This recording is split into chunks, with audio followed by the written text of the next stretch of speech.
Let's hope this kills the remote kernels.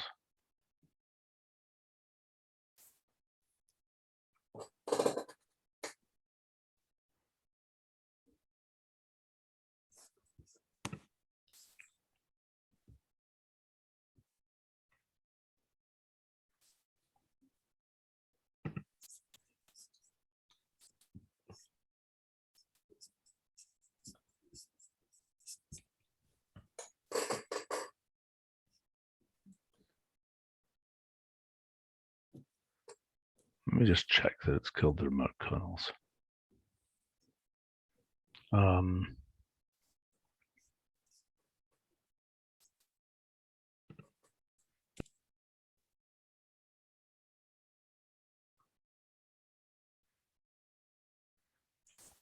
Let's see. System process data of quotes Wolfram kernel, I think.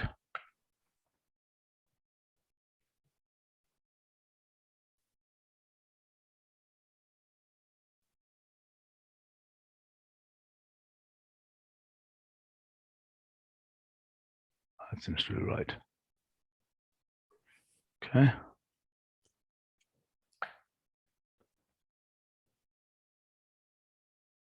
This is just the kernel launch.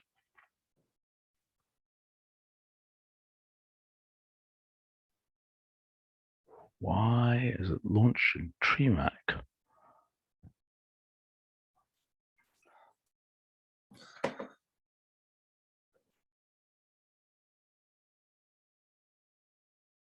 But for a bunch of other things.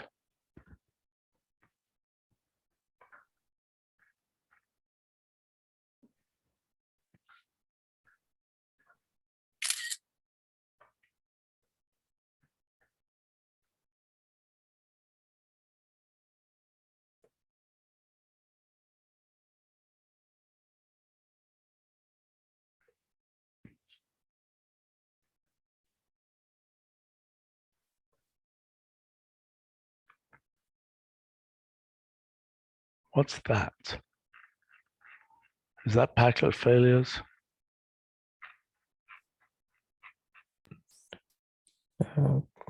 Just can you stop scrolling for a second? Yeah. The argument. Okay.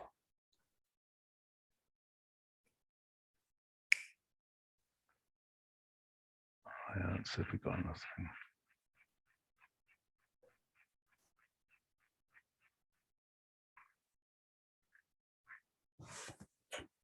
That's pathetic. It's just pathetic.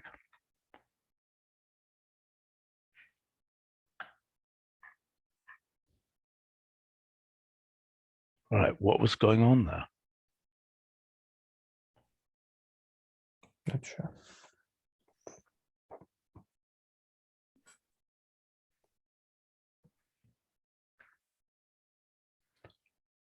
Well, okay, I think, okay, so let's investigate whether we can get more branch hill graphs. So that would be a thing for, perhaps Brad could look at that. I mean, I don't know, maybe not. Maybe it's a waste of time. Maybe I should just do it myself. Okay, let's just look at this. My reference point is that I assigned Brad to make some cosmetic changes on hypergraphs. And he said, what are these? I don't know what these are. And basically Nick had to do it for him. I don't want to assign Brad anything that's WPP, you know, demands that knowledge because I don't presume he has it. Okay. Even though he has to learn it so that Yeah. we can come to rely on him.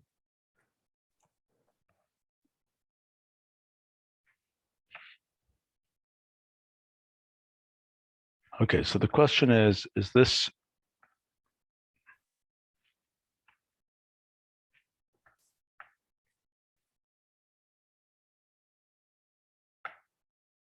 oh, come on. Come on. Any intuition, Nick? That's a packlet screw up.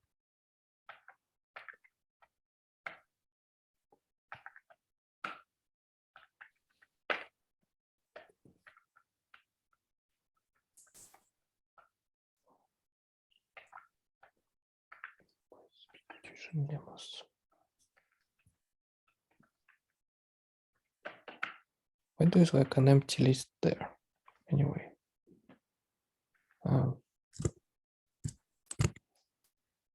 Where? An empty list where? As a second argument. Or is it, oh no, it's the third argument. It's the options. That should be fine.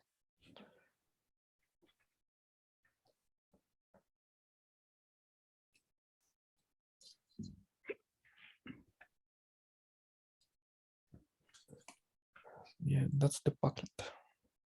That's Packlet's group.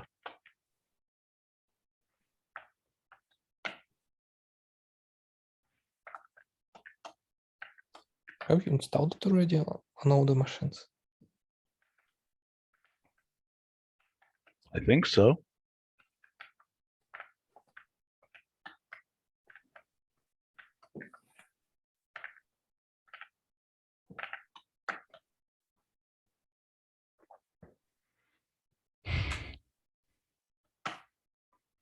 Let's remind ourselves how we do that. Okay. We had a way to do that before. What was the way to do?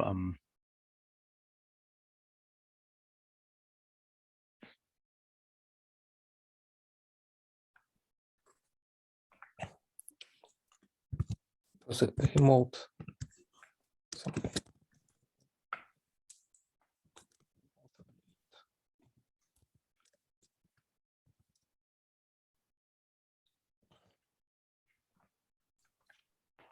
I think it's remote evaluate of, and what's the Packlet install thing? Packlet install. Just from the code. I thought I already did this. Yeah. And remote evaluate takes its arguments kernels first.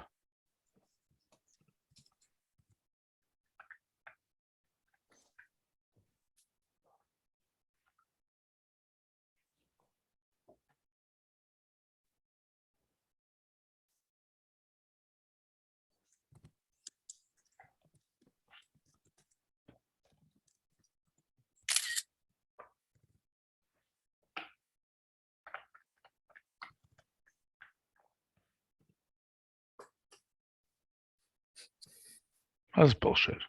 This is bullshit.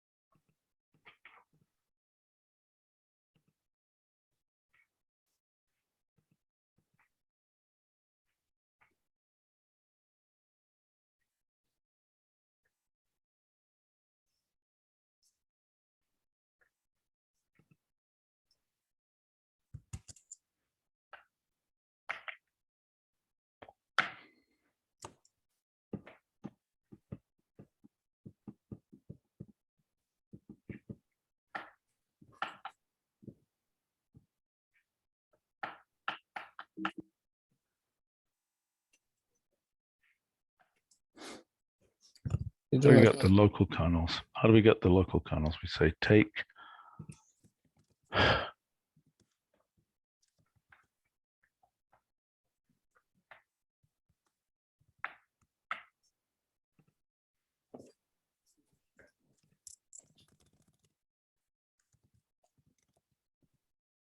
parallel map. Where does it take the kernel list? Which argument does it take the kernel list in? it's in different order? Go second. It has level specs in it. So Parallel map, not evaluate, right? yeah.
How do I run it only on my local machine?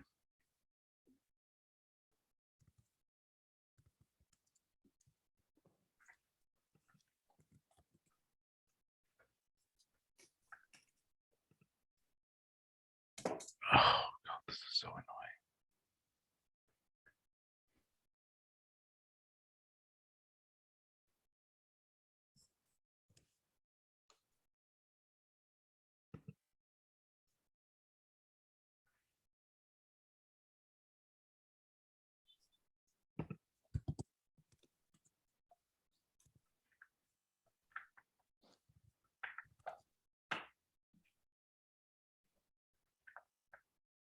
That's really annoying. It's really, really annoying.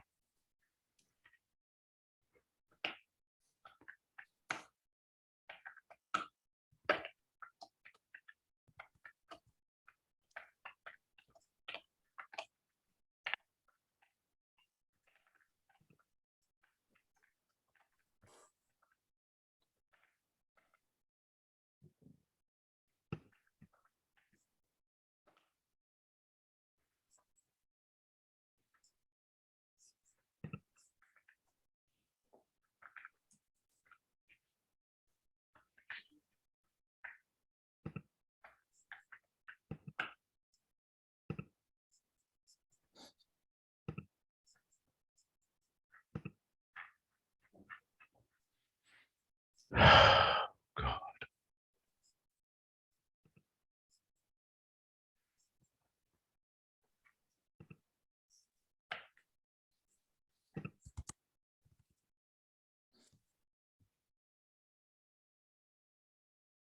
You can't be serious. You can't be serious.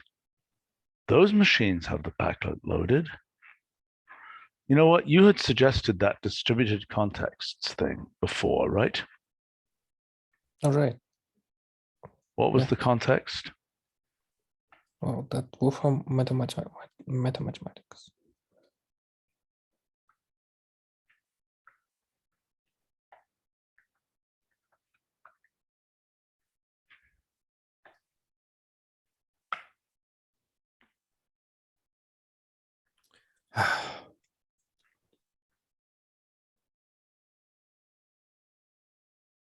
Well, we're missing tons of machines now, so let's just do that. We should be able to do this at all machines.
Okay.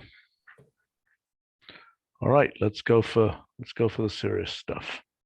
Okay.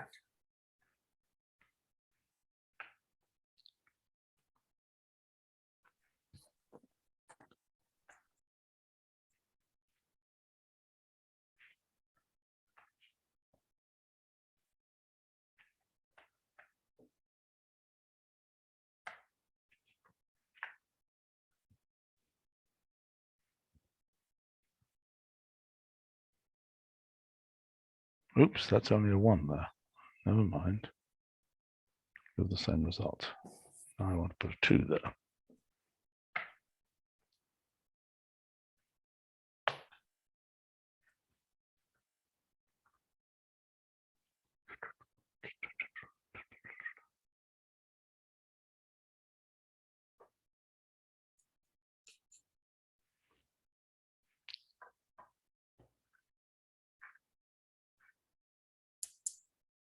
Okay, then I really want to go on to automated theorem proving.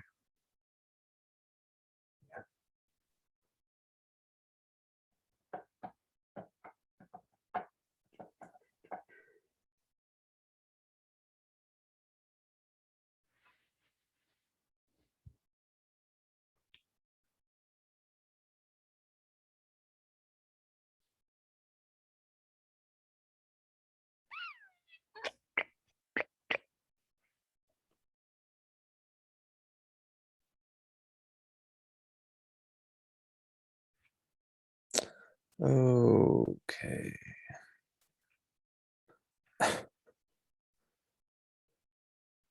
Yeah, basically the kind of results we've seen before. And aborted ones and these. Yeah, I don't think there's any juice here.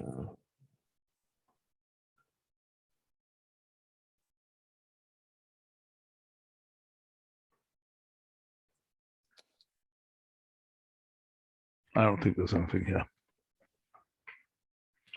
Unfortunately, I mean, it'd be lovely to get a non-trivial branchial graph. That's something for the future. Somebody can do it on a bigger computer with more. I mean, we could just try some pruned thing here. Okay. We could just try something where we're doing that pattern.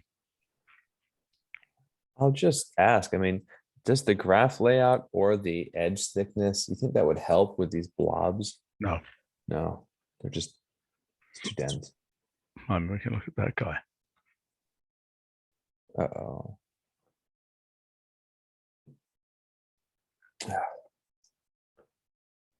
Yeah, no, even if the edges were thinner, it would probably Wouldn't still make a be lot of solid. difference. Yeah. Well, I mean, we could make the edges very low opacity. Hmm. All right, let's just try that. How do we do that? Nick, can you see how to do that easily? Well, ideally, it's just edge style. Yeah, I know. The branchial graph, or just We got an edge style already, that's the point. Okay, so we just have to fill in the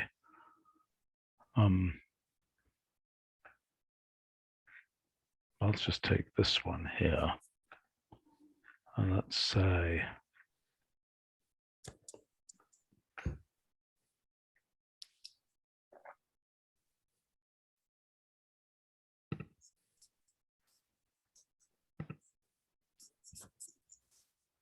graph of that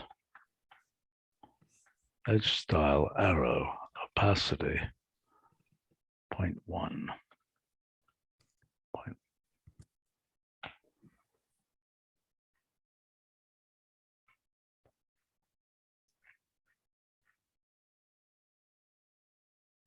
Well, I mean, it's got Does mild help. structure. Yeah, it's got Yeah. mild structure.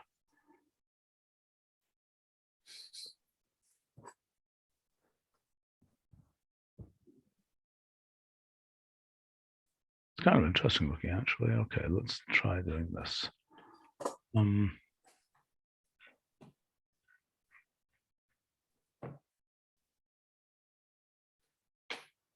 I don't think that will help particularly by having lower opacity, but we could try it.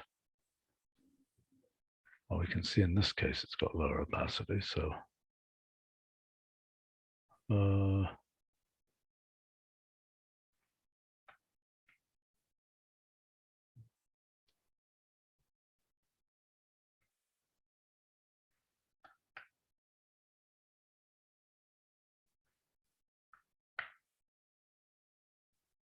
why did that not change anything?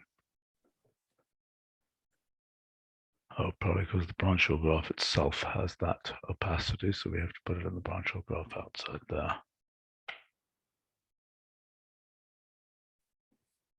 It's mildly better.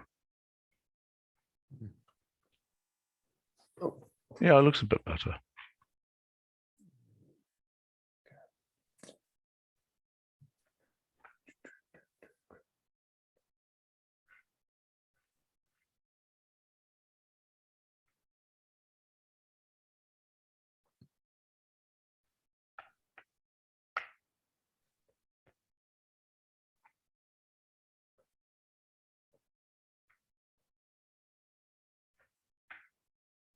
Okay, so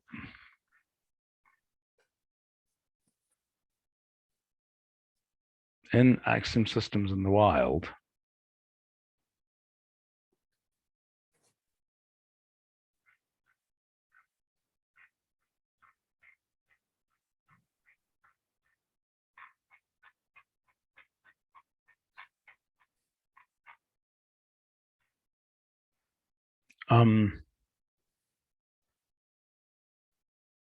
put it in here. I think it doesn't belong in the other place. So we'll say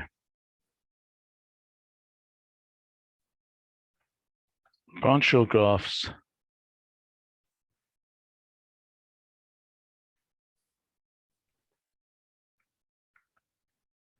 are usually quite dense.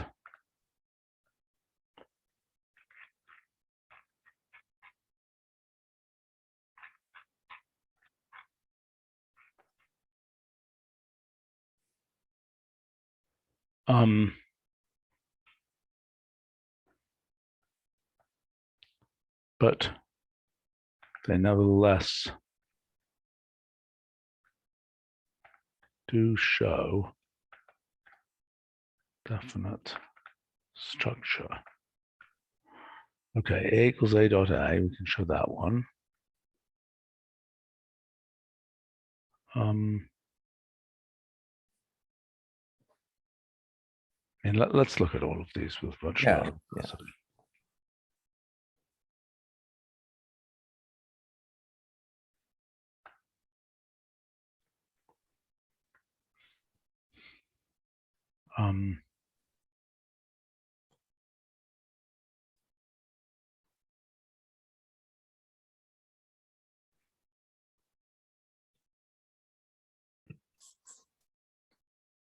Maybe increase the time constraint. Yeah, I will. Before it was what, 0.1? Hold on. What was this now? 0.1 opacity.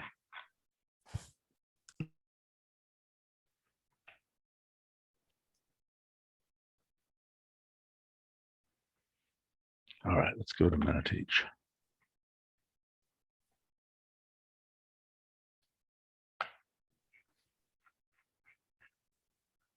One-minute universes.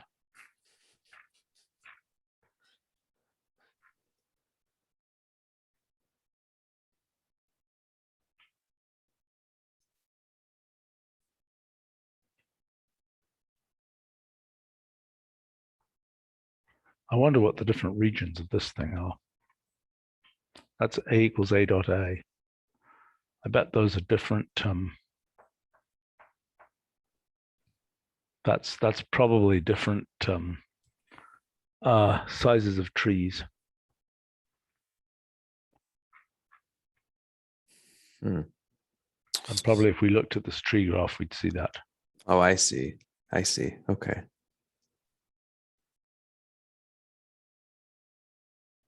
We really need to make this graph. Can you see how to make this graph? I mean, I'm currently just doing it in an unbelievably hacky way. Inset expression graph. You see, I'm just putting these inset expression graphs in here. Well, with vertex shapes, it would be more tricky because I think I already tried it and just got some.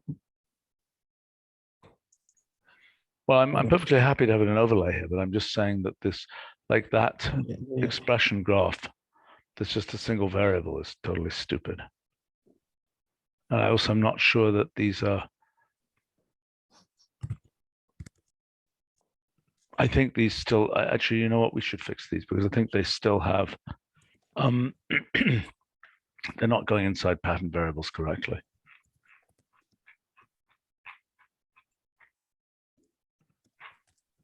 Scroll, scroll, scroll. Oh, come on.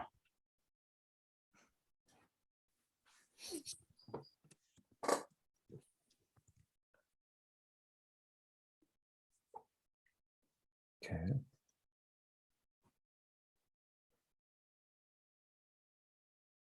Well, some of these are kind of jolly. Yeah, we'll have to enlarge them to really see what they look like. I mean, we've seen that one. This one.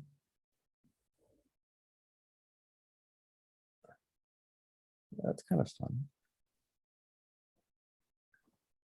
Yeah, they have some personality.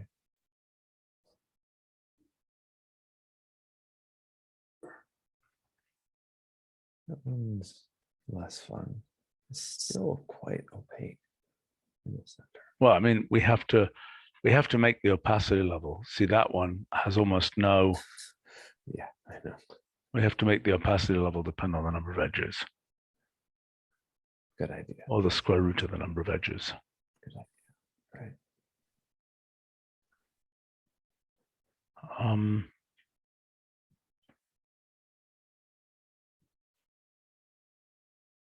Well, these are kind of interesting. Let's show a few of these. Yeah. Yeah. Just okay. So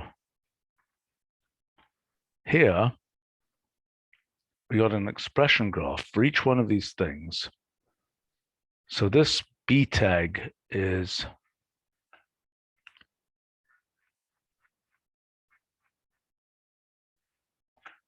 this thing here, and that thing there, okay, has a vertex list. Oh, so this needs to be symbolified and so on. Okay, so I forgot to symbolify this before we have the expression. So can you make an expression tree and then just wrap it with graph? I think it will fix that horizontal line tree. Okay.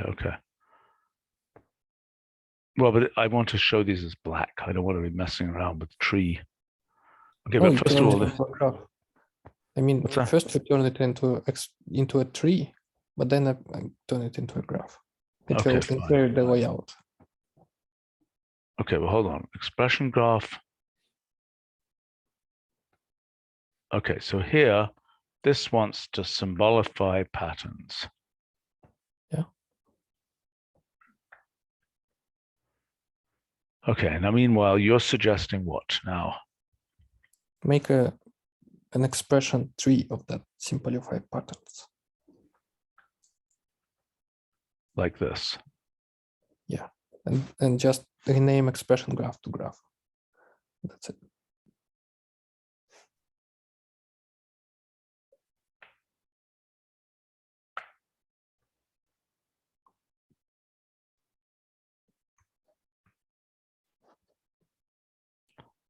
That wasn't good.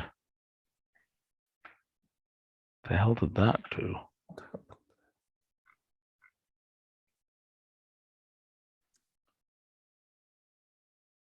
Some kind of option.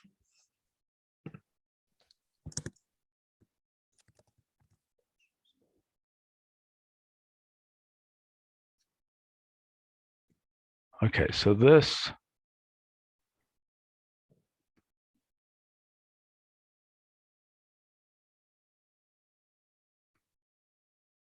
has a graph embedding, and that maps over the last of the thing.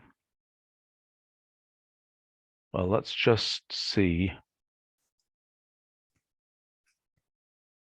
And here,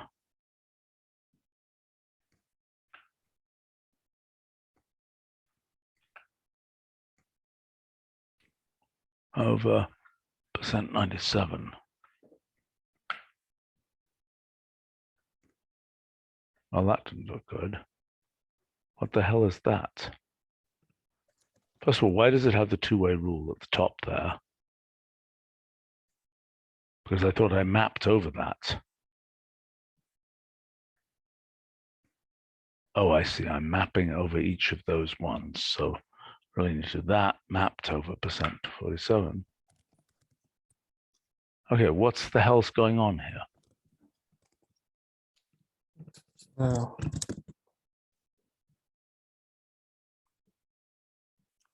just those options back. Maybe you need edge list, something like that. Where? Over tree. Sounds weird, but yeah. But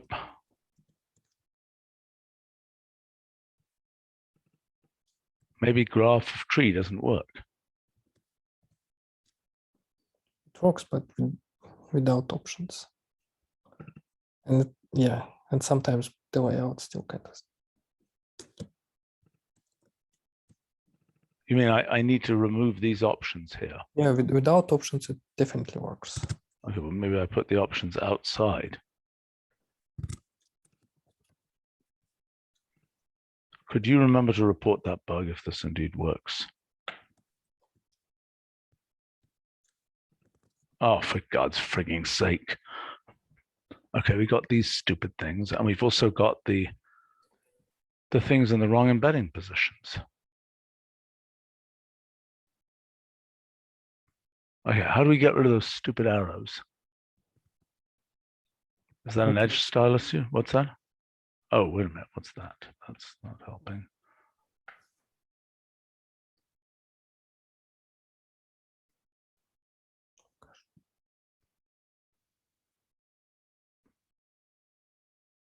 What is that nonsense? Maybe edge list of that. Make an edge list. Here.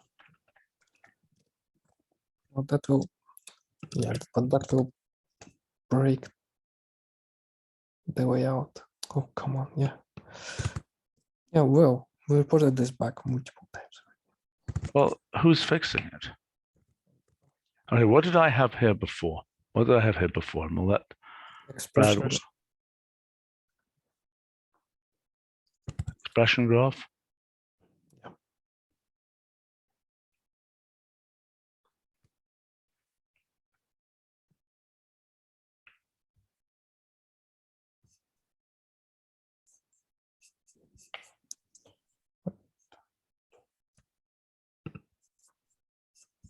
Oh, look, those are just dots for the variables there. Oh, but I don't know what those are.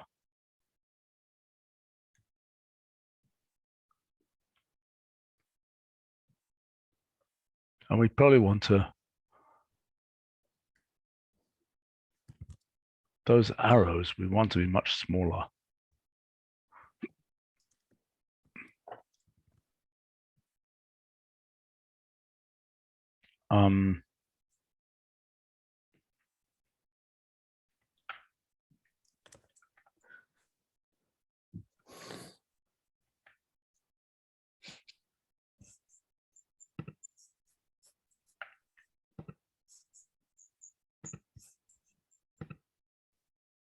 By the way, we hear your key very loudly.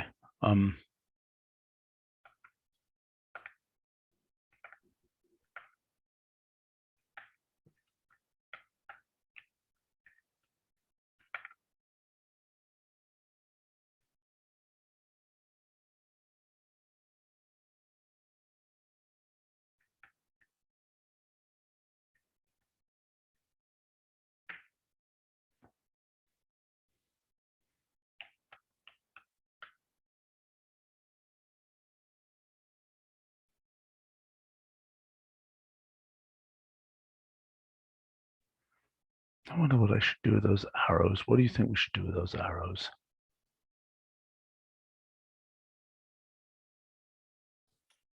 Should we put each of these things in a box? No. Well, the very least I could do is to, Can we make like a capsule tree there? It's just one single tree for the whole vertex with a 2 arrow on top. yeah, all right, let's do that.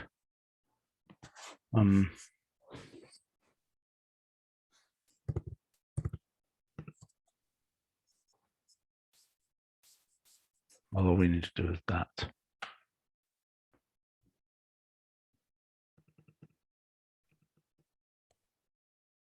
Yeah, that's better. And they're decently spaced. Yeah, this is good. This is good. Showing the statements produced in the form of trees with the top node representing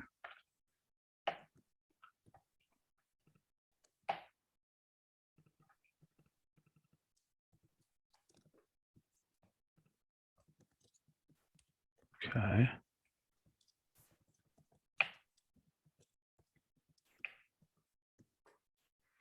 Maybe we want to thicken that line a bit.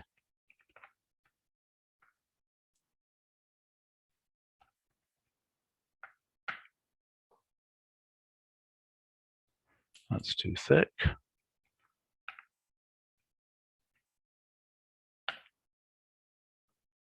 That's too thin. Goldilocks is somewhere hiding. Oh God, how can those ones be different thickness? Well, maybe I need absolute thickness.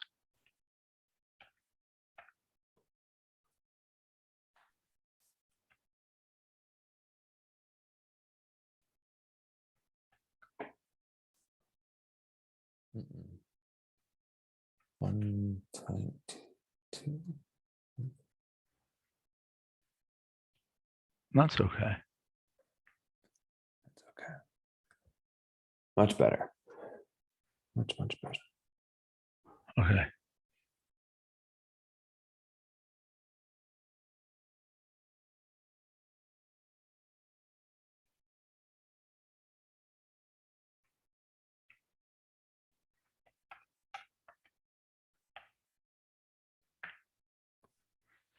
Okay, now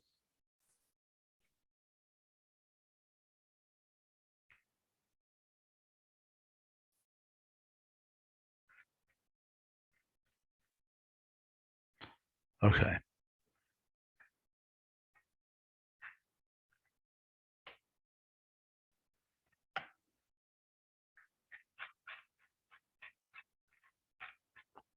Okay, so up here, we're going to show, let's say, that's one we've already seen. So that then we want to go, and I like that level of airiness here. So let's find out how many edges there are.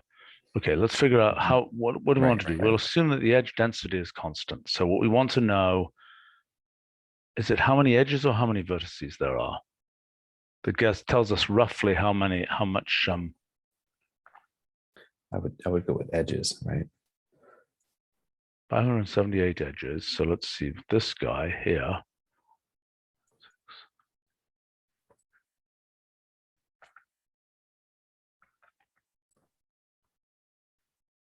Mm-mm. Oh, okay. 5.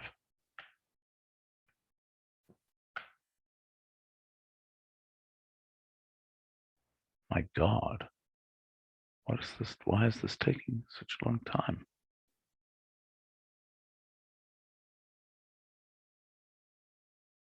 Oh, for God's sake. Just take the picture. Oh, okay. I found Okay. Okay, so let's see the square roots of those. That one is doing well with 0.1, right? With opacity 0.1. Mm-hmm. So let's do, okay, and this guy here,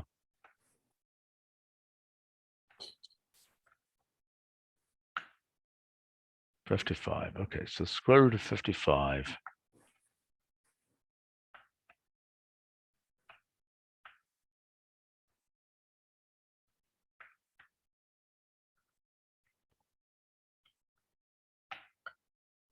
Mm-hmm. Well, it's an interesting claim. So that means that 24, so percent, the thing divided by the edge count over 24 times 0.1, edge count, the square root of the edge count over 24 times 0.1 is the claimed opacity. Okay. So let's pick the ones we want.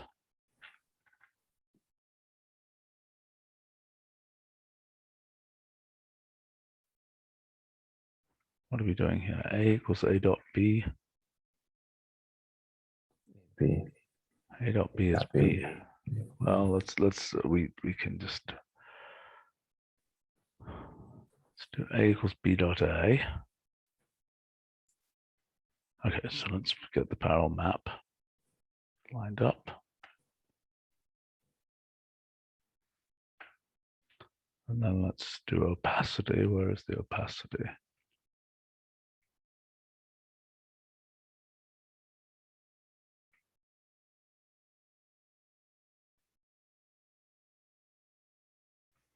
Okay, with G equals the branch hill graph.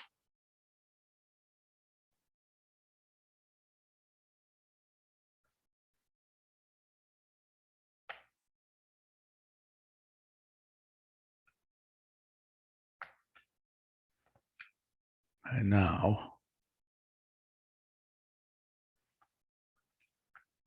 graph G comma 0.1 times square root of edge count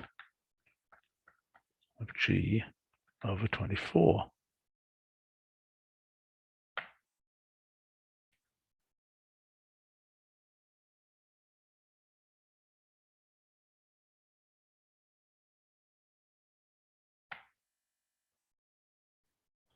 Okay.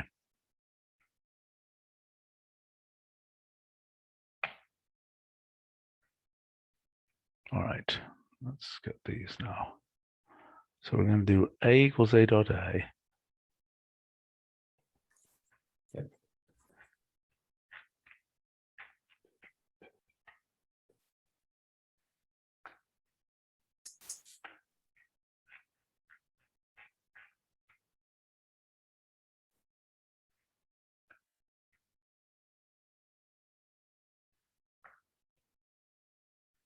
We could do, let's do A equals B dot A.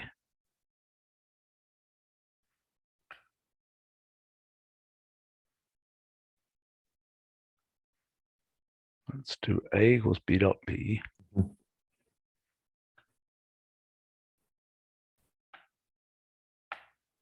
Let's do AA equals BB, just for fun.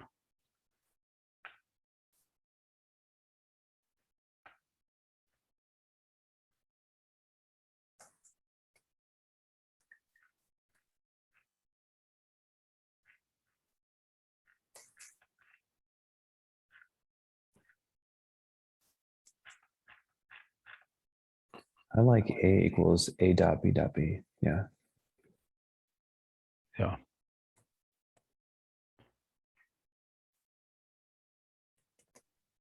Oh, great.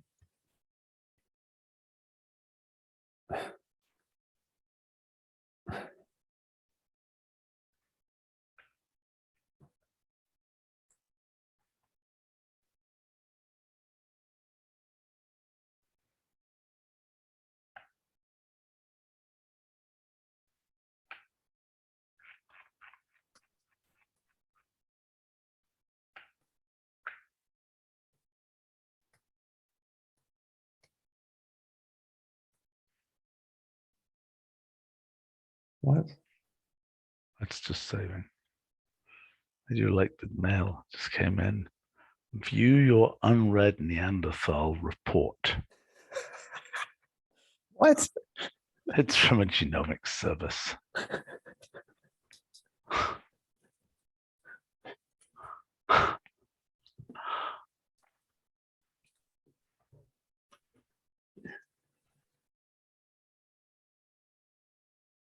Mm, Come on. How can this not have? Okay. Edge style.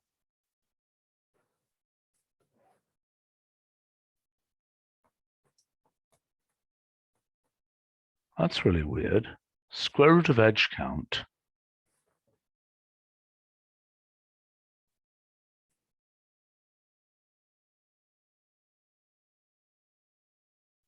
Well, I mean, we don't know the square root. Oh, very foolish me.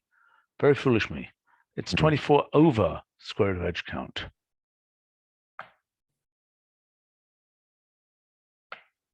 oh, we should have noticed that. Oops.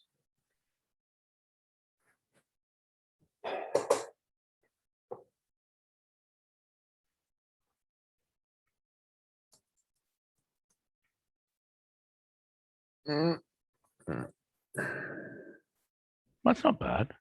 It's just wrong. But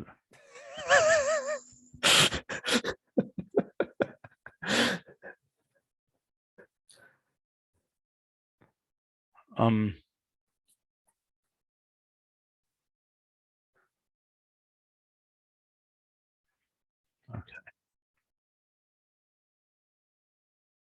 Let's go ahead and multiply by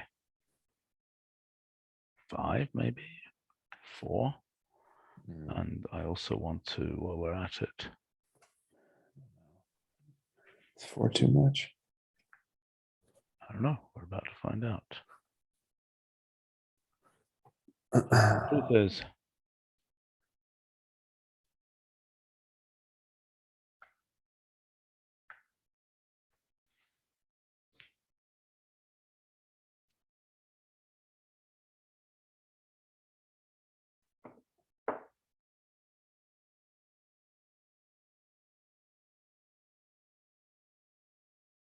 most of the Well done. Yes.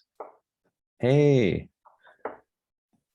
Oh, these will make really good additions to this section. Oh, this is much better. Great. Nice. Nice, nice, nice.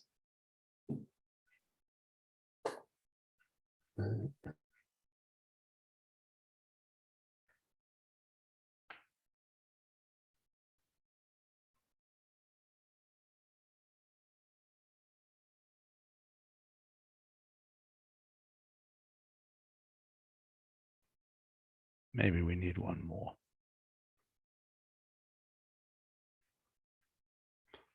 Who else will volunteer itself as a branch hill graph? About one of these other large ones.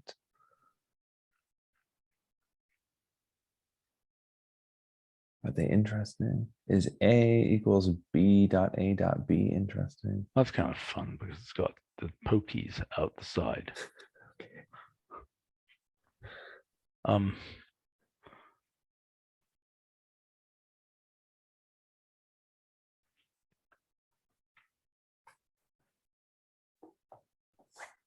Maybe one of those aborted ones.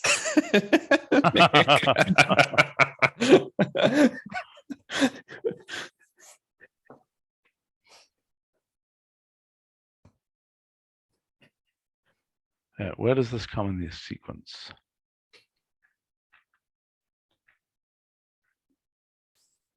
Oh, this comes at the end.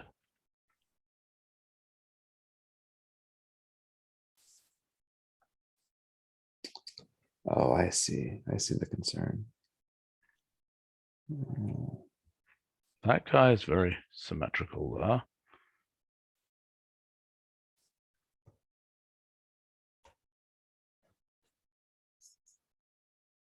I think the pokey one is sort of interesting for being asymmetric.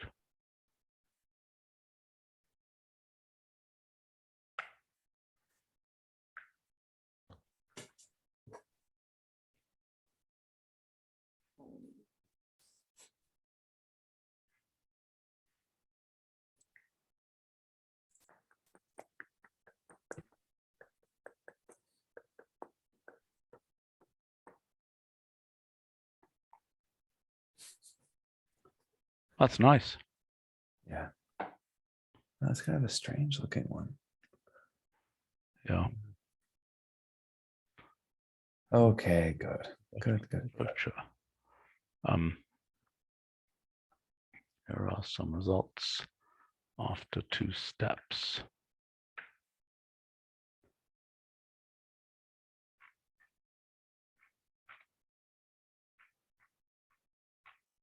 I mean, arguably, this is kind of boring because it's showing. I'm just going to make these small. There's not really a lot of information in them.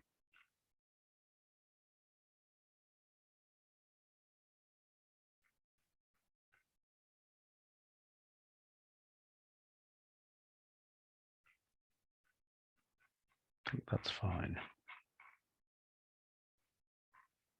I'm going to bitmap the sky for the time being. By the way, this is something for Amy and so on to know that we've bitmapped some things. Okay. Right.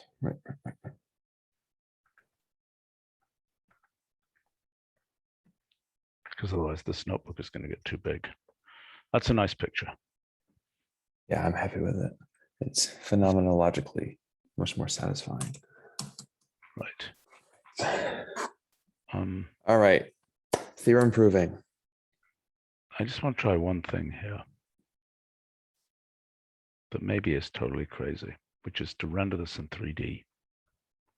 Nah, it's crazy. There's something about this picture that isn't quite as nice as it could be. Well, hey, it'll take 10 seconds. Why don't we check it out? No, it won't take 10 seconds because of the way the graph embedding works and the insets. How many seconds will it take? It's not going to work, actually. It's too dense. But now, what I think we might want to do is to put some kind of, let's just try one thing here, which I think will make this look better. You know, it turns out that in this business, it's really a mixture of science and graphic design. I know Brad made that comment saying, you know, I'm a group theorist, not a graphic designer. And I thought, well, Yeah, we'll see in 6 months. You'll be complaining about very, very small visual detail. Okay, so what I want to do here is I want to put a platform behind this. Okay, I want the inset. So I want to take that graph, that each one of these, and I want to just put a little gray box behind it. Really? Yes. Wait. An opaque gray No. box? A transparent gray box. Okay. You don't think it'll obscure the actual graph? Nope. Okay. Okay, so this inset, does inset have a background option, I wonder?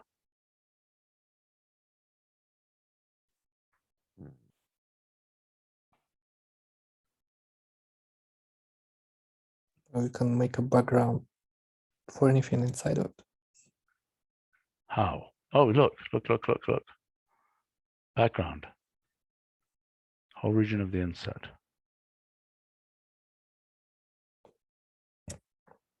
Okay, so here I want to say background arrow opacity 0.2.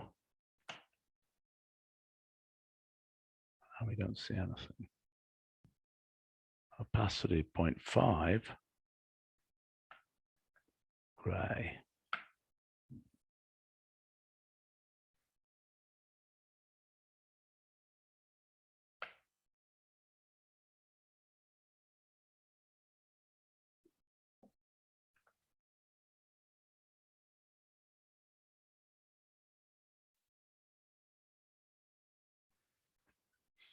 There is a way to make this better. There's a way to make this better.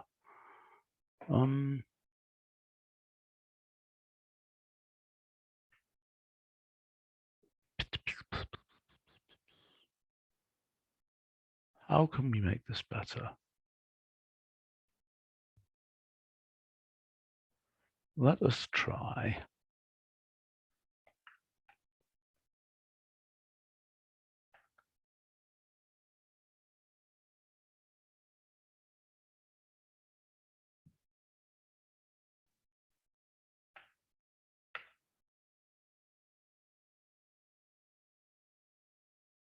That is looking better, don't you think?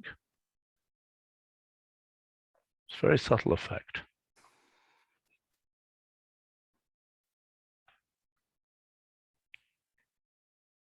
That's too much. It's too much.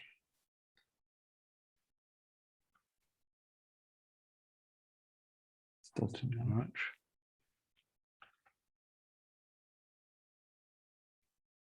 I get it.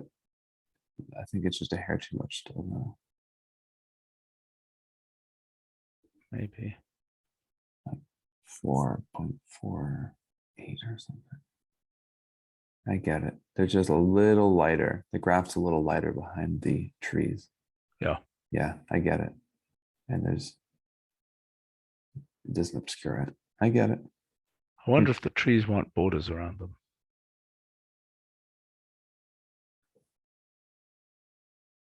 And are the trees the right color? I want to try one thing here. I want to try those trees.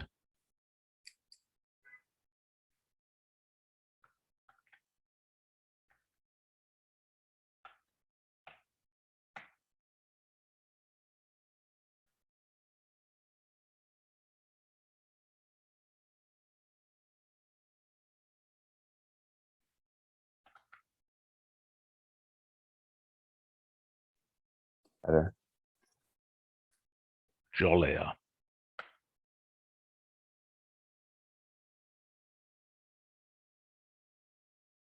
Yeah. That's nice. It's better.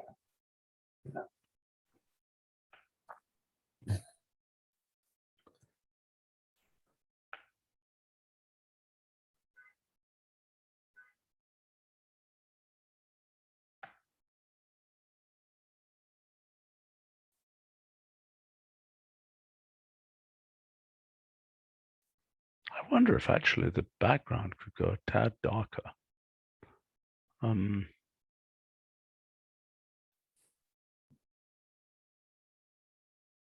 is it?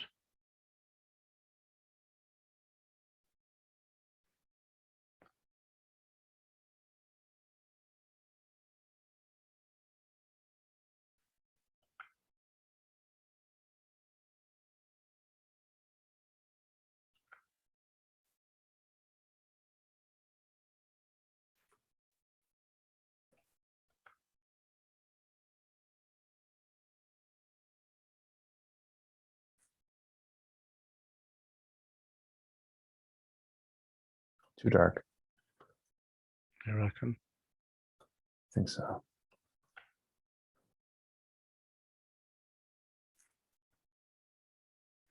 I think we could make this tiny bit lighter, 0.5. I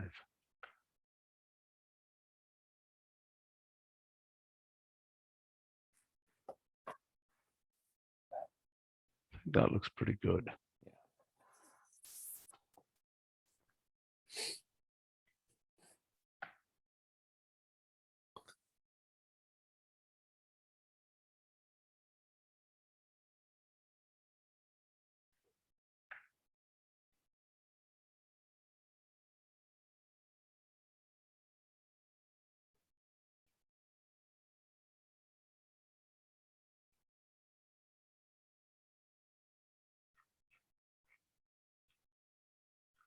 Okay, we are good on this section. Ah, good.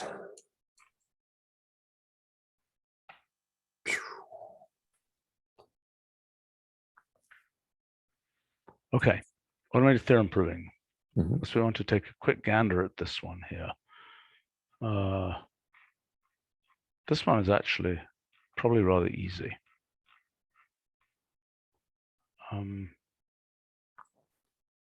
While Nick's here, do you want to cover the scolomization segment?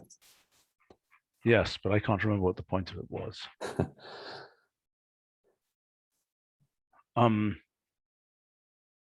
Well, what do you want to do? Should we? Let's just look at this because I think this may be quite quick. If this isn't quick, then Yeah, then we'll move on to the yeah. automated theorem proving. Yeah.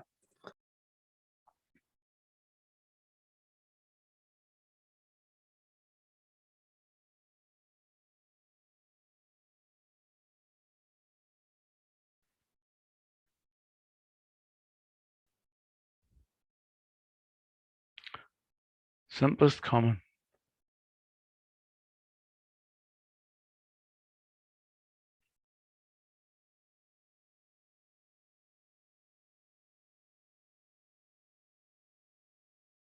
Okay.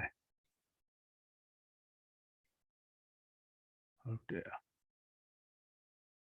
Okay, it's the Yoda thing, but maybe we can look at that arrow. Which arrow? The one there. Oh, blast.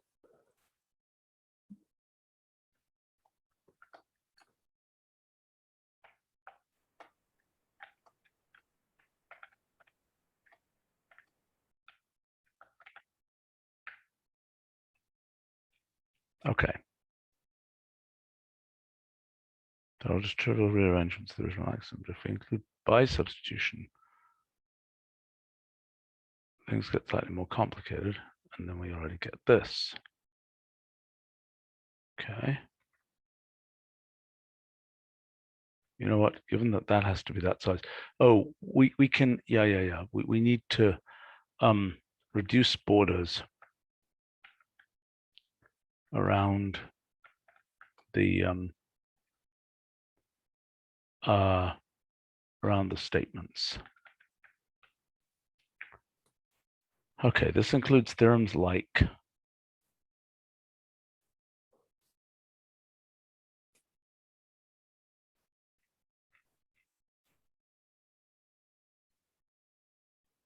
okay, well, I assume that this is correct.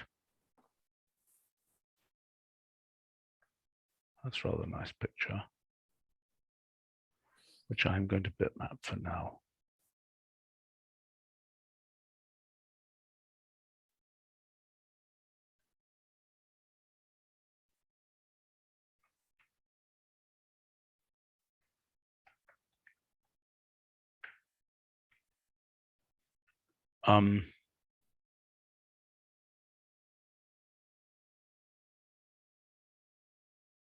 Oh, here I did it with SP.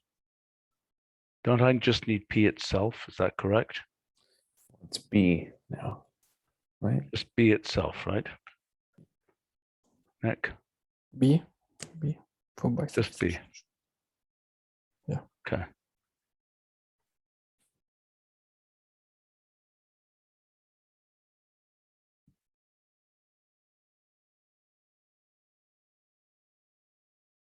Okay, so wait a minute. So in this case here,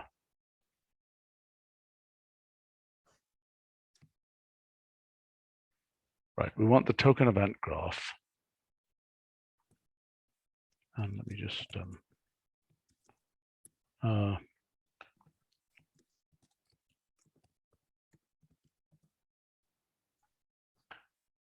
this is meta mathematics. Do you think we're going to hit 99? We're only in the 60s. Yeah, Are we supposed to finish like this week? yeah, we are. So we're Let's not, hope. I mean, at this point, I hope we don't get to 70, right? yeah, okay, 62, 63, 64, 65 dash.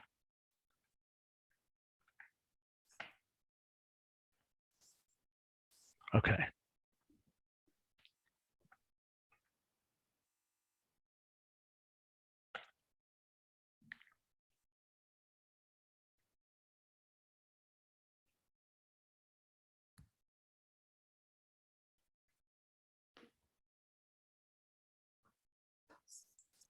I'm going to do something here when we do this.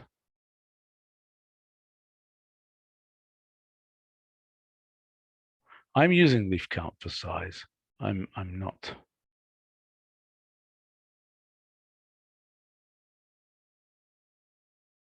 Wow, what the hell is this doing? It's not optimistic then about the.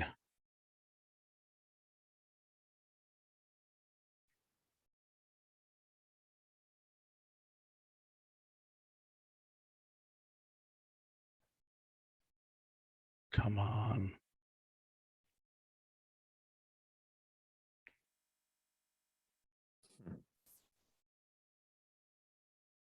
Wait a minute. What's that? Is that by substitution? Yeah. Sure looks like it.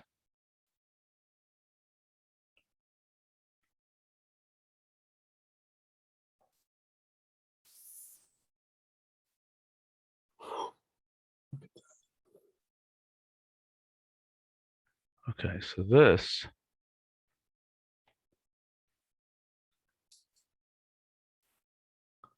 Oh.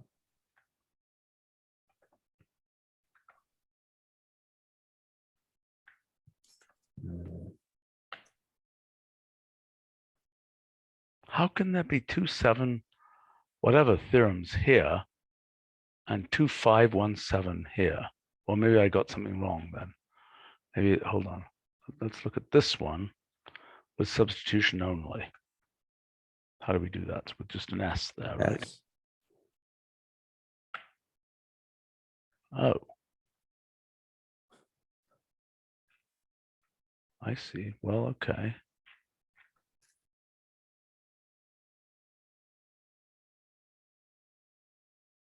Wait a minute. What's edge fix? I think it just replaces two arrows with some left-right arrows and patterns with symbols. Okay, where is that code? Should be encoded one.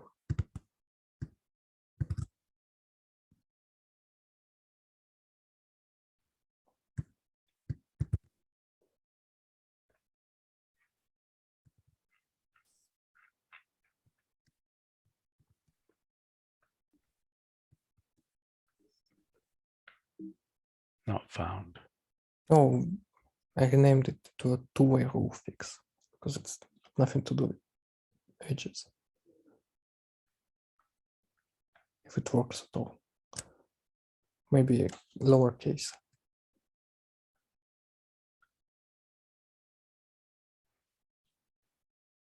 Okay. That didn't work. Oh, then it needs a symbolify as well. There, because I'm removing the. So can I just say symbolify here? I don't think. Vertex replace, maybe. You're saying, wait a minute, what are you saying? Vertex replace with something like V goes to symbolify patterns V.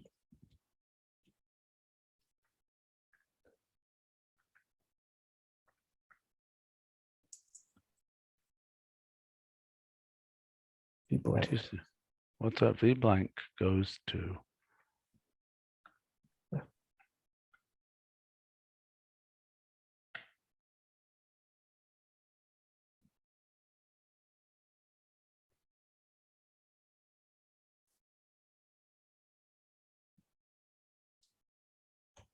Okay, so this is, I don't understand. This is the two-step version of that. And then what's this thing here? Wait, what's the difference here? What are we doing here?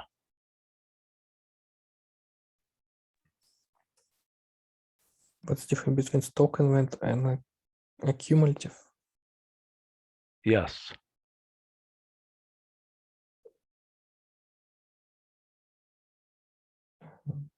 This token event graph. Well, this is just well, they're both just substitutions, right? Yeah. Yes. Semigroup axioms. Yeah. See.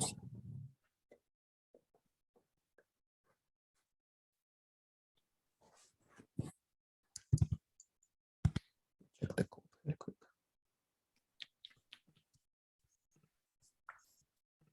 I'm quite confused here. Yeah, me too.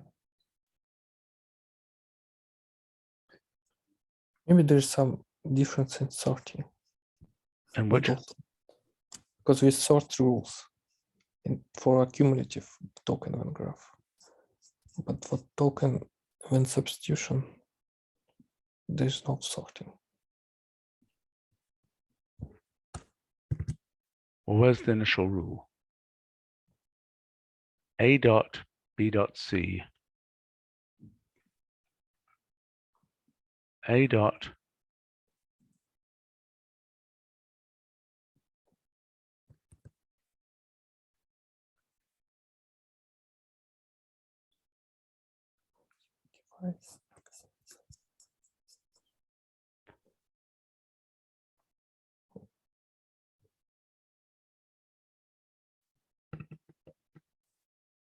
Okay, so it's that one there is the initial one.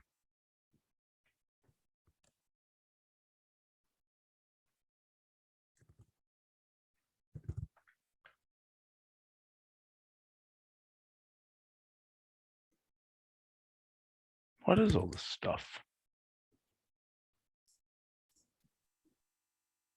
No, it's event. Oh yeah, it's just more events, right? Yeah. So yeah, right. Event duplication is true by default. Event deduplication is true by default in For the left one, yeah. For the Yoda case.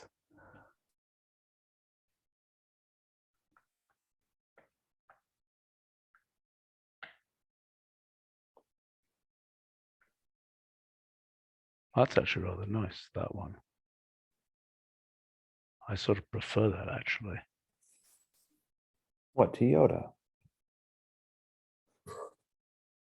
Yes, because it shows that initial rule. No, of course, no, I understand. I don't quite understand why it does that.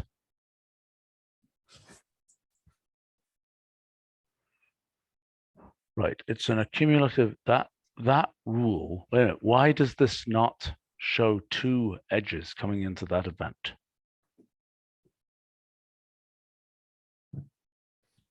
Well, I think that's how it works. Mm.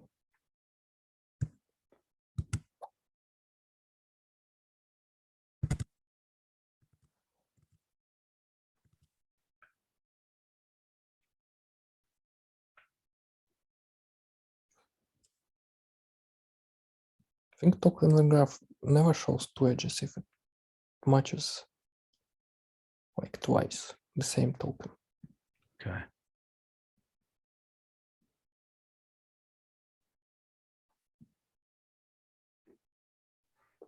So this wants to be simply, the only change is to make that be this. Cumulative token event graph of this, comma 2, comma S. What the hell? Oh, that because we didn't do event deduplication.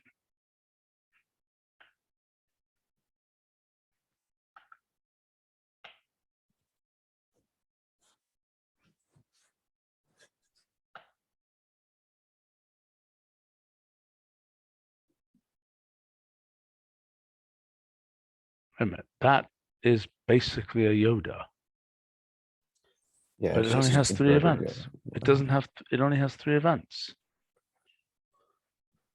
Three tokens. Yeah, 3 tokens. 3 tokens, yeah. Same number of events, weirdly.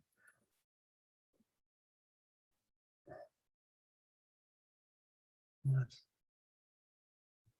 Well, I really like the fact that it starts off with the event, with the main event, so to speak. Mhm. And so now let's try seeing what happens if we go 2 steps. Oh, that is 2 steps. Let's try going 3 steps.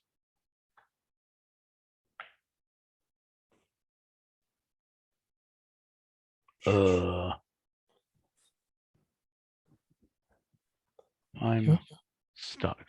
I mean, I'm. What's this then?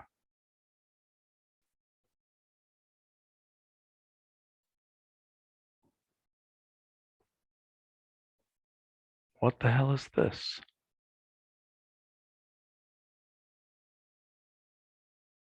It includes by substitution. But it doesn't.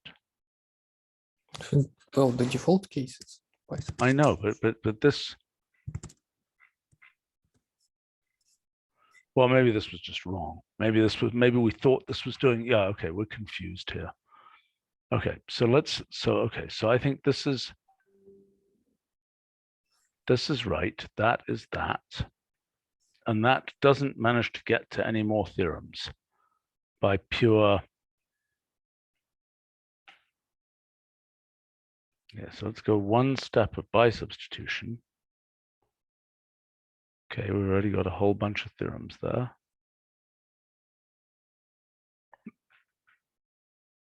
And presumably 2 steps of by substitution with token labeling to false.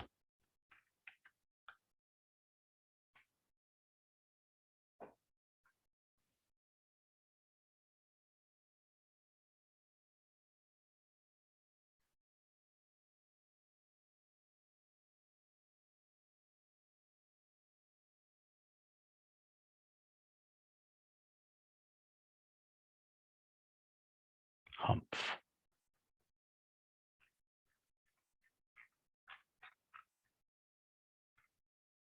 Okay, so what we're basically saying is we'll start with 1 step of this.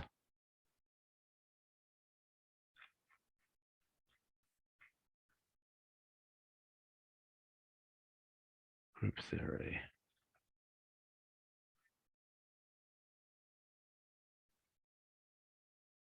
We should check that other substitution one as well. Yeah, that one. Yeah, it's probably wrong. Oh, look at that guy. That's fun. Yeah. Okay. The mathematical universe wakes up. Okay, so let's take this guy and let's do, so among other things we have to do, well, we'll come back to that in a moment. We'll do the vertex count here.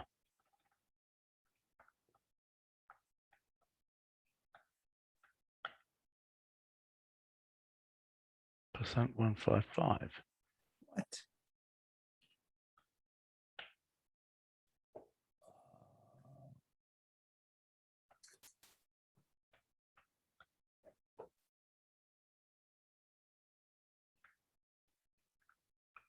I wonder if that vertex delete has anything to do with it.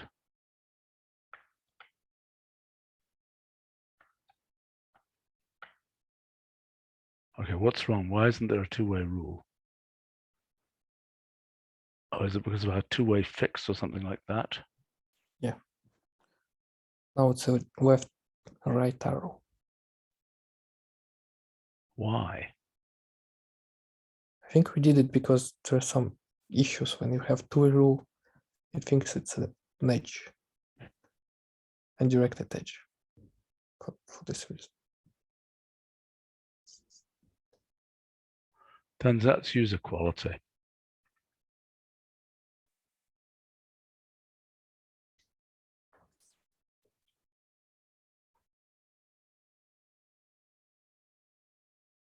So in here, let's say,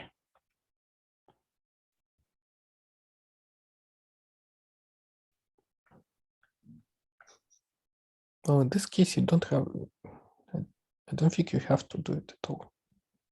It depends how you use it. what do you mean?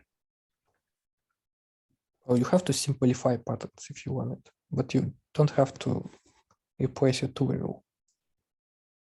But I want to get an equal sign shown there. Oh, just one. Okay. That doesn't work very well, does it? You see, I want to show an equal sign instead of a left-right arrow. So how do I do that? Well, the same as just maybe inactive equal. That will come out gray or something. Well, it's gonna be a little, yeah. Or defer.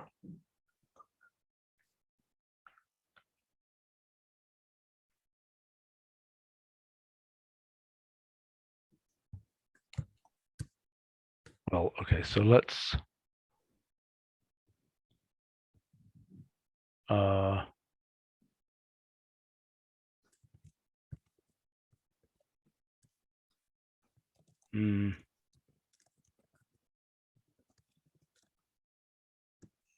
well, we could do a hold form. How would we do that?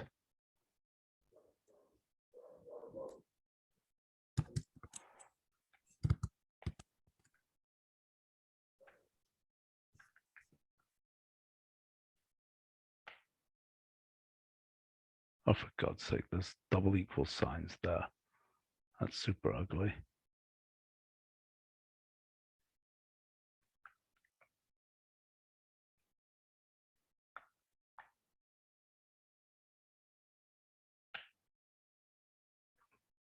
Why are there still freaking double equal signs? Because the stupid inactive thing does that. Okay, how else are we going to do this? I mean, we can clearly do it with a row.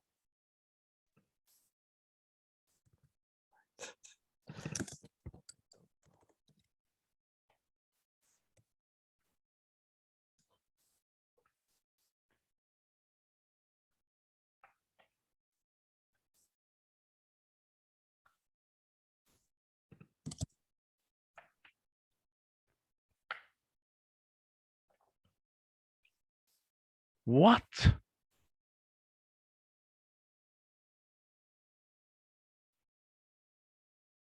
What happened there?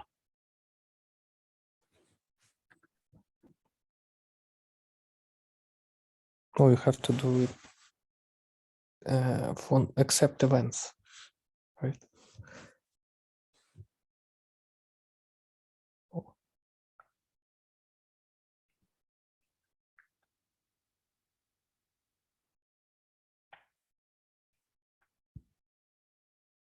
How are the events represented? Well, Except list, right? yeah.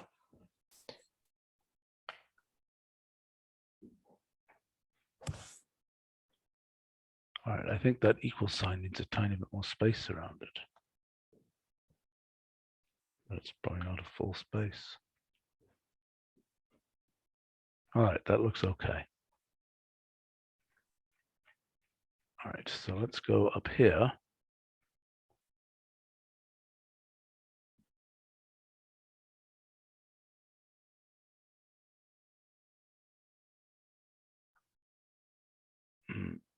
Do we want to use equal signs? I have no idea. Well, let's do this one here. And this one there, Well, maybe it's easy actually to use what is token rendering function, because you don't have to use replace. It's more appropriate here.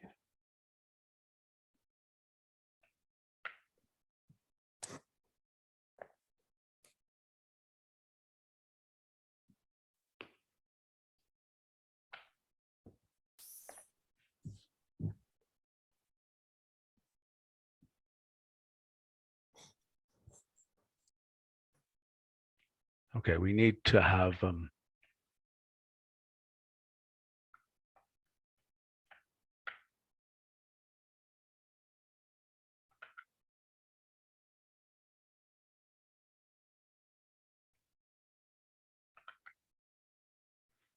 okay, this needs tightening.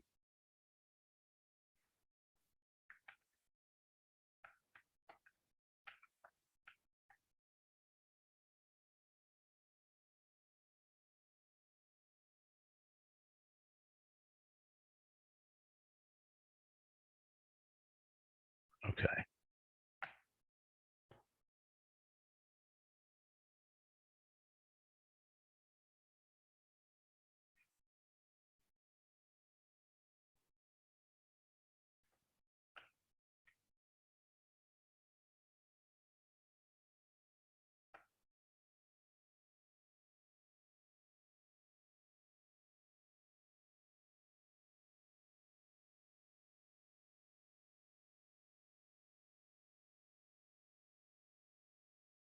Wait a minute, this is the same results as here.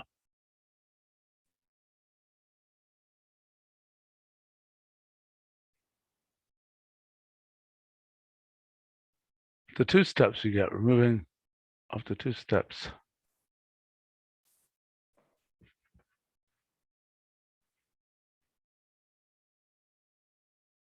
After two steps, you get removing, which turns out to contain the exact same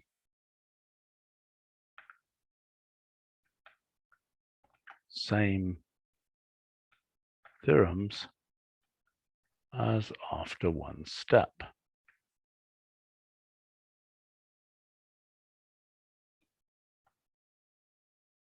Let's see. Derived from this, the token event graph to two steps, which turns out to contain the exact same theorems as after one step.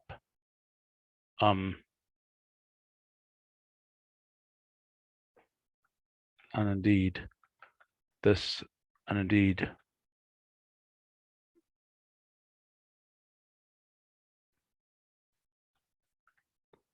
are new possible events after subsequent steps, but no new theorems. There are new possible events which in effect define new derivation paths, Mhm. but there are no new theorems are produced.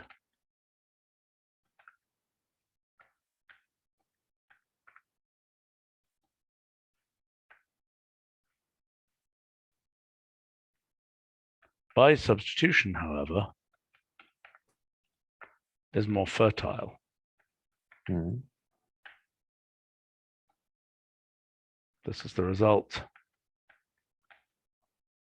Even after one step,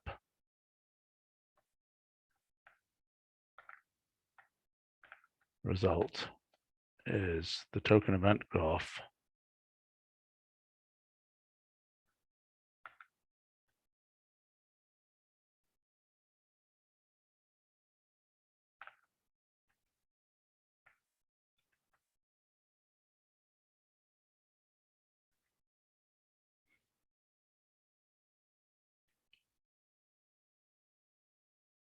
I could say here, i.e. entailment cone.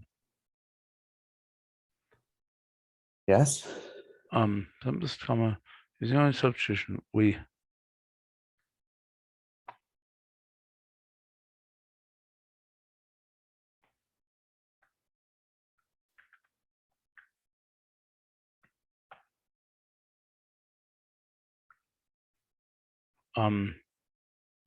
one step.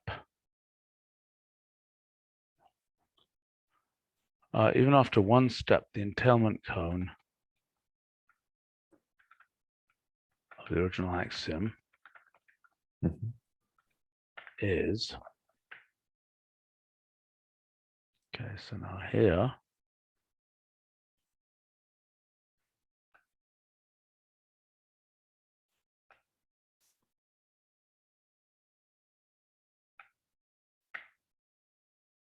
no, It's no. not one step.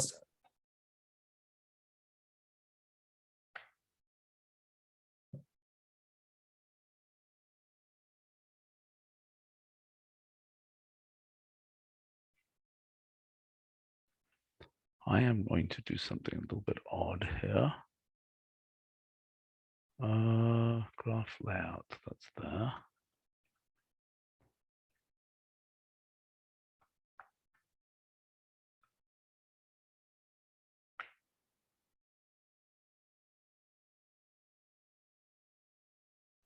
Is that what you wanted? Yes, it is, because those things are longer than they are wider than they are long. You see what I'm saying? Yeah. Mhm. So I don't think we'll quite be able to resolve it, but let's see. Nice. That's pretty close.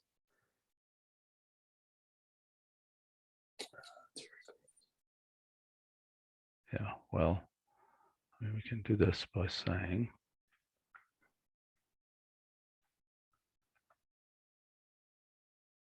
Oh.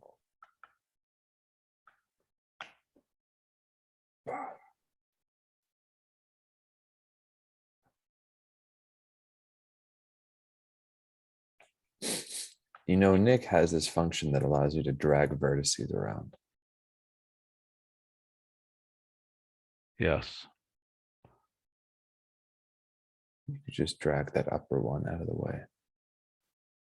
I don't want to do that because it's nice and circular there. You would just move it a little bit. It wouldn't be, It won't look right. it doesn't look right now though. I know it doesn't look right now. Well,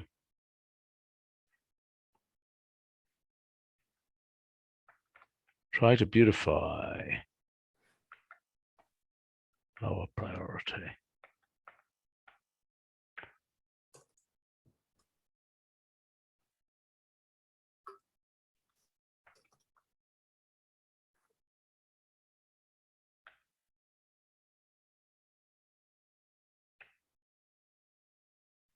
Which contains such theorems as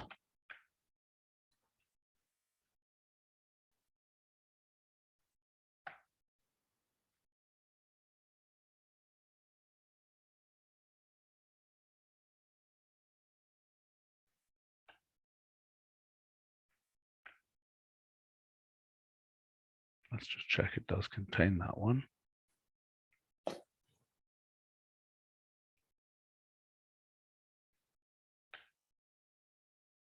Yes, yes, it does.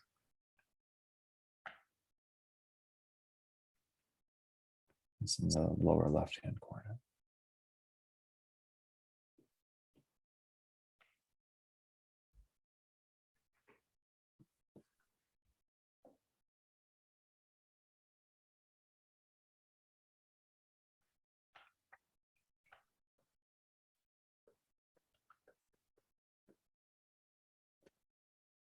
Well, those kind of clash, right? You're using the double arrow there, but it's an equal sign in the vertex. I know, but the problem is, and arguably, for traditional mathematics, we should just do this. I think they should just be consistent.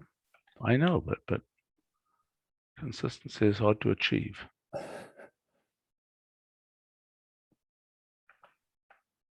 Oh yeah, right, for traditional, why not?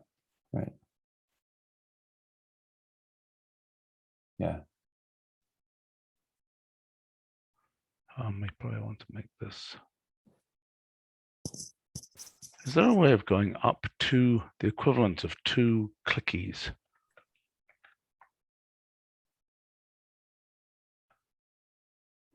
Sorry? Well, I'm clicking twice. Mm-hmm. Oh.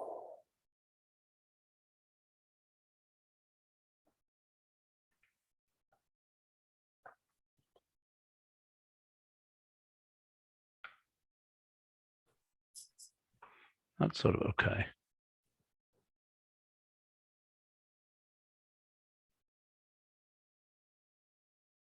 I wish I knew how to go up just one. That's not right. Well, I don't know, that might be too big.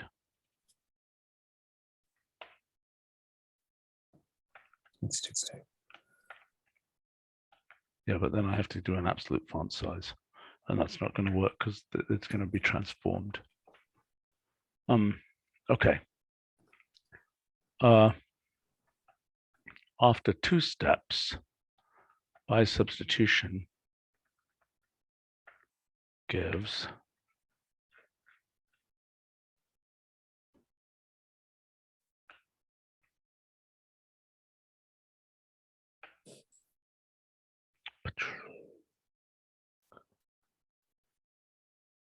the entailment cone becomes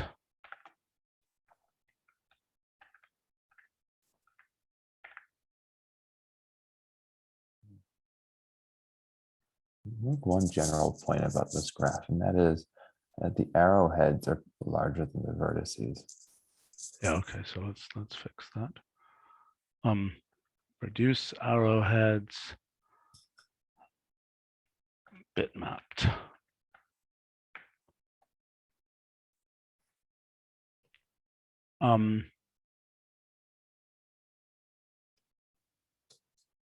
Okay, which contains 2621 theorems with sizes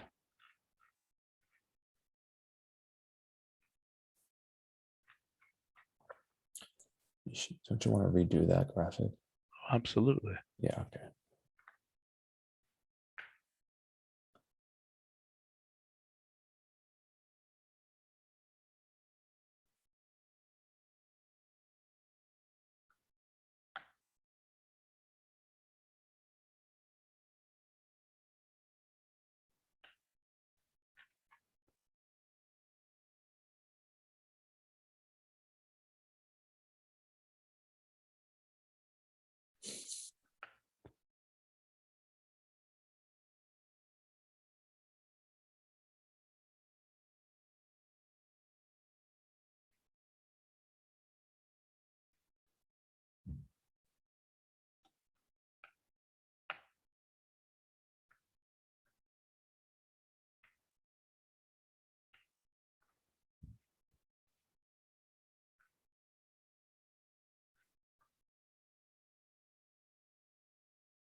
Okay, now does this use two-way rule here, or does it use something different for the vertex list of this?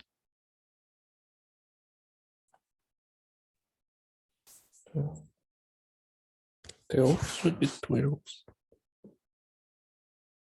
They should be. Oh yeah, well, that's what axiomatic theory TWP should make from the axioms. Yeah. I think so.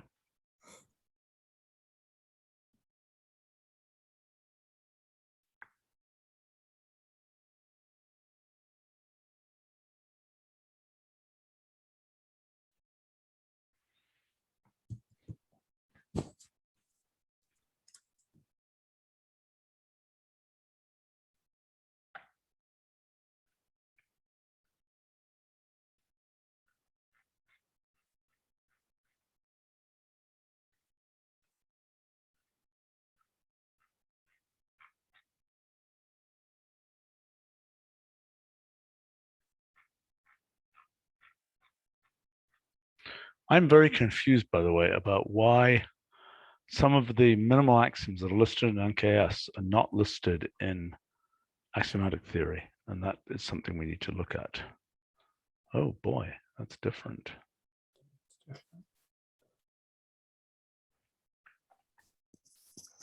Okay, I'll make a note about that.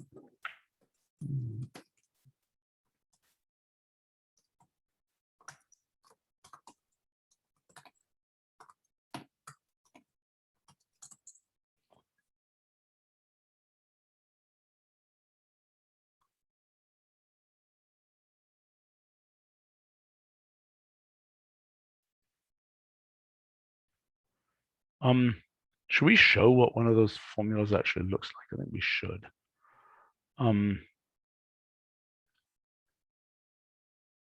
Sure.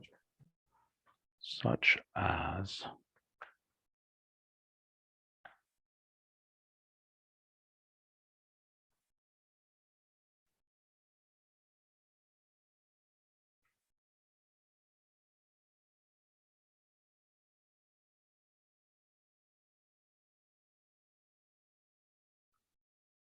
okay, so let's say random sample vertex list %155 except underscore list comma 5. What are those characters there?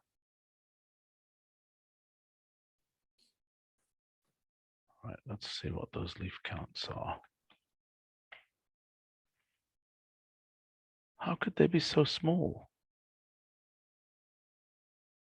Given that these ones have such big leaf counts.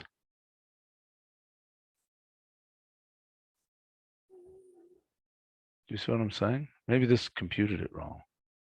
Yeah, I mean, it's improbable that we got a sample It's at the worse tail, than right? wrong. Yeah. Oh, it also includes patterns, right? The left one. So Oh, that's totally broken.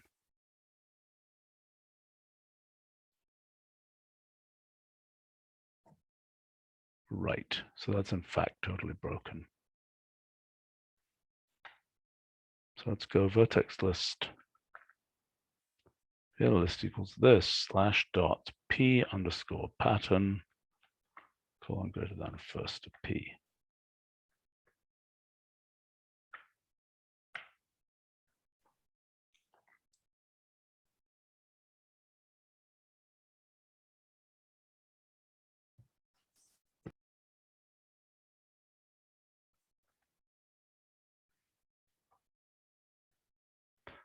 By the way, that orange needs to be checked because I'm using that in these things which are very spindly. These graphs that are very spindly, I'm using orange to make the things be visible. Okay. What do you mean checked? Well, I mean that they have to be consistent. If we're using Okay. orange, Jeremy should pick an orange, Okay. basically. Okay. We should use it.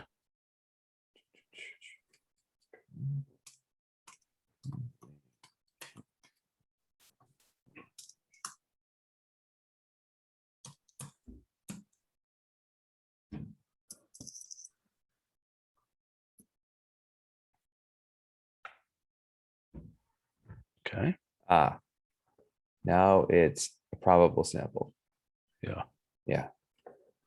So got any particular? What favorites Okay, here? so Yeah. Hmm, we could also show them as trees. We have the better. technology. It's much better. Well, I want to show them a few as formulas, and then we'll show them as trees. Couldn't you So- just label the trees with the formula? Yeah, but they're too long. Look at these. I They know, they're don't- crazy. They're not Yeah. very good. They're not label Good friendly. looking. They're not good looking. Yeah, they're kind of lanky. Right. Right. Uh,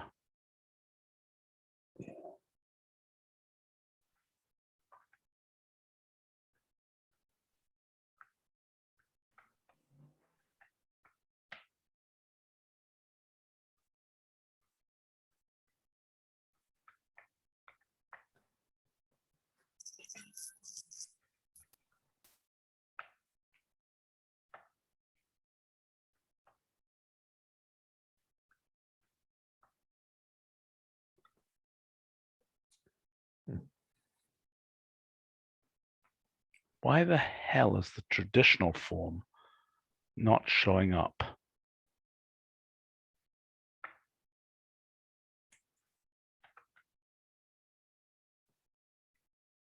Why is it showing up in that weird font?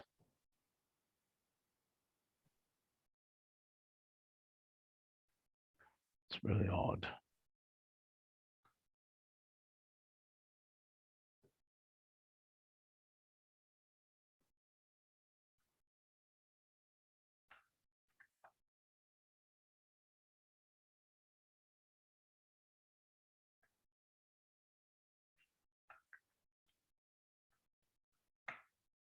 Anybody know how to make it not make a frame to the right hand side? I mean, to the two sides. I think I did it using dividers. Okay.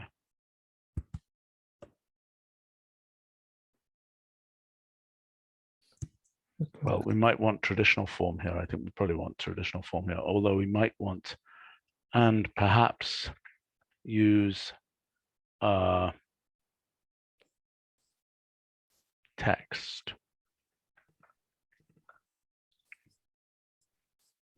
You know, maybe that's what we want to do here. Forget traditional form. Just use text. Oh God. Oh, text of traditional form.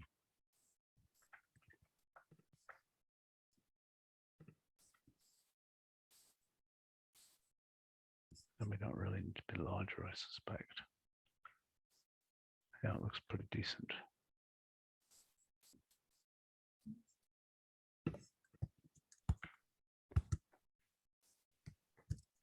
Okay.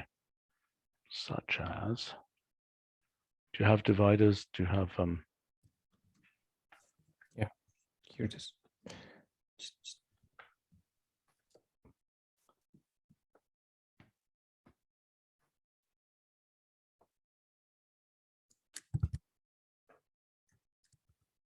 so is there a divider style? Well, transparent is already a style.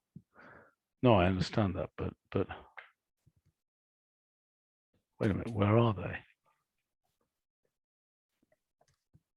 I want horizontal dividers, but not the end caps. Maybe you should leave the frame. Frame goes to all and leave the dividers.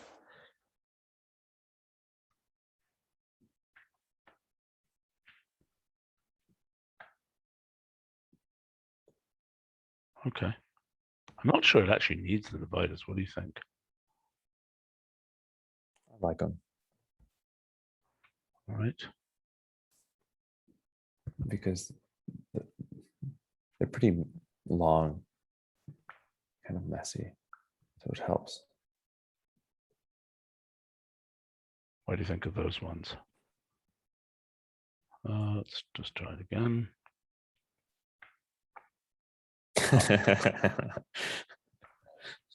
And that had to happen somewhere. Oh, that's a nice one. Those things of different lengths. Oh God, how do I even get these? That is super annoying. How do I extract these? I mean, why don't you just get another sample in draft 4? It'll only take a couple of iterations to get another nice sample, right? No, I know, but we need to seed random then. No, I like this one. I'm going to extract this one. Okay. Just take Oh yeah, I need to learn how to do this anyway. 1, 1, that, and now those are all traditional form. We say first slash at that, and I believe we have it. Okay.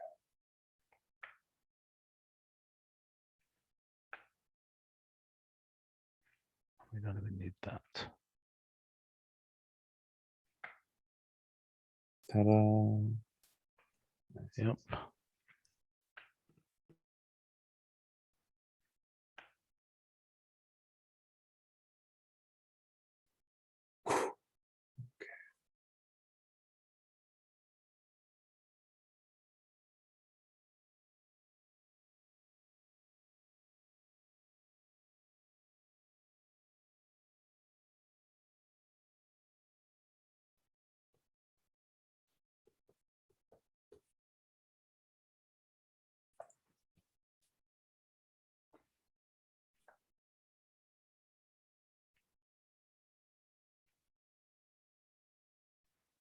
If we look at these theorems in terms of trees, we see that they simply state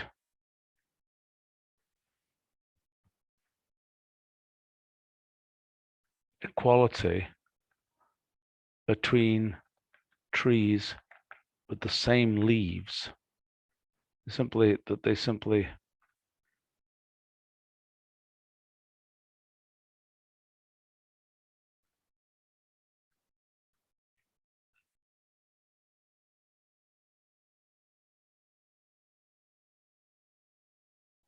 looking at these theorems, we can see theorems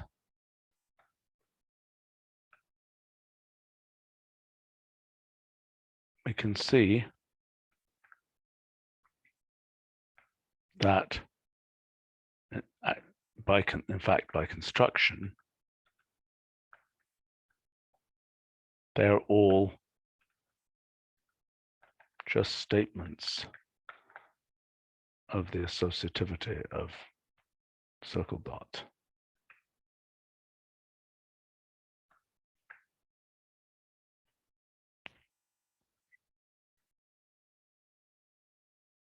Or put another way,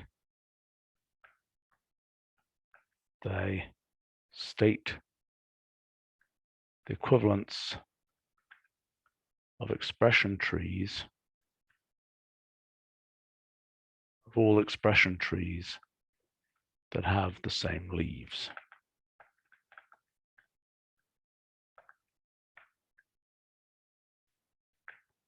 Well, same sequence, what should I say, depth first sequence of leaves? No, it's the same sequence of leaves, I think.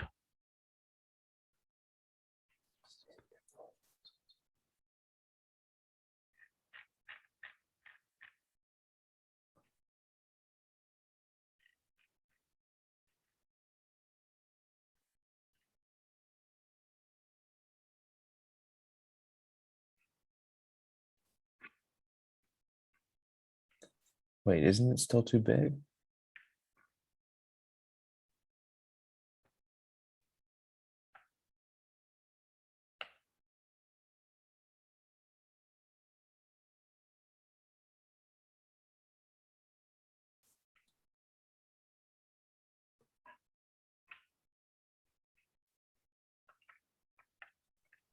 I can't tell whether we should make it bigger. This depends on the rendering. Okay.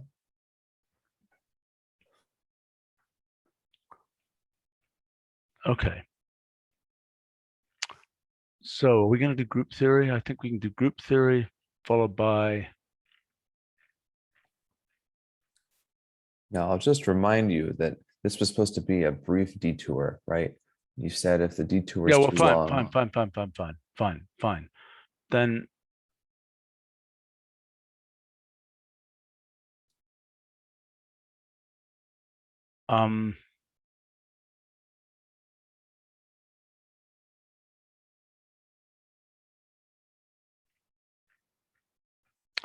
Scolomization is for exists, right? So okay, so I just write something. The axiom systems we've discussed so far are all, in a sense, purely in the sense of are all, comma, in the sense of universal algebra,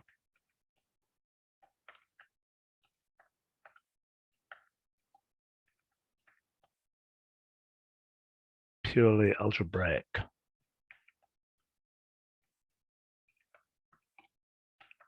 But other common axiom systems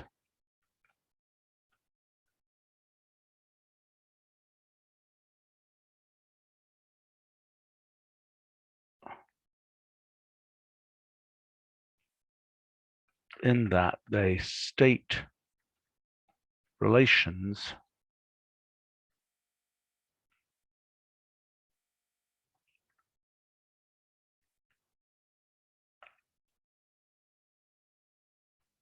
valid for all choices of variables.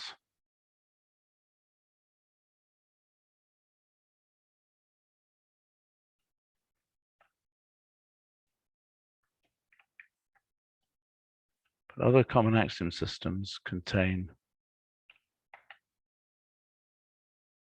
involve other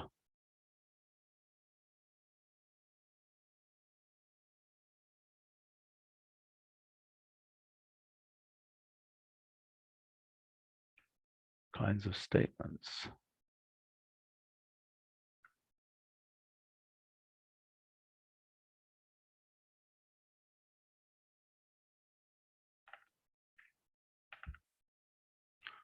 But other common axioms involve,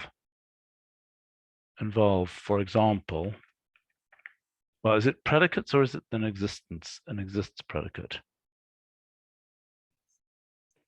Quantifier. What's that? It's a quantifier. What do you mean? Well, it's an exists quantifier, right? We've already had the for all quantifier. Yeah. So this was in a for all quantifier, but now we're going to explain how you get an exists quantifier. Right.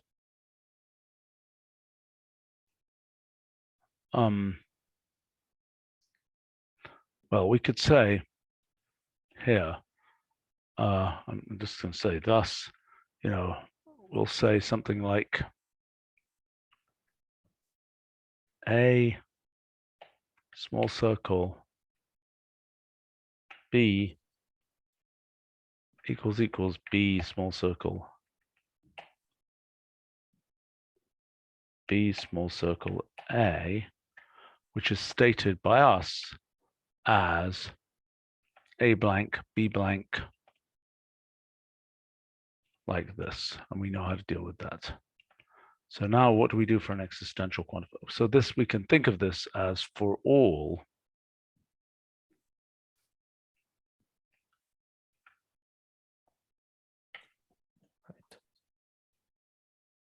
and that we represent this way. Okay, so now let's say we say there exists an A such that, I know what we want to say, A dot A equals A or something.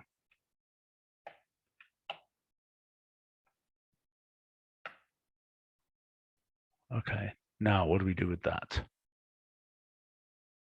Well, you can try it. Try to run an unquantify formula on that. Try to run what? Unquantify. Of this? Yeah. Or even rulify. I also have this. I also have Rulify formula. It would make it a little bit nicer. Okay.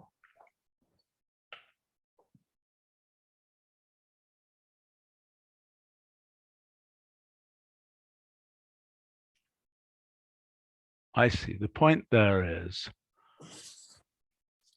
to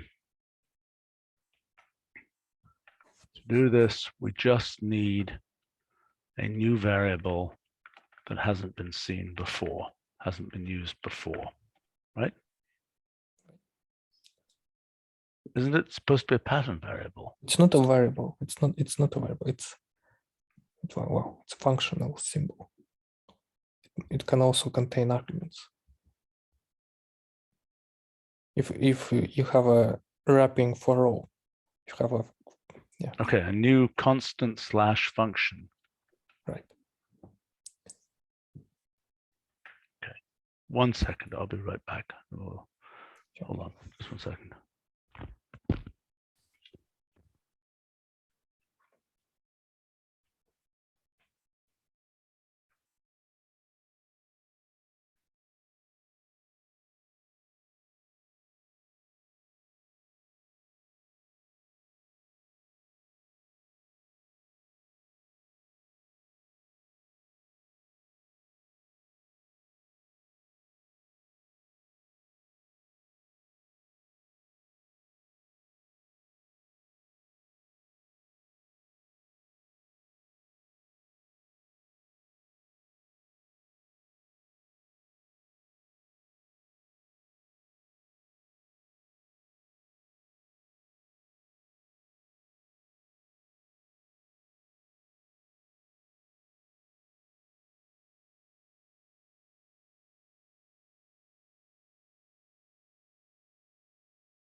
Sorry about that. Okay. All right. You're explaining, okay. I will, in a sense of purely of universal algebra, purely algebraic, sense that they state algebraic relations that are universally valid for all choices of variables.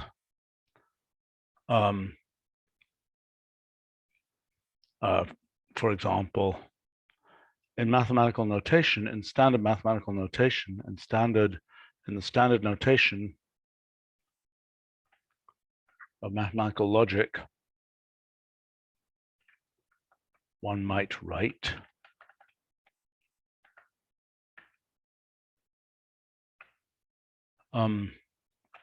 which we would interpret, which we would interpret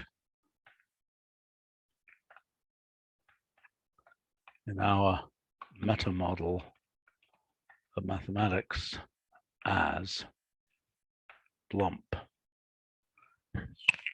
But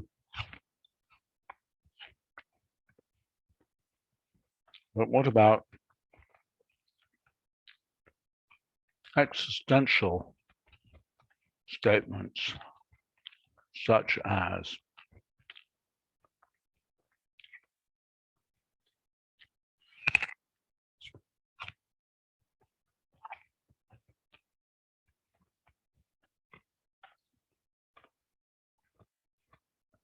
is this the one I want to give, or do I want to give one with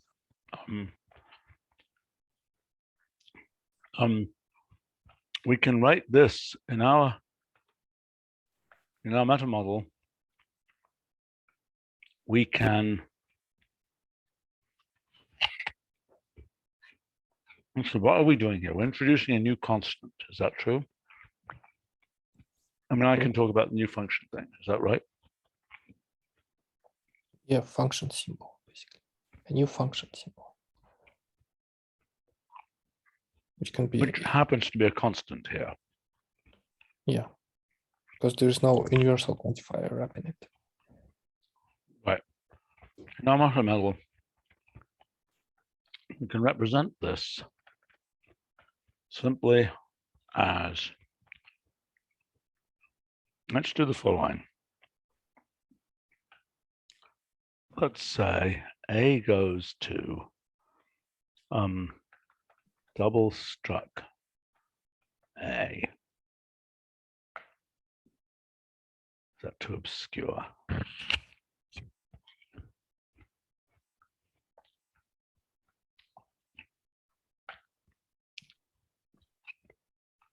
That's more obscure. Scripted? Well, script is usually not a,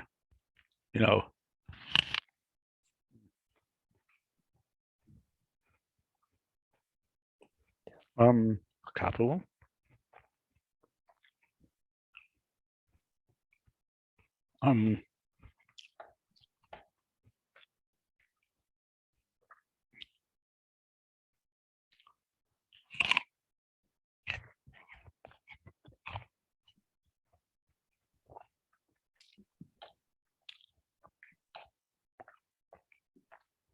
It's a constant that appears nowhere else. Is that correct? Nowhere. Where is nowhere? Just... It doesn't appear in any other, nowhere else in the axioms. Yeah. Right.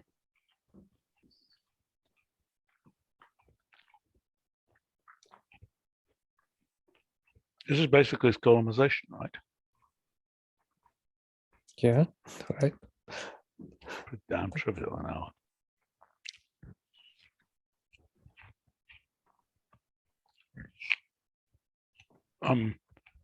If we have similarly,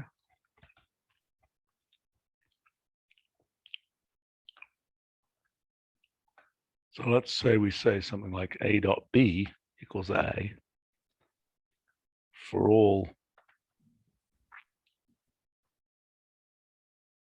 B that exists, for all A that exists a B, such that this, now what do we do here?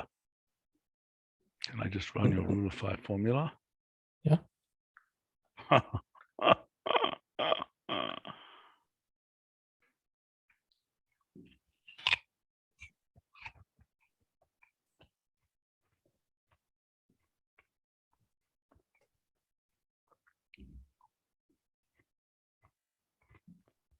Okay.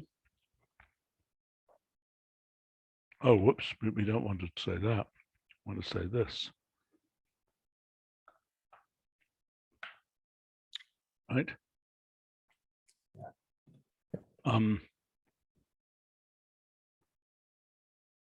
Similarly, we can represent, for example,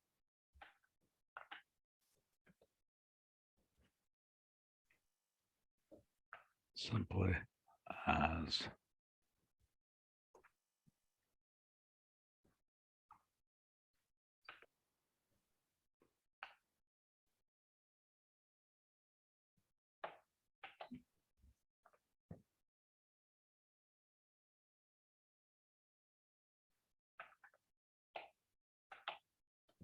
is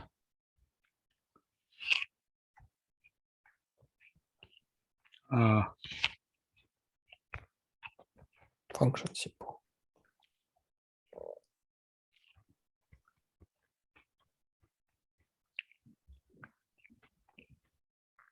the function symbol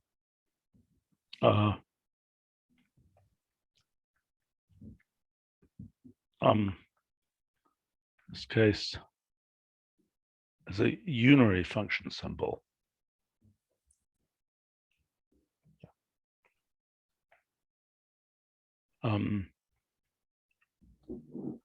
Just like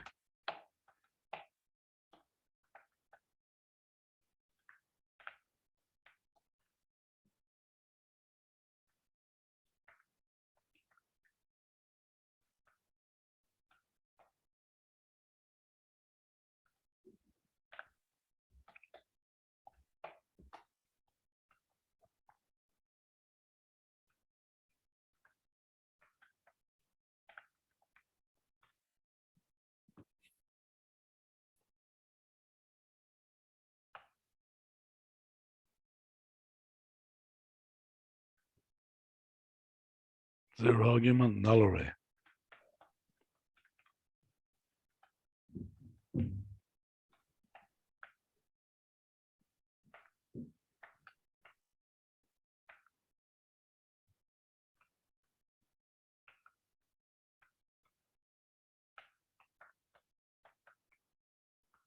Hmm.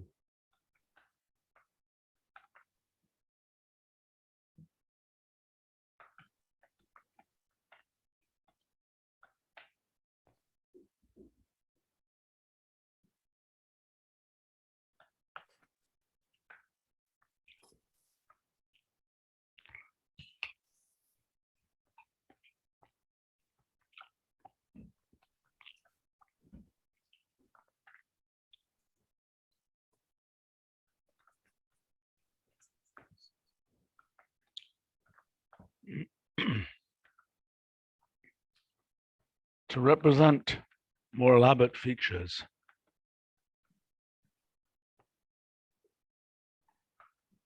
axiom systems like Peano arithmetic contain not only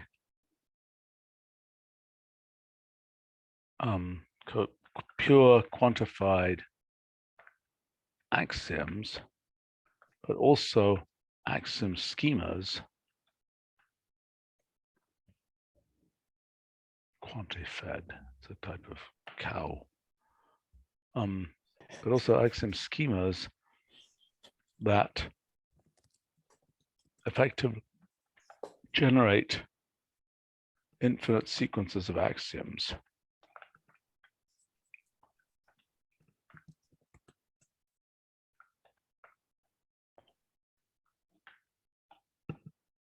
But also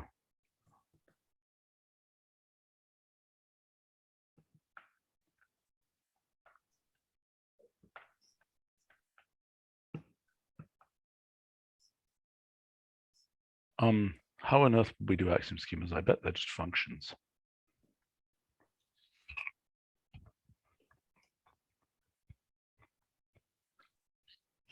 Yes.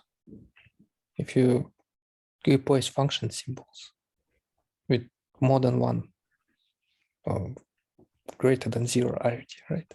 If you replace them with quantifiable those Yeah, data. I think that's right.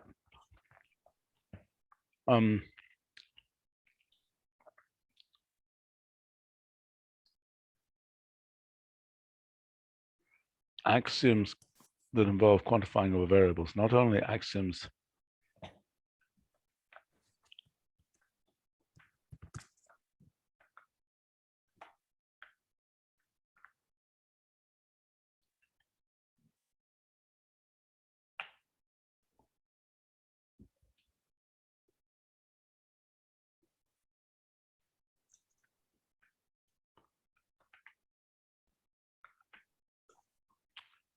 in our setup, however, such axiom schemas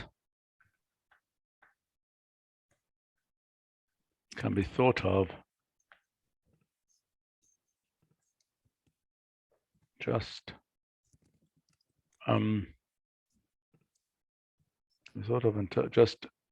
just in terms of having function symbols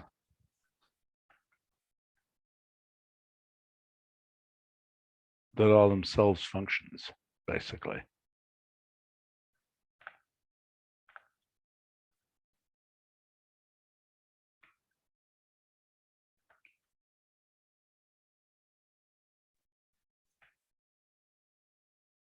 Or in standard Wolfram language notation, functions whose heads are themselves functions, such as heads are themselves patterns, such as f of n blank of. Can we actually write out the induction axiom? Well, we can try.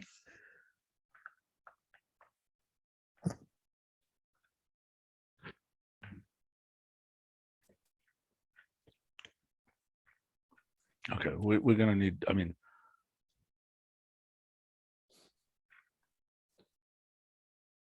okay, let's, since in the interest of next time, I think we should, I mean, we've got more to do on this section, but it's rather straightforward, I think. Probably, unless we run into some horrible problem. So automated theorem proving? Yeah. Okay. Well, I mean, let's just try generating these because. Oh, I agree. Yeah, I agree. Let's just try generating them just for the sake of. Do you want to do it now? Yeah, let's just try it. Okay. I do believe that we might be able to just get away with doing something as trivial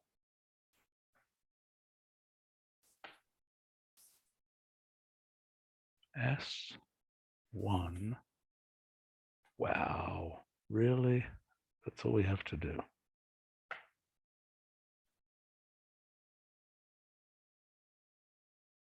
What happened to our events? Why the hell do these events keep on being so small and so on?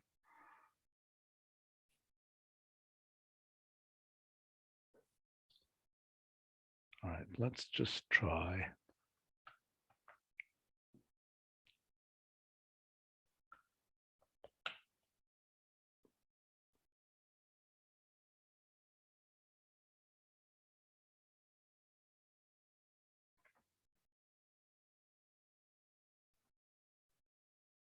Well, I mean, there's all kinds of glitches here.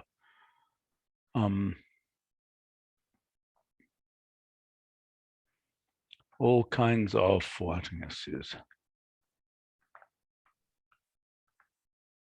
E.g., non-spanning overbar, which I think can be fixed. Can be fixed with spanning options. Also,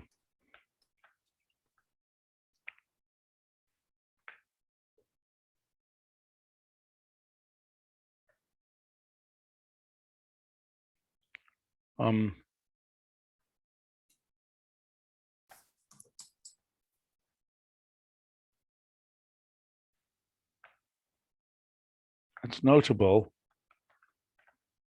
that in this picture, one can already see, quotes, different kinds of theorems ending up in different places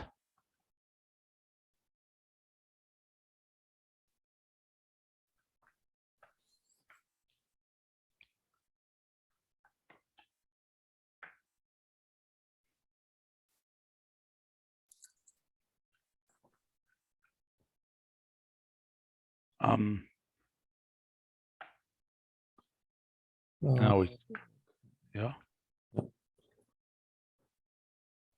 See what happens for by substitution.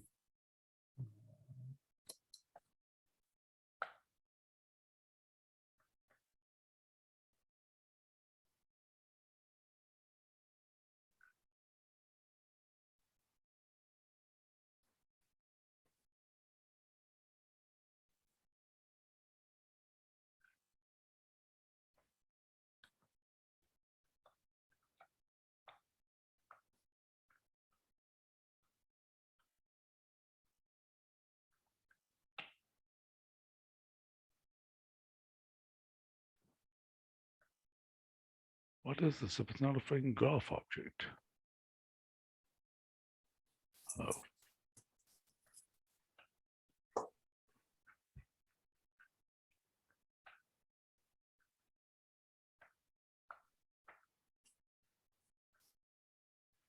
My God, you managed to compile induction? Look at that. I tried. Looks amusing. Okay, hold on. So,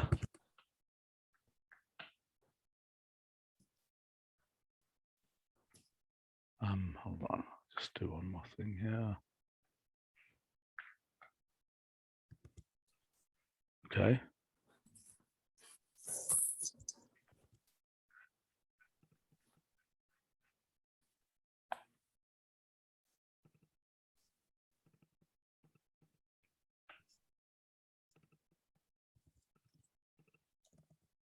That first thing is your induction axiom. Did you get that out of NKS or is that from somewhere else? Just from Wikipedia. Could you look at the NKS version? It'll be similar to that probably, but oh my God.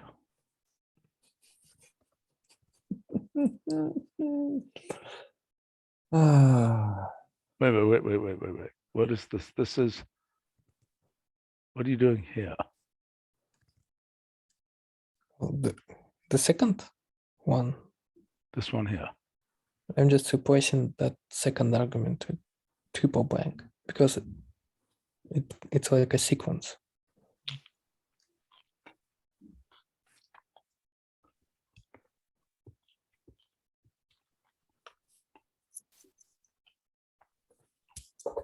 What are the knots doing there? The exclams. Yeah, well, you can't get rid of equality, well, negation. Because I'm really fine, it means like you should rewrite it only as rules. So I'm getting Yes. rid of, yeah. So What that, about two-way rules? well, if you had an equality, then that would be a two-way rule. But if you have implication, that would be a usual rule, single-way rule. And because you have also conjunction there, it kind of produces a negation if you turn it into a rule. Okay. Well, we're probably going to have to discuss the fact that implication is compiled into a one-way rule. But that doesn't occur very often in, if you look at the NKS crib sheet of axioms,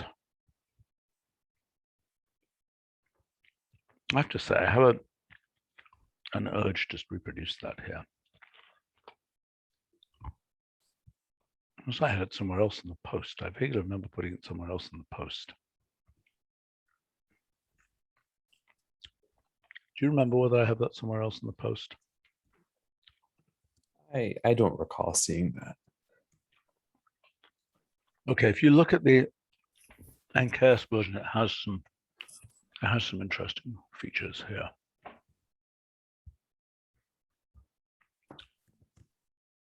Oh, and by the way, if you look at the note about Peano arithmetic, it's probably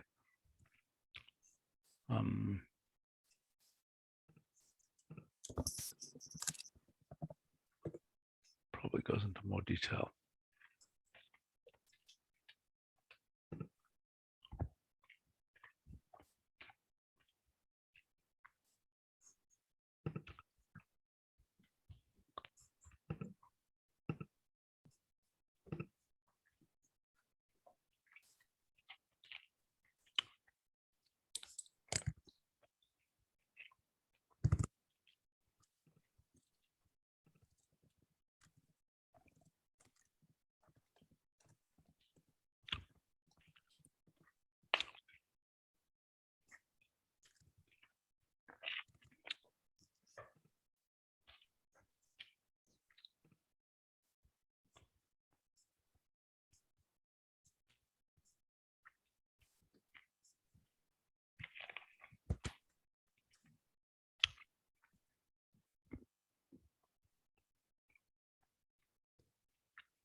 This is quite an interesting note.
Okay.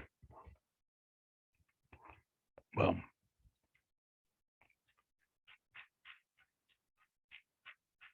we'll chase more of this later. Yes. Yes. I think okay, just let me do.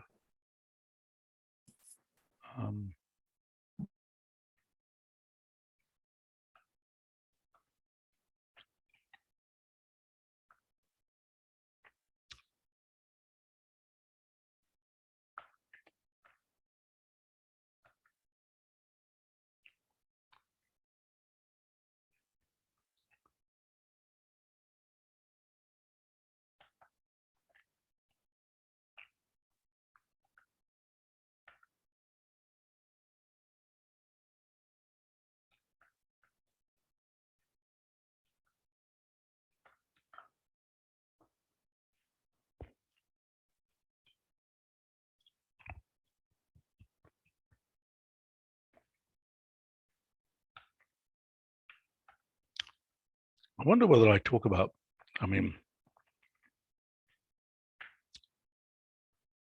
relationship between bisubstitution and foliations and things like that. What do you mean?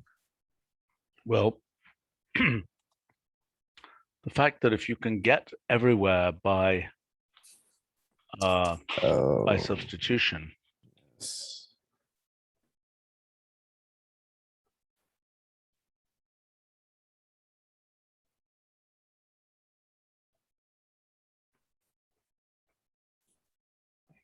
note of that. All right.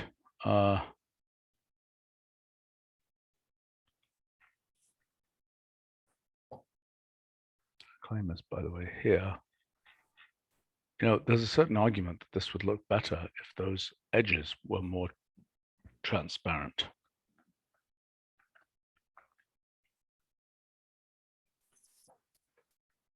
Well, part of the obfuscation is due to the arrowhead size. All that dark blue is just from the arrowhead size, I presume. Yeah.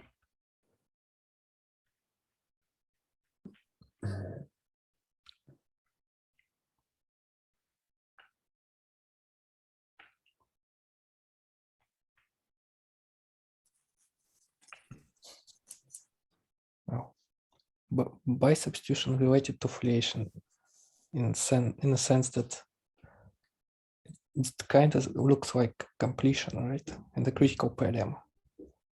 Because if you have just substitution, it's like composing your rules, just applying it to the result of another one. And by substitution can compose them differently. So it's like Yes. a tensor. What's that? Yeah, I mean, by substitution is related to critical pair lemmas, Yeah. which, by the way, we also need to mention somewhere. We should just, but can we mention it in the section on by substitution? No, we're going to mention it in the theorem proving section. Better. Yes, fine. Right.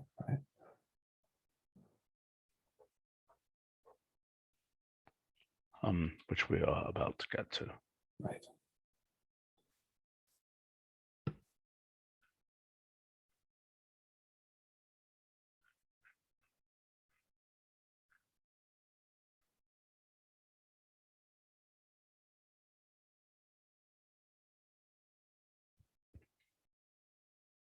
I am so confused about which thing is which here because we don't have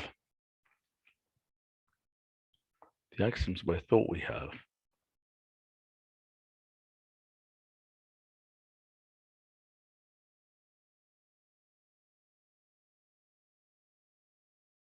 Oh, that's rather lovely.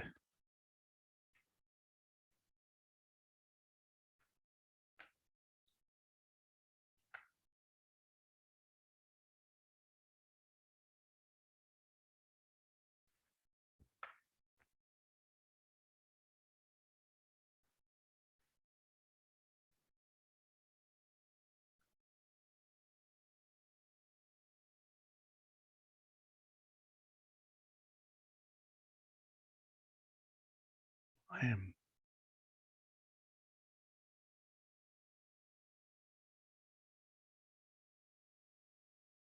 I see. That's really the minimum maximum for group theory. Well, I see. That's actually right then.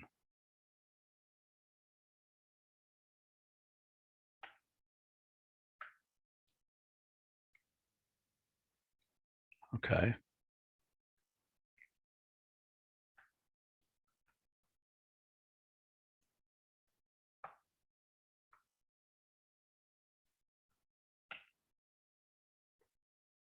Oh, I mean vertex count.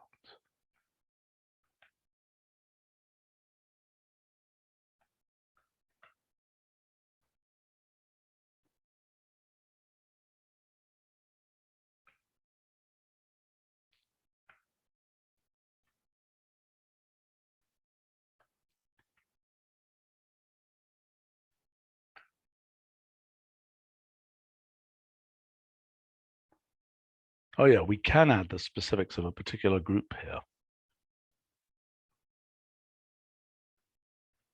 That's what Brad could tell us how to do. So to make one of these more complicated entailment cones, I'll tell Brad about it.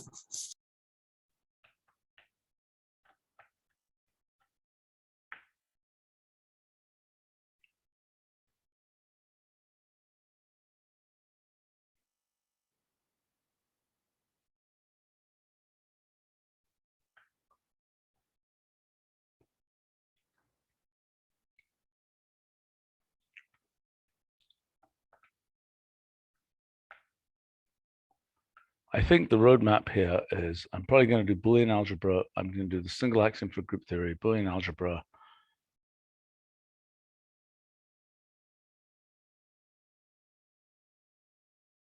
And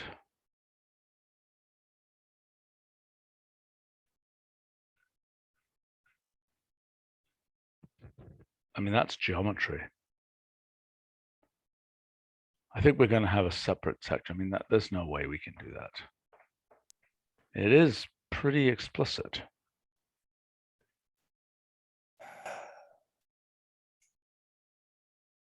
Oh gosh, look at that. For all there exists, blah, blah, blah. No, this is way more complicated than the other axioms with you. Well, I know, but it doesn't have anything structurally more complicated. It's just a bunch of elaborate functions.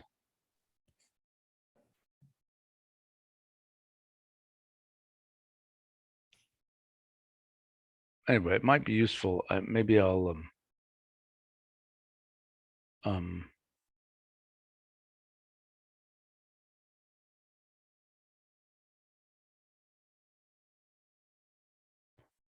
yeah, I mean, we can write this out. It might be instructive to write it out in our formulas just to prove it can be done.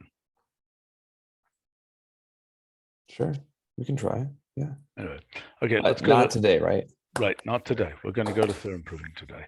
I just want to parameterize what we've got to do. We're going to do theorem proving now, and then we're going to do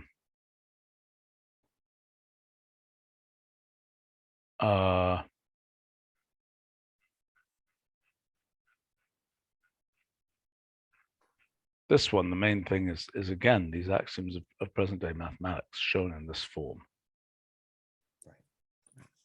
which we didn't get as far with as I hoped we would.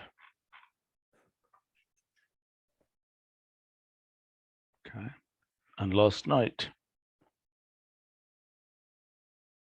okay, we're doing reference frames, which we haven't done, but I think we made a lot of progress in thinking about them in terms of monotonic functions, right, as opposed to finite. You know, given that we have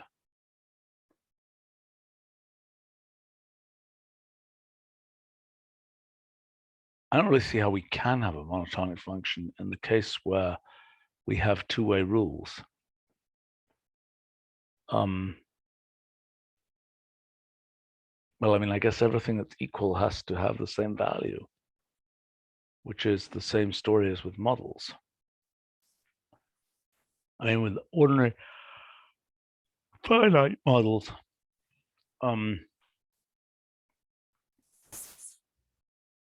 well, so this kind of entailment, oh, I see, we can have the same thing with our accumulative system, right?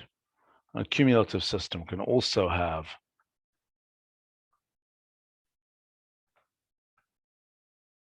monotonic models, I claim. What's the intuition? Well, I mean, it's just because it builds stuff up, and it's the same way. Well, Nick, what do you think? You think they'll be monotonic? Or do you think they'll have monotonic models? We just have to check. Let's see. Well, this is an accumulative graph here. Things we just looked at are accumulative. They start from one thing and they have, if we take this, for example,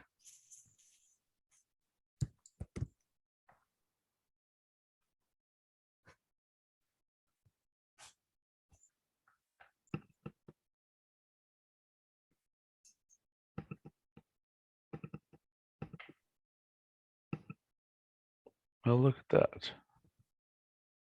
See, they don't go two ways there.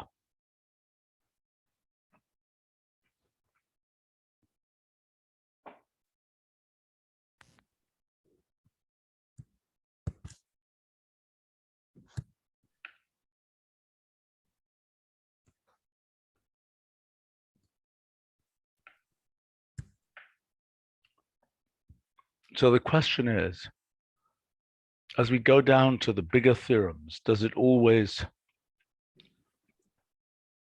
is there something we can compute that always increases? So for example, the accumulative system, if we just were going to do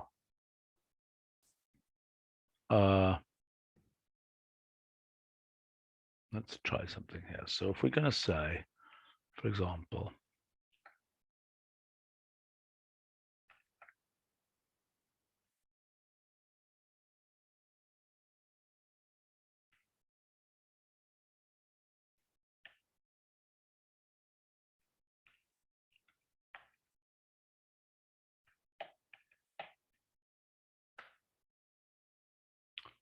okay, so now let's go 2 steps here.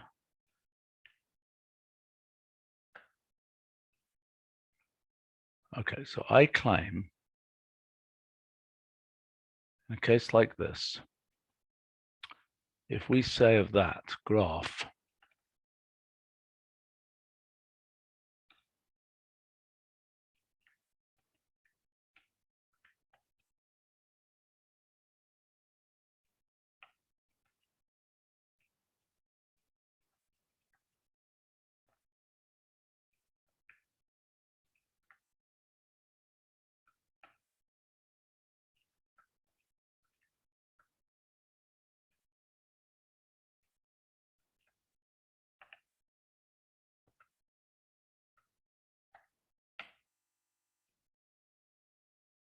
so how do I get rid of the, how do I get rid of the blue things? Do I say vertex shape function arrow automatic?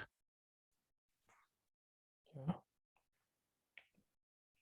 Or token labeling. Oh, how's it?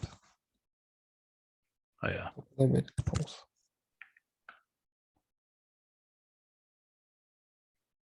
okay, so my claim here is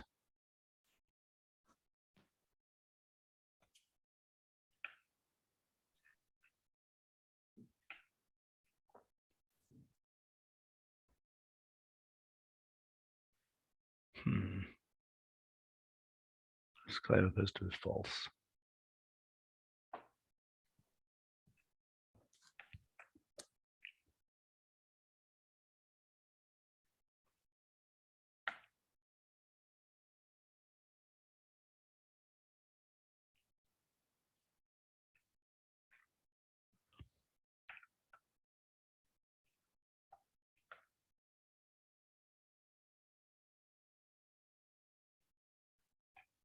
Okay, is it the case that,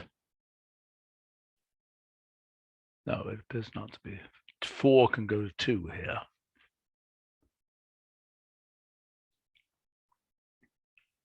Oh, that's because it's a two-way rule. Mhm. Boy, those are Yeah. squiggly creatures. Right. It's unclear how you'd ever get a, because whatever can go up can also come down there, if that makes sense. Yes. Yes.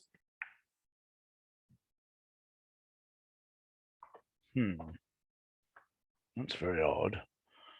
Well, I don't know how this works then.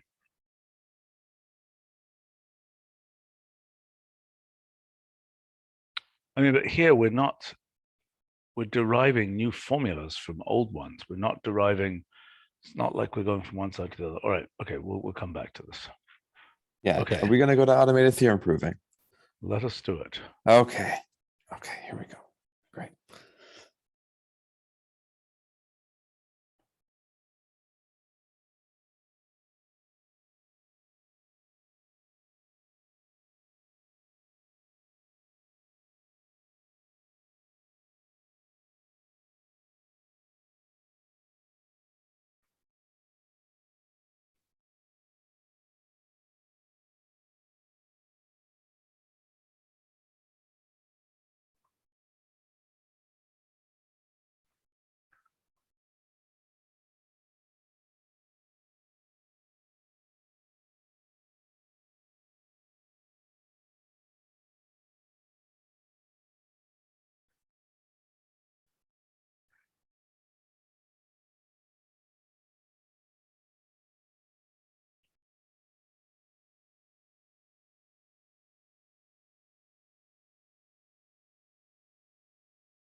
Okay, so I'm saying we make blue boxes here. Is there an easy way to do that?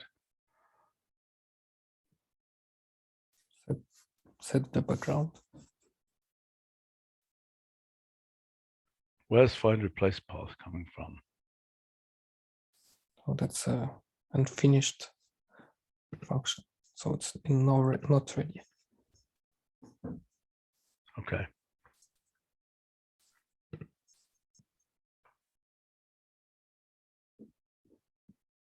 Well, let's get a roadmap for what's happening here. Okay, so we got these. All of these three proofs can be seen as paths in the entailment cone. Okay, great.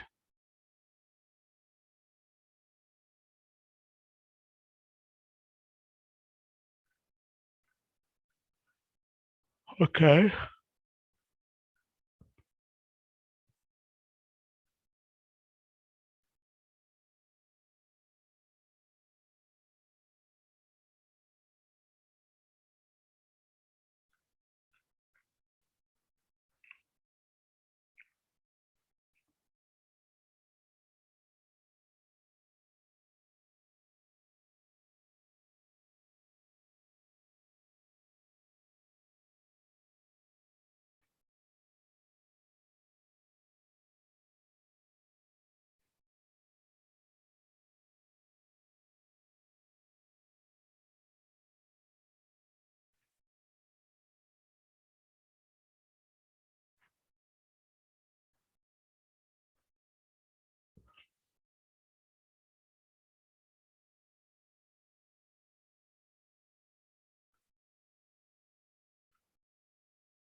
Okay. Is this in fact the right story here?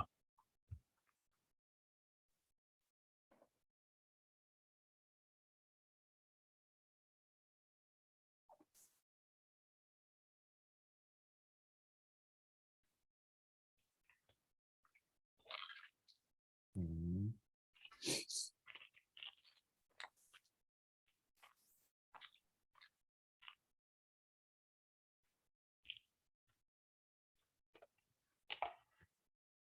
Nick, are you? I don't know whether you're, I'm actually quite tired.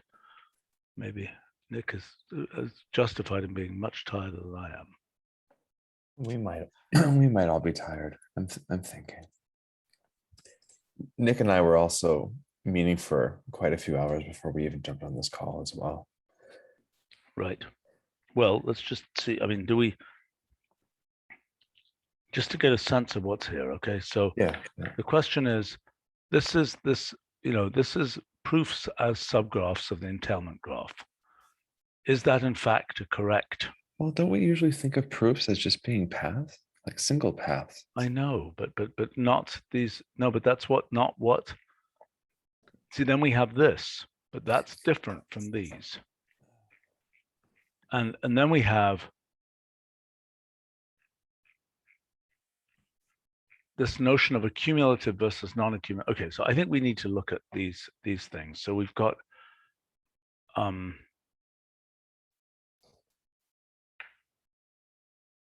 okay, and here, by the way, we need to talk about, what was the thing we said we needed to talk about?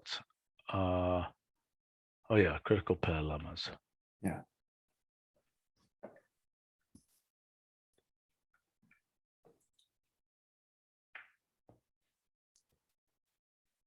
Okay, well, we've discussed proofs as being paths elsewhere. So I know, but the whole point is that what Nick has said is that we can't unscramble every proof. What do you mean unscramble? We can't make Into- every proof be from beginning to end. We end up with these things in automated theorem proving where we are proving a, where we're deducing truth. Where do we have that notebook? We had a notebook about automated theorem proving.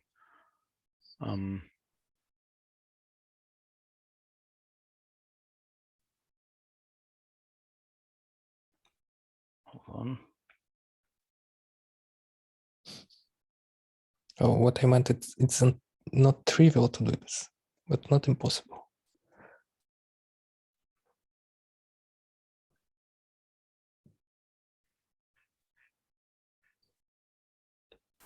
The point is that I think it's impossible in general to do it with the same lemmas. So it would be just the same graph, but maybe with some arrows reversed. So it's not going to be the similar graph. But We'll it's just not have a to make a new one. okay. But we've got. Let me just make a notebook here.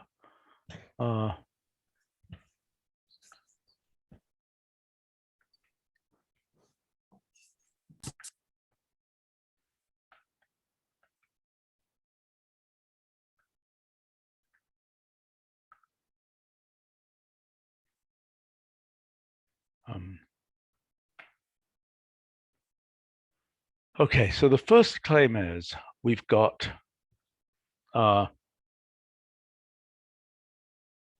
is there a form of automated theorem proving that does not use intermediate lemmas? Can we do ATP without accumulative lemmas? Well, that would be very What if that's inefficient. stupid? Okay. All right, so one thing we have to talk about, which I don't think we've talked about elsewhere, is cut elimination. Because I mean, we can always flatten out one of these things. Maybe that's what we talk about at the end here. We'll talk about cut elimination.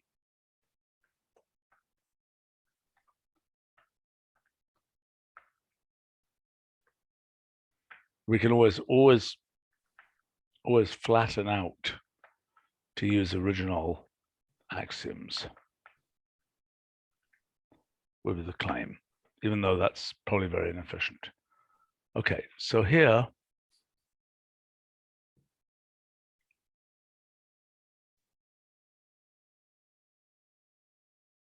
you see, the scheme that we've got here seems to always involve, we've got a hypothesis and an axiom, and then we derive true from the two of them. Right?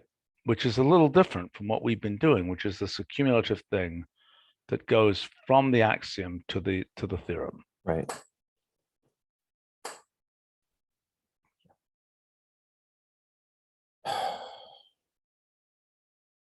Now, maybe it's not even worth doing that, because I mean, we're showing the relationship to theorem proving, so we can say, look, in theorem proving, we end up proving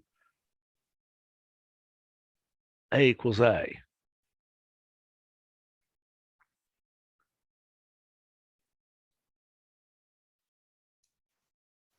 Why? I see. From the theorem alone, from the axiom alone, you can't prove A equals A. Right? That's the claim. Oh, you can. No, the point is to prove it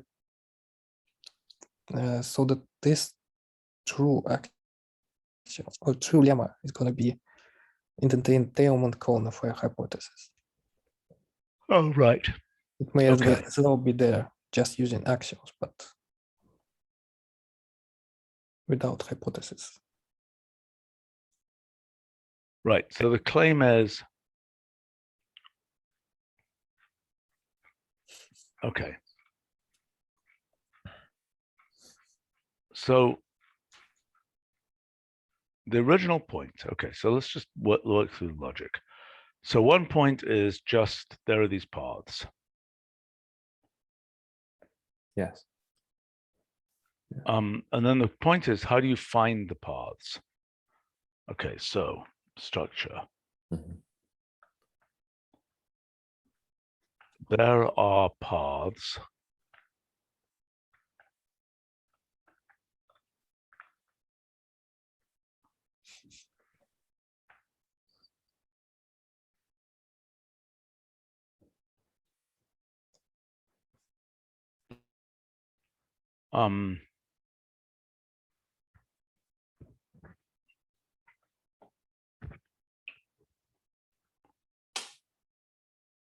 Let's see, then the next point is one can find these paths.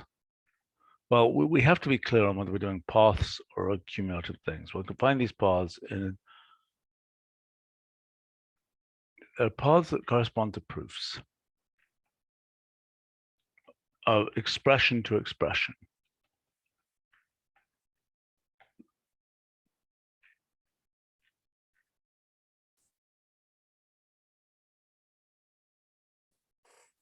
Then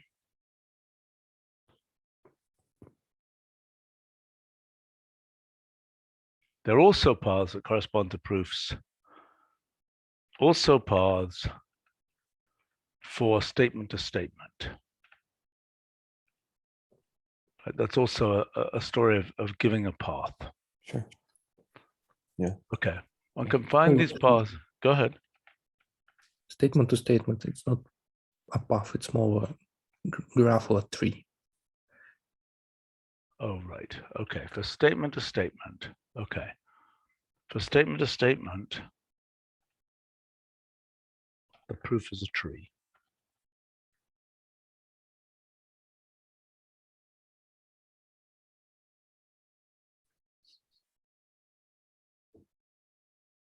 Right. So it is the past entailment cone of the thing being proved. Could be past entailment cone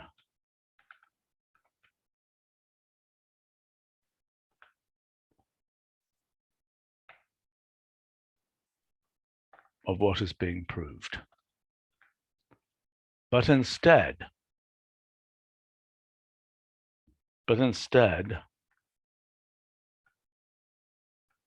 want to find a tautology in the intersection of future entailment cones. Okay. Okay.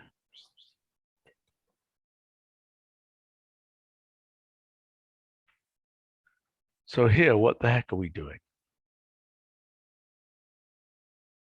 That's the initial axiom.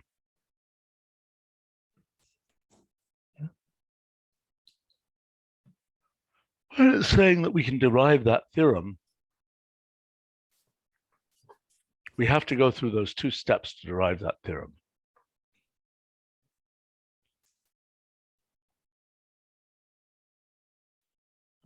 It's hard to call them steps, right? It's kind of Wait a minute, because they're so trivial. no, because they're branching. Well, It's okay, not- fair enough. I mean, Right. okay. That was my concern as well. Okay, okay, so then this, but what's confusing is this theorem is proved here by something that doesn't, that is just like this, it doesn't branch. Oh, because it's been turned around. Would it branch if it had not been turned around?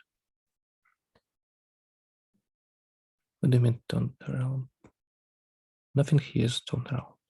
No, see this. This is going from initial statement, from Big Bang to Yeah. proved result, right? Right. Okay, whereas here, we're going from hypothesis and axiom to true, which is the opposite, which is not the same way around, because we'd be going from axiom to hypothesis. Right, that's the point. Yeah. Okay, so how should we think about this correspondence? In one case, we're looking in the forward, entailment process of one statement, one axiomatic statement implies another.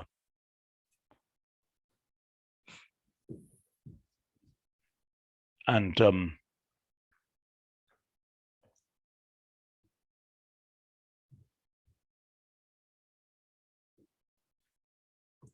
in other cases, I'm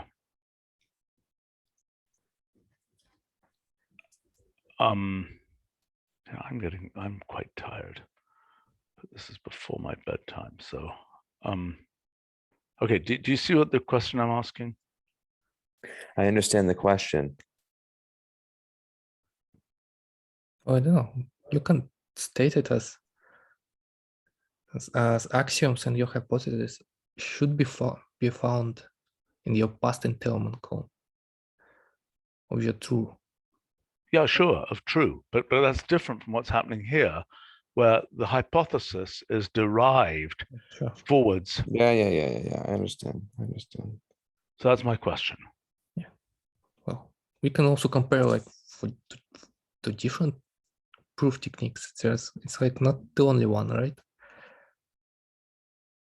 Yeah, but I think that the key point, and I hadn't recognized this before, is I think that proofs as paths, has been kind of a mantra for some time. Whereas when you look at fine equational proof, it's just not what it is. No, it's not what it is. Right. But it is, but But you it can- could be in this way round, it is proofs as graphs. Now, we could untangle this proof by cut elimination. We could untangle this proof, I believe, to be a straight line proof. Nick's done that before. Yeah. Nick, that work you did on find replace path, or like Yeah. an analog of find replace path, we have that. Yeah. We can do it. Well, so let's do it. I mean, let's This see is what how we this, this is what we discussed around the holidays. yeah, like, okay. But let me, on the 23rd. okay, so I'm just going to kind of okay, so look, we've got these different things. We've got this graph. This can be untangled by cut elimination. Okay. To a straight line path. Okay, now, how is that related to what we find in the entailment cone?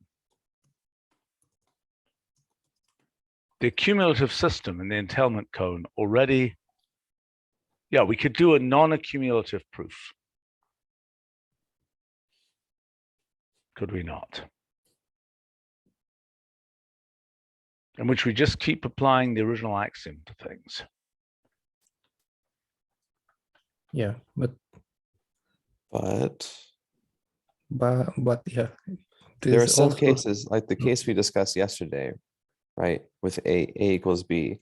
It's not always that, just generating the entailment cone from the axiom seed, right? Comparing that with, you actually give a theorem and then you prove that stated theorem for the axiom. Those are different. That's why Yeah. A equals B is a completely dormant rulal virus by itself. But when it's interacting with other theorems, it becomes quite explosive. We can consider it, we can think of it as, adding the dot is like gain of function. Christ. Oh no. wait, what is it? This is Oh, the just, classic issue of gain of just- function research for viruses. Whether Just,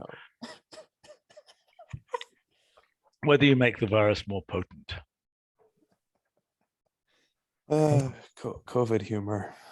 Yes.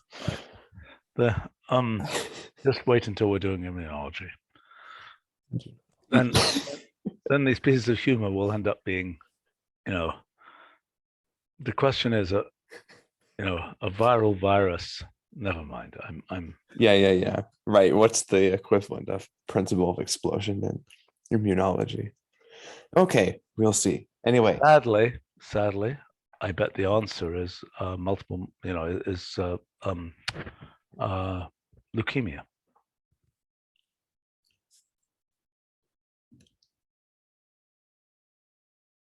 Uncontrolled replication of immune system cells. well, okay, let's not get into this. Yes, I mean, is it a special case of metastasis? Yeah, it is. Yes, it's a Yeah. yeah. Okay. Yes. Okay, well, keep But- that in but I mind. mean- Metastasis, explosion, etc. Come on. Okay. Focus. The concept of falsity is do I actually mention that the concept that falsity is like white holes? Yes. I don't. I do say that. There's a whole section, the notion of truth. It should be Yeah, there, I know right? that, but it should be there. I just don't know what it actually is. Yeah, I know. Because I've It's forgotten. it's becoming difficult to monitor this whole thing. Hattem had some whole set of comments on the notion of truth section. Okay, let's go back to this theorem proving stuff. Okay, so let's review again. Okay, in find equational proof, we had looked for cases where we this was an ATP thing here. I thought we had another ATP thing. Here we go. 47 is ATP as well. Okay.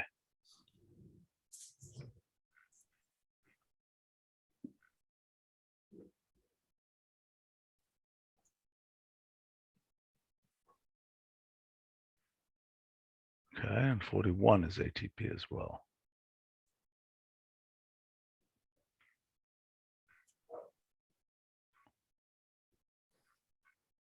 Oh man, I don't even remember some of these. Oh no, this This- is familiar. Yeah, this is familiar. This was our attempt to find cases where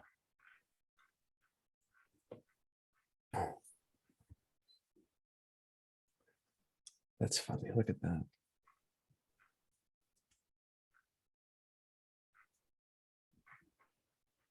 okay, so this had to do with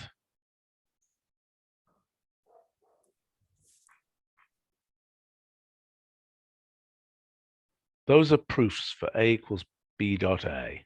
Mhm.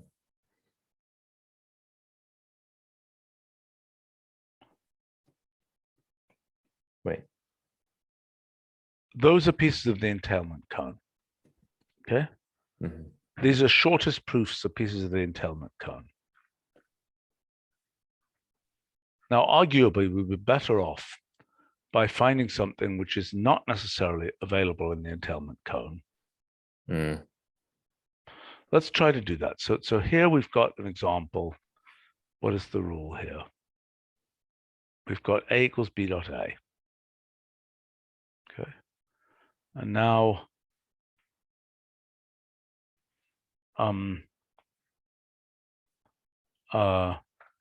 finding non-trivial ATP proofs. Okay, so the first thing is to say, with A equals B dot A, the first question is what are, so let's just go ahead. We can enumerate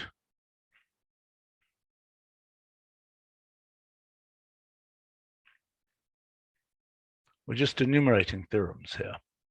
So in A equals B dot A equals B dot A,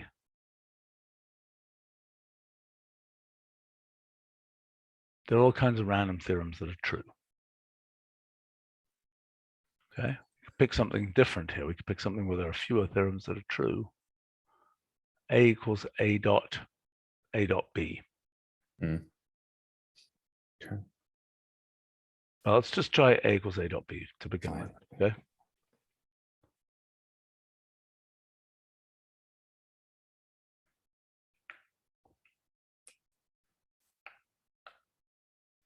Okay, so here are a bunch of theorems.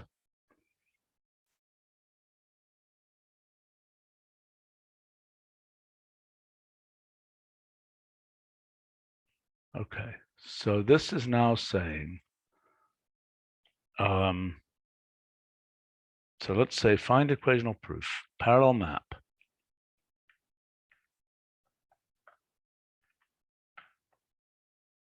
Find equational proof of hash, comma, for all A and B, A equals A dot B.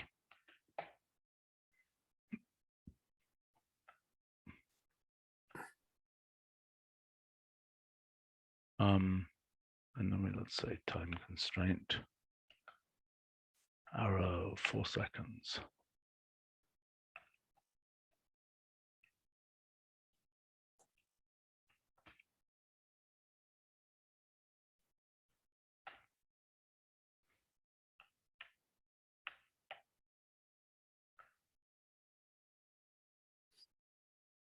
We might as well generate the proof graphs here.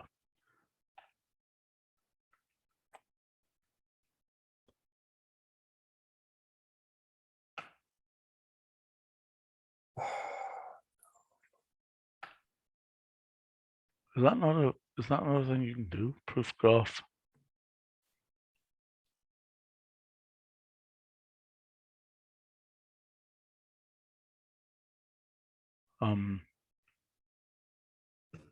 Have one equal instead of equal. You have set instead Oh of equal. God, that is unbelievable. Oh no, let's do parallel evaluate. That will like blow up everything.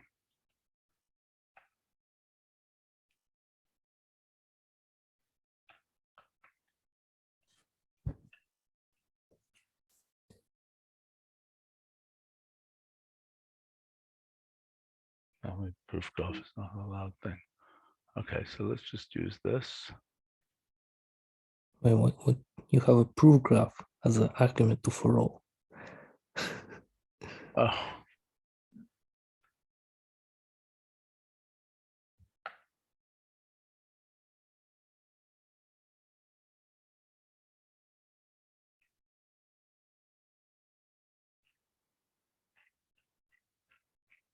those are all utterly trivial proof graphs.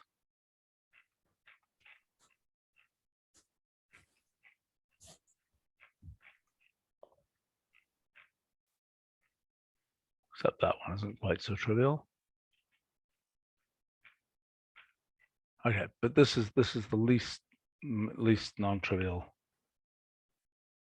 case. So let's take that proof graph and let's use your function. What's it called? Proof. What's it called? Your function. What do you want to find it in the token event graph? No. I want to just convert this to our form.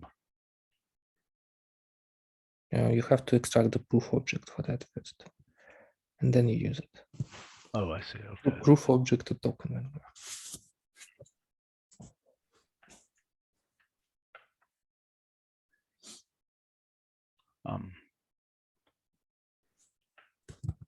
Oops.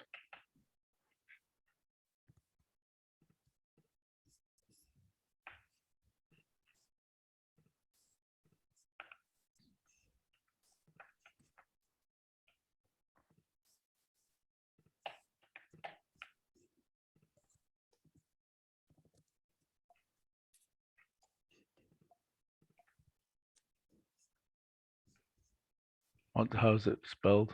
Proof object to token event graph.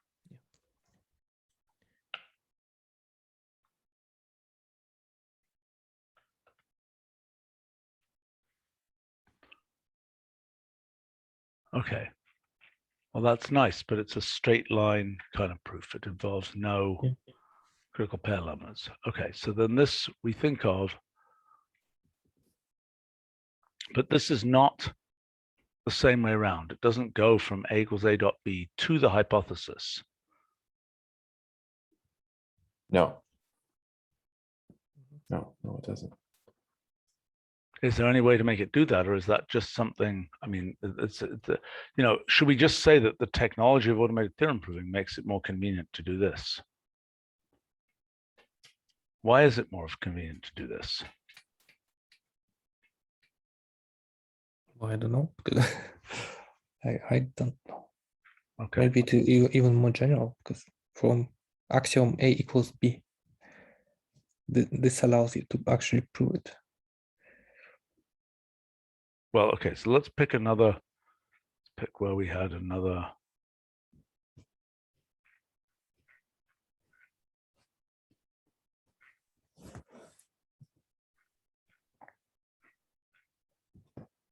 By the way, we should go through and check that we don't have too many. A, B goes to B, A goes to A dot B, all those kinds of things. There's just a lot of very similar, but not quite identical. Yeah. Okay. Right. Okay, so here,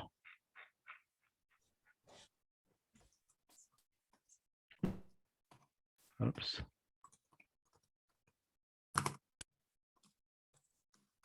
Should we just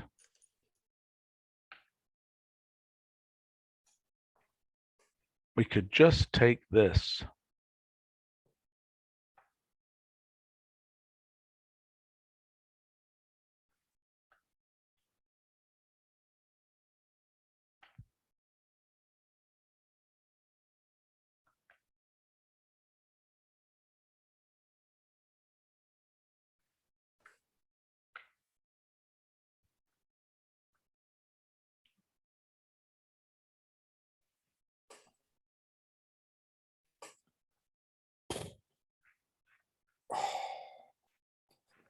Okay, so most of those theorems just aren't true for this case.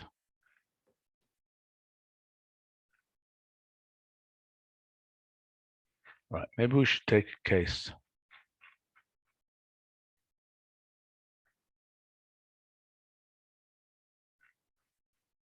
Let's just look at our wild animal chart. A equals A dot B.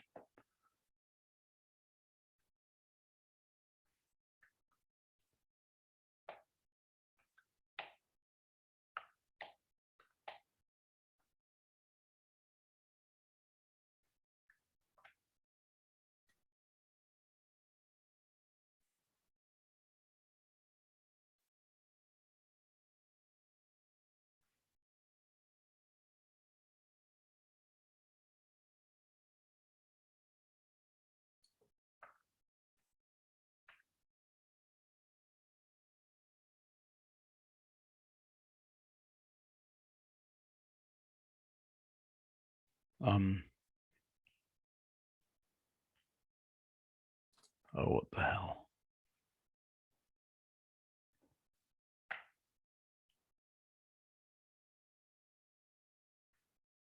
Okay, there's a nice critical pair lemma being used.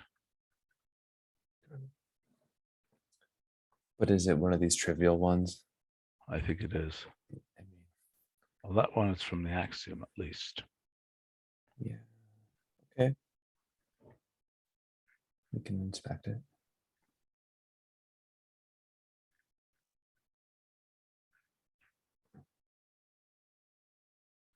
I wish they weren't always the critical pair lemmas that were. I know. Just Immediate. Right. right. But I mean, maybe we should look a little bit further here. I mean, maybe Can we we? should. Yeah. Sure. I mean, Yeah, let's keep this. Okay, so let's because we've pick done one. this before. Let's pick this one here, which has a critical pair lemma. Well, actually, this is the most trivial one, the critical pair lemma.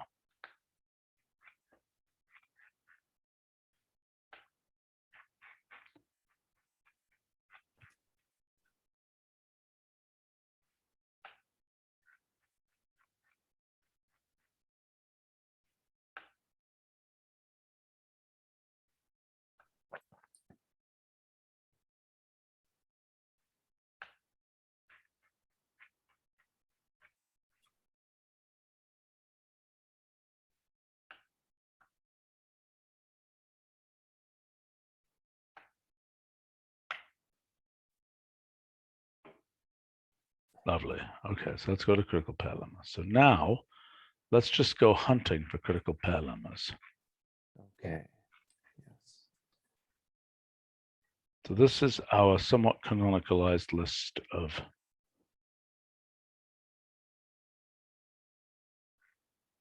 well, maybe you shouldn't bother to canonicalize.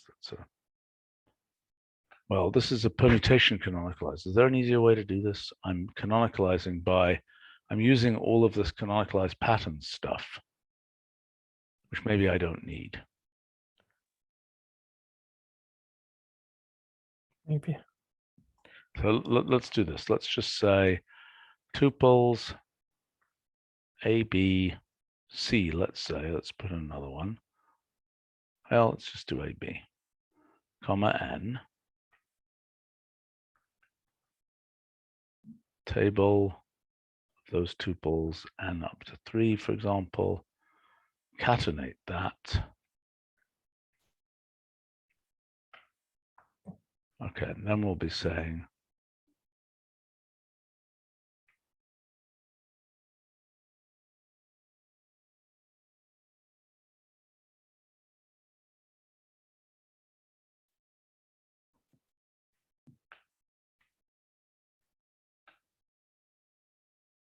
flatten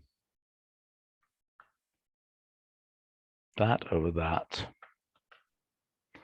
Okay, and then how would we do this? And then what we want to do here is we're going to make tuples of this comma 2. And then we're going to say equal triple at this, and then we're going to say delete cases. of not equal. Oops. Late cases of true, rather. Okay, so here are our equations. Is there any way we can canonicalize these equations easily? Well, here, there's a very trivial thing we can do. We can say sort slash at that and union the sort.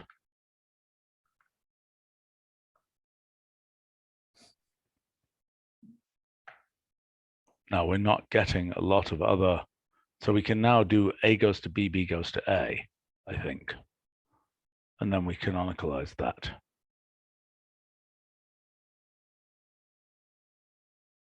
Yeah. For each one of those, we do this thing here. Oops, we do this, I think.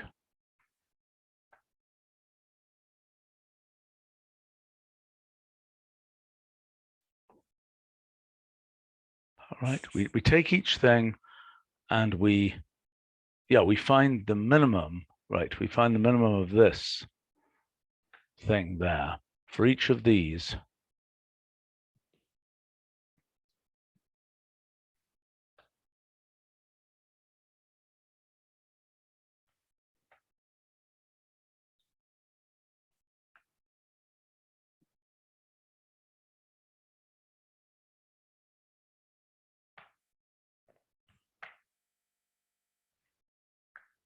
Okay.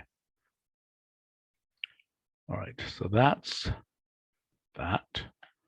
So now we want to go, let's say we'll go to 4 variables here.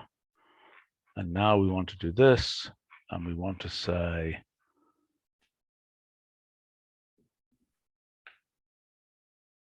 and then we want to sort by.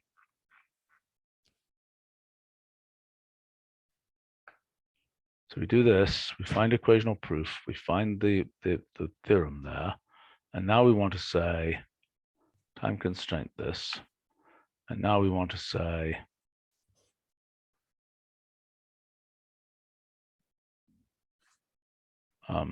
this thing here, I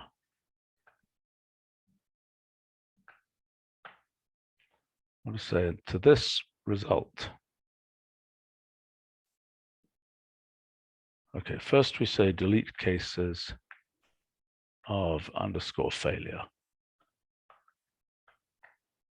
And then we say, oops, no, delete cases of blank arrow underscore failure, I believe. So check that works correctly. Good, okay.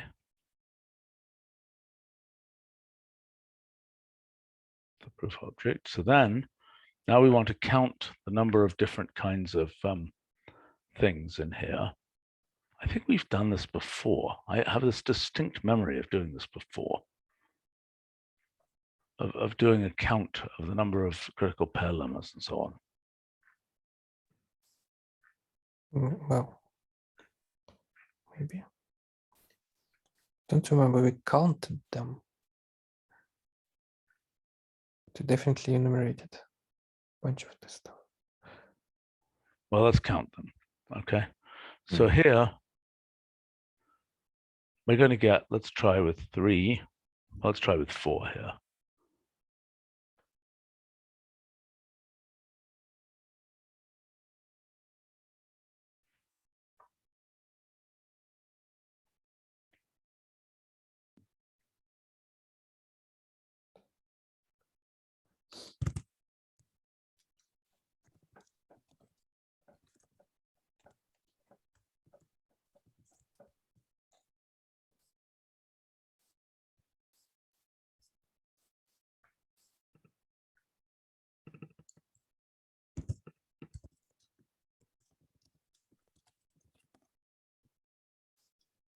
You know, I discovered today that the reason a lot of these summary blobs are slow is because they're using these crazy 9-patch things.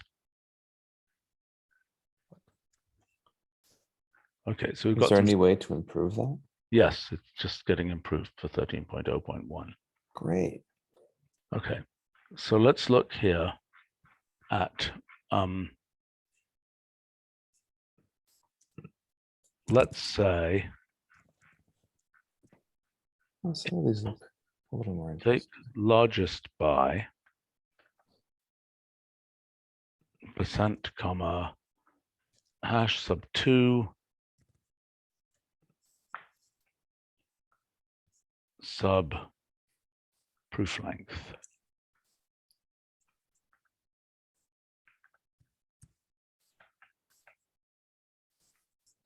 Comma 10. Oh, for God's sake. No.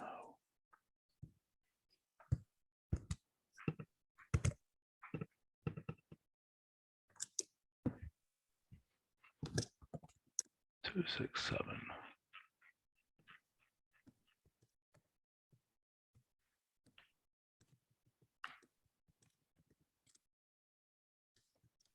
Okay. Okay. Now these, let's do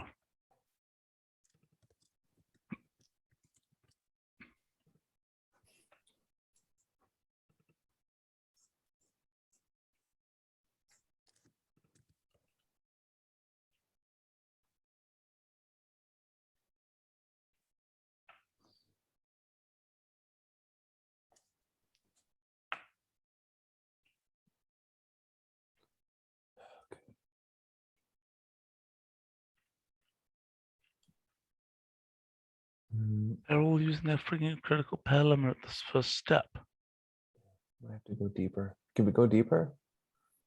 Deeper in what? Well, it may be that the problem is with our type of axiom, not. Okay, let's try a different thing here, Yeah, okay? Yeah. Let's try. By the way, I'm not certain that the critical pair lemma, we should count critical pair lemma. So it's interesting they all use the critical pair lemma. Okay, so here, let us go ABC here. Let's go into 2 of them. No, let's go to 3 of them. Now, this thing here, I want all permutations of A, B, and C.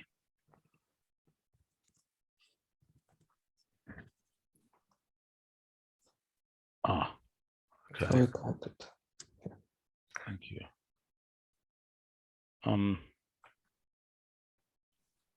Okay, how do we do all permutations of A, B, and C? Permutations. Well, I want to canonicalize with Already. respect to A, B, and C. What's that? And you already canonicalize in a way. With respect to A and B, but not with respect to A, B, and C. I Oh, want I to see. canonicalize in the order. So I want to say permutations of A, B, C. Maybe just made a canonicalized version for given set of symbols. Function. Yeah, okay. This could be a good function repository thing, by the way.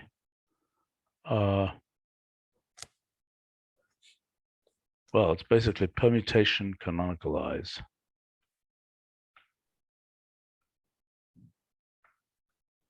of expression, comma, vars is with. So basically what we want to do is we want to say with P equals permutations of vars. And now what we want to say is onto thread, we want to say expa / dot thread vars arrow hash onto, well, actually, I might as well just say permutations here.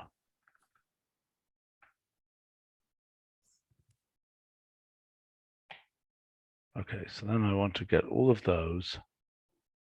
That's all of those. And now I want to say,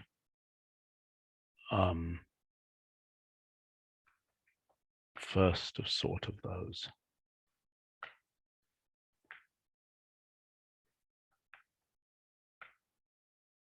So let's have f of a, b, b, a, c. Lovely. Lovely, lovely.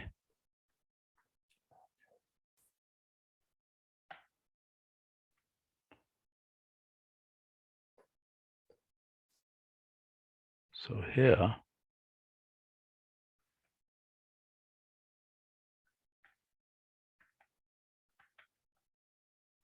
and here I want to just say,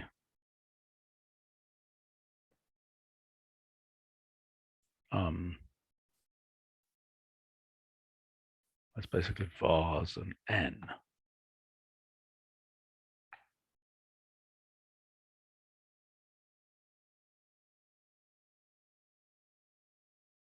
And then it's ops blank colon small circle arrow 2.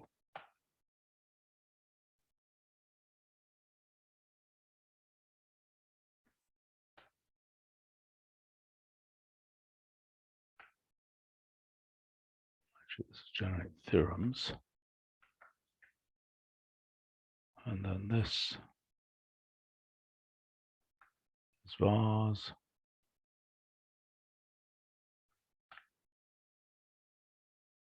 That is max there. And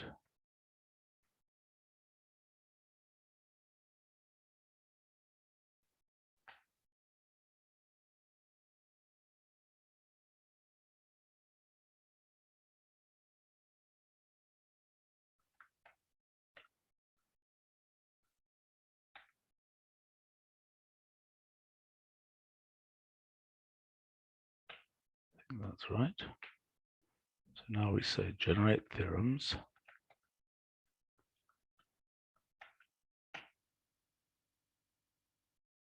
Okay, lovely. All right.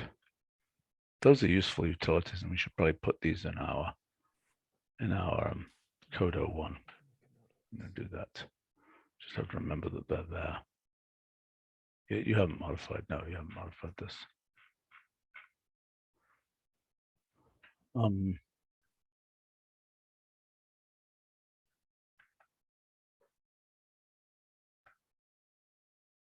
That should be called generate statements.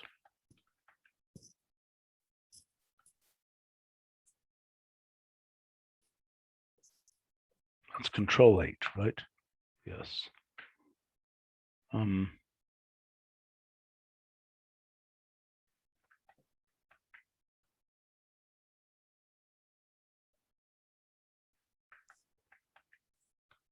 Okay, so now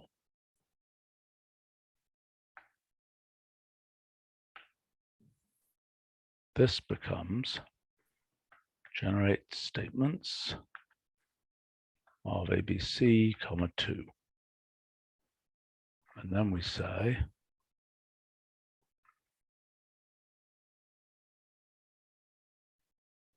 let's just take largest by this. Well, we might as well just do this. This is what we're going to end up doing anyway.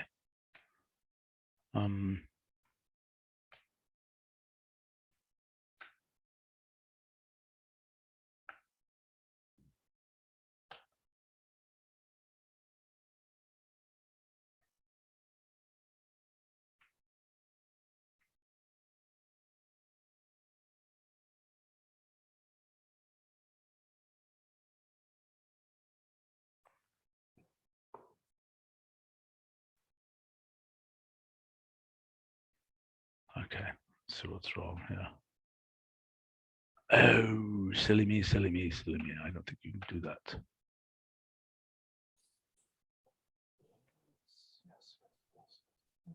Come on.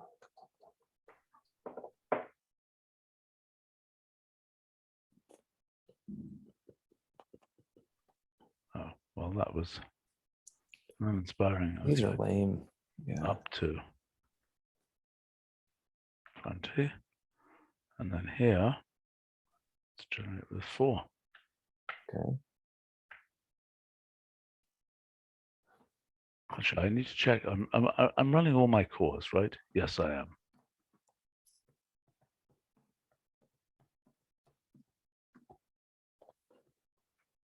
I think so. And why are we not seeing a? Where's the progress bar?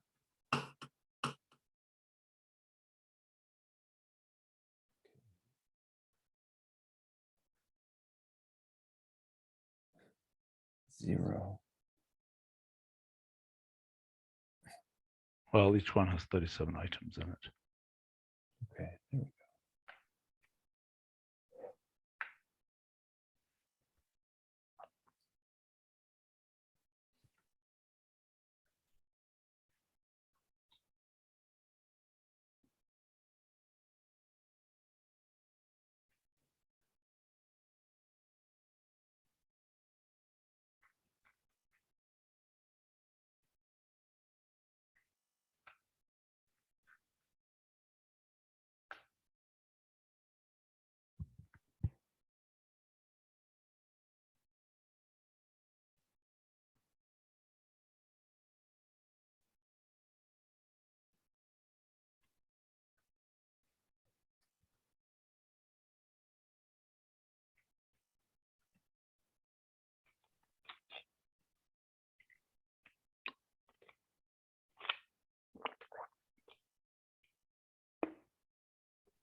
The watched computation never boils. I'm not watching the bar.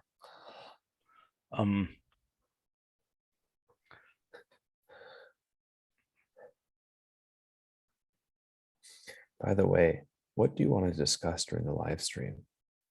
I don't know, whatever we haven't done today. We'll go on with the next thing.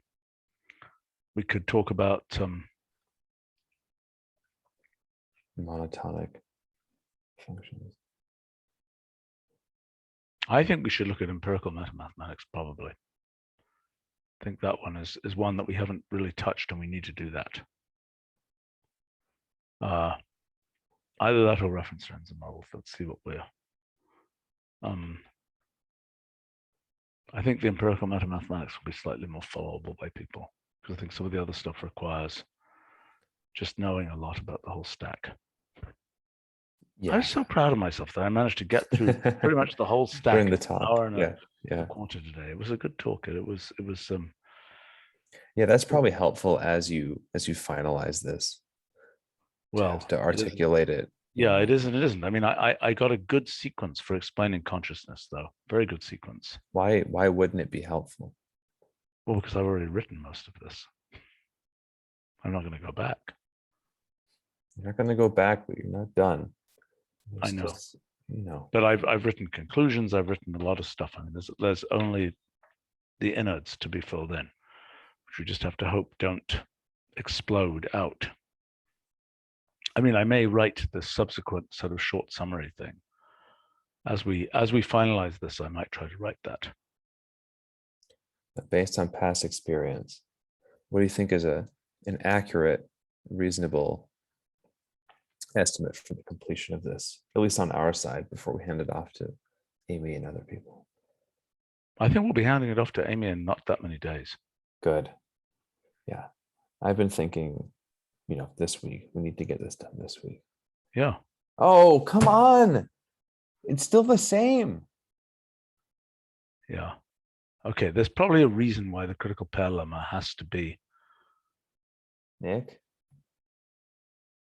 I mean, maybe it's a thing that has to do with the fact that it's an A I don't know. equals. Is that? I don't know. Just Okay. Well, let's try a Well, different. hold on, Nick. Try a Can different you? axiom. Okay, yeah, good. That's fine. Different axioms. Let's try that Y equals thing that we were doing before. What? Y equals x dot y dot y? What was it? Yeah, I think something like that.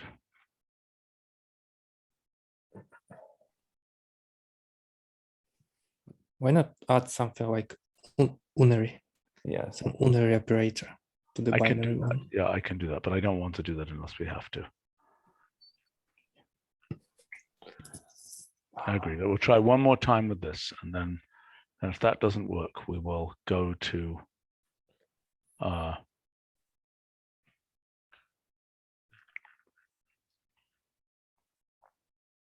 we'll go to two operators.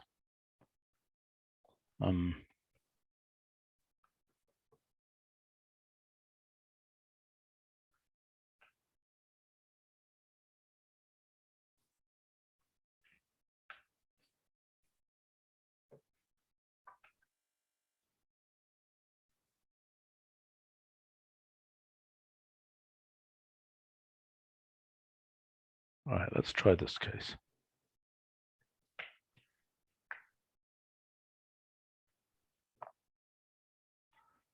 You know, I think the thing that's taking time is probably that generate statements thing. It's probably taking some time, and then it's distributing it across the machines. Yeah. Only then do we start to actually compute. Okay, let's look at a few of these up here.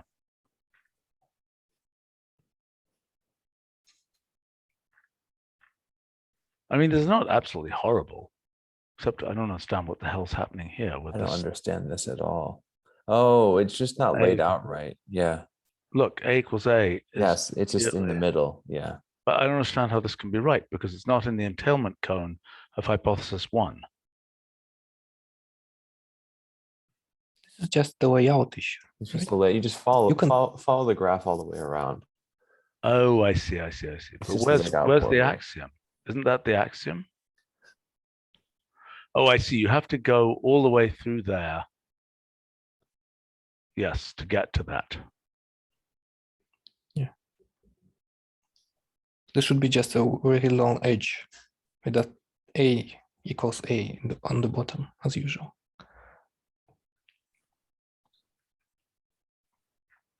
Look, I do think that A equals things definitely have non-trivial critical pair behavior because look at my Boolean algebra axiom. It has incredibly non-trivial critical pair behavior, so to speak. Right. Maybe Well, we we're need not to using try an an axiom axiom. system. Yeah, right. I know that, but maybe I just don't know how to find things that are easy to prove. You know what we could do? Mhm. We could take an intermediate lemma in the proof of in the proof from my Boolean algebra thing. We could take an intermediate lemma and Okay. try and see the proof of that, because that is already going to be. But alternatively, it may just be that a 3-variable axiom system is already going to be fertile, so to speak. So actually, why don't we look at this? I think in NKS, I have all kinds of axiom systems that are. Question is for what? Maybe we can use models to guess what theorems are true. See, the real problem is that, let me look here.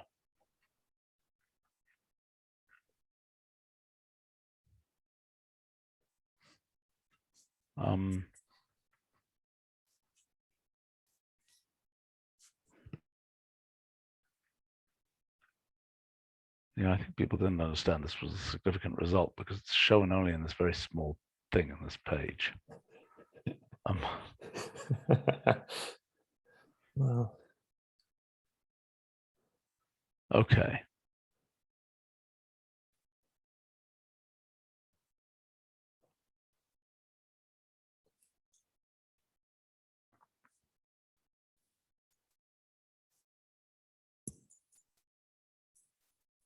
Okay, so we've got various NAND theorems. The problem is that there's no reason to think that the NAND theorems will be simple.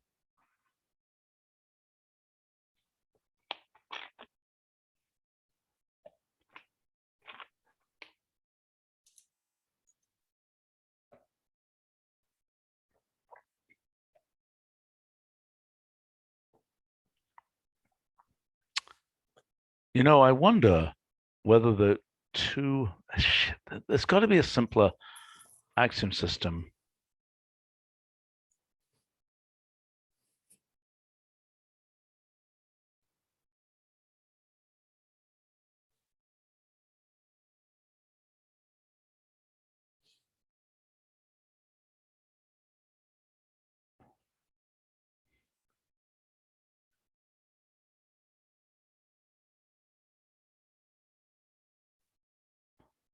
It's an interesting random claim.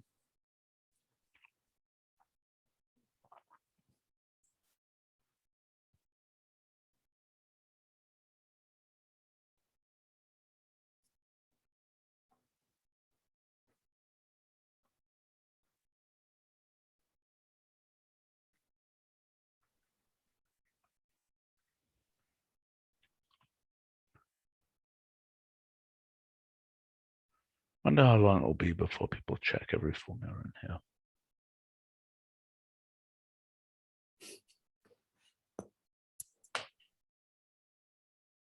Pretty easy with click to copy to get them. Yeah. Yeah.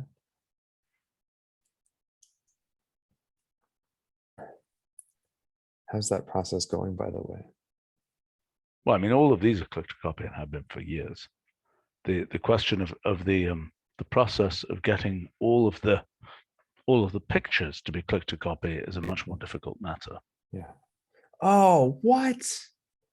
What? I don't worry about it.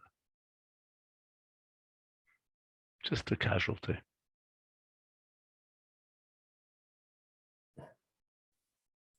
Appears dead. Does it say it appears dead? I never Rest in noticed peace. that. I never noticed that before.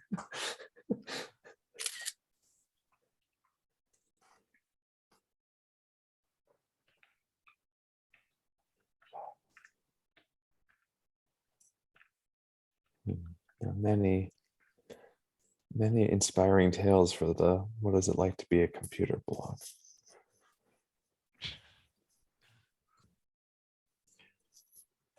It went into battle. Okay. I suspect it's running out of memory.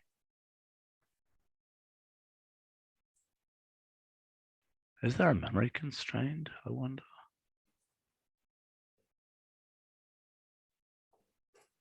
You mean in 4 seconds, find equation proof managed to run out of memory? Seems hard to believe, doesn't it?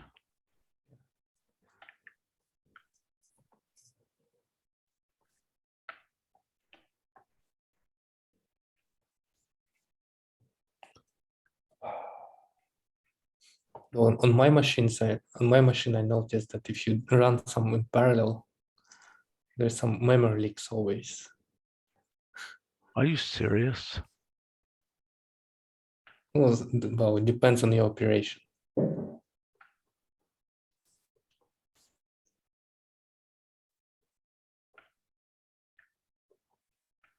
I even have to have this hack when you run just a few iterations, then you close your kernels, then launch them again and continue.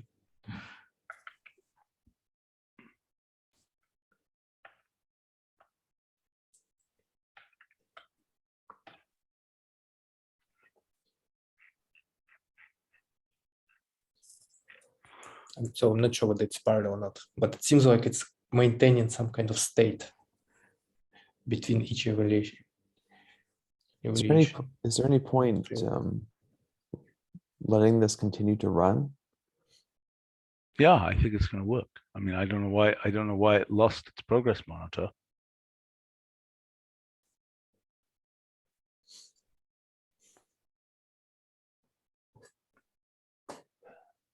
I mean, I don't know whether the parallel monitoring stuff can be brought up while it's still running. I doubt it actually works.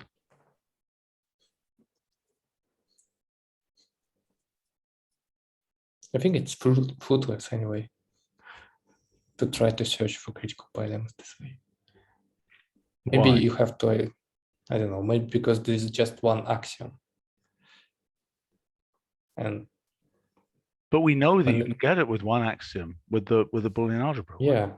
Okay. So what is it about that one that lets you get critical pair lemmas, but not about these others? Well, it gets it much later in its proof, right?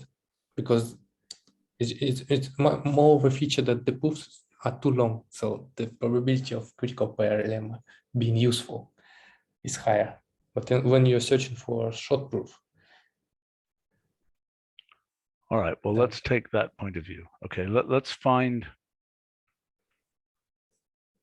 can we make your conversion on the, I mean, your conversion is sort of mechanical. Can we make that conversion on the proof object that comes from, yeah, you can find replace path.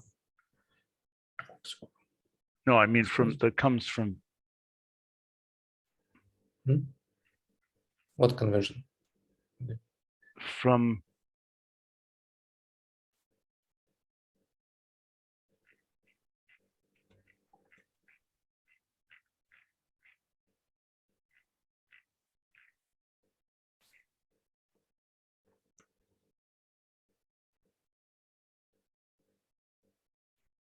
I should have just got it from there. Okay. All right, let's kill this. I don't think it's going to work. Okay. Frustrating. All right, well, let's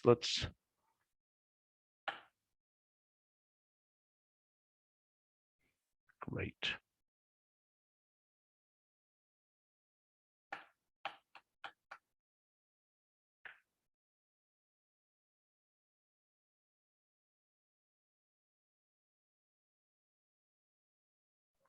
I have to try the Christopher method where you press it stochastically.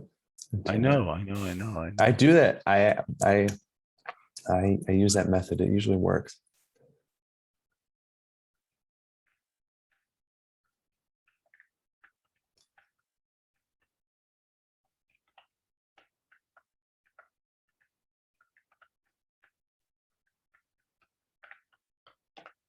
Let me check for zombie kernels. Okay, so let's take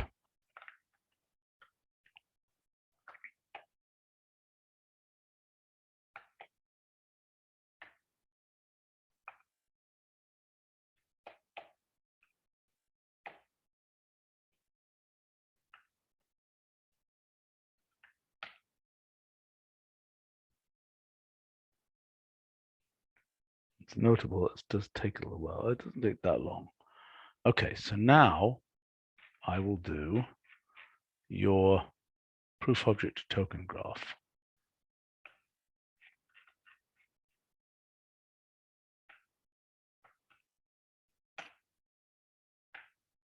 Is this going to work? Oh my gosh, it worked. That was, oh, okay. Okay, so let's do this more with, like it. Yeah. okay, so let's do this with graph with vertex shape function arrow automatic, is that right? Or none? Automatic.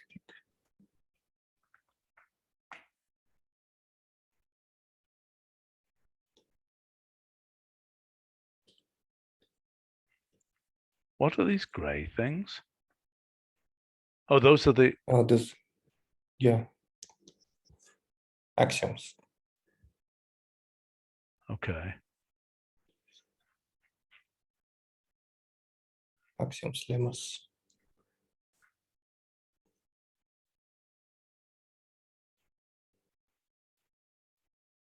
This is a complicated creature.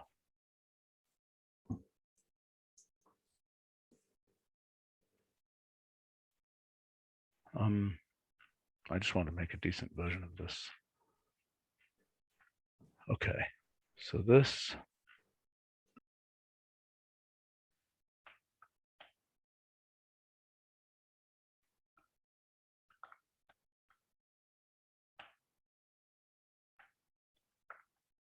got a guess for a vertex size?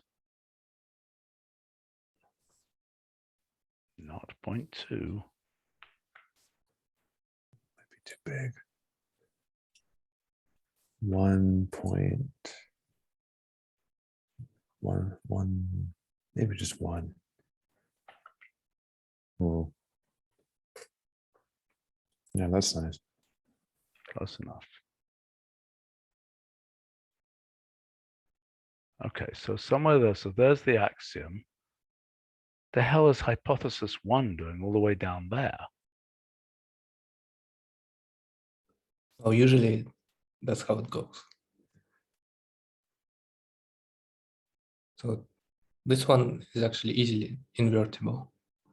So you just use axiom all the way, and then the last step is deriving hypothesis. Mhm. Yeah. Okay. Well, that would be nice to just get this as something where we can show it as an inverted thing.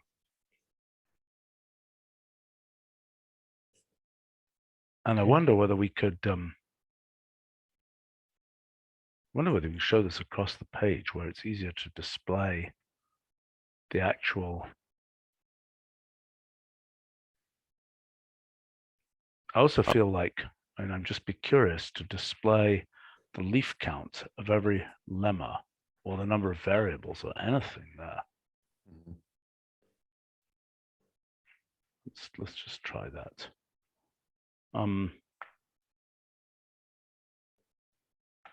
Vertex labels, arrow, blank two-way rule, or R underscore two-way rule. I think it's just equality there. Okay. Goes to, let's say, leaf count of R.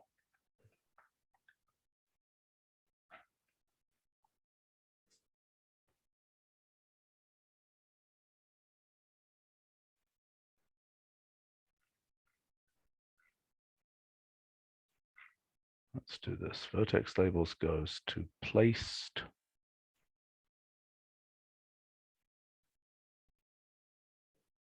So I'll just do it vertex size based on the size, like weighted proof graph. Yeah, I want to try doing this.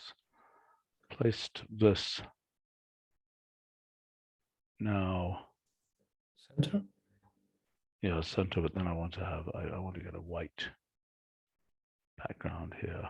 Let's say style of that background. This is a hack because I don't know how to make the other things white.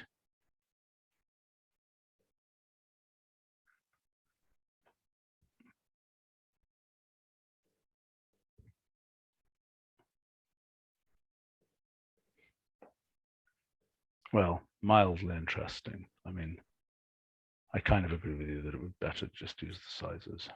Okay, so let's do that.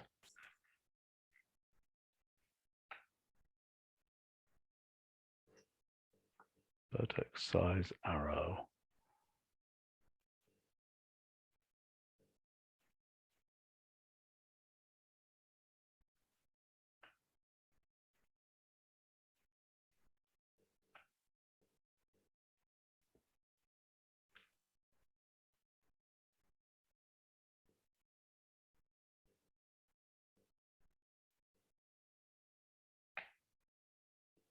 Um, 0.9. Well, okay, the other case. Can we just say blank? Arrow 0.9. Yeah. Okay, so now in this case, we would say times, what we want to do, we want to say 0.4 times square root of leaf count of R, let's say. Mm, That didn't work. Why didn't that work? Or maybe this didn't work. Maybe we say except underscore equal goes to that. Huh. Okay.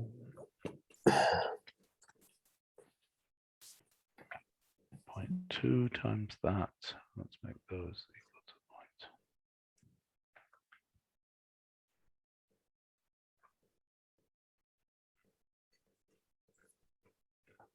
That's a nicer looking proof graph than we've had in, you know, and I think if we did the following, if we say rotate that by 90 degrees, It'll fit across the page.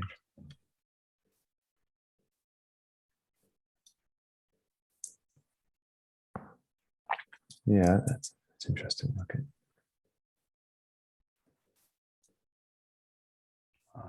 interesting. It doesn't like being. No. I know, but it's not dragging properly. And if you look at the dragging arrow, the dragging arrow is at an angle. What? Okay. This is pretty cool. Yeah, it's a nice looking thing. Okay, so this is now, that's a long way down the entailment cone. Yes. Now, the question is, can we get some other theorems that are not quite so far down? So, okay, so this is a case where we're understanding that we can untangle it. Now, I mean, do we need to use, okay, so those are using by substitution, and substitution alone is not enough, right? Is this, wait a minute, this is using by substitution, not co-substitution, yes? In general, yes. But maybe it's co-substitution. Okay, but It how does depends. it know? How would you Okay, so know? Yeah. I mean, you it's know just that co-substitution. yeah, go ahead. It performs unification. It's just when unification is just in one side, that effectively co-substitution. All right. It will Yes. depend. All right, how are we going to get slightly simpler proofs? Because this is clearly a very complicated proof. Just pick the substitution, maybe pick an expression just in the first two layers, just after those two critical elements there. Because I mean, I okay, think, so let's pick a small one. Let's pick a Yeah. small one that we get to fairly quickly. Yeah. Okay, so let's pick in that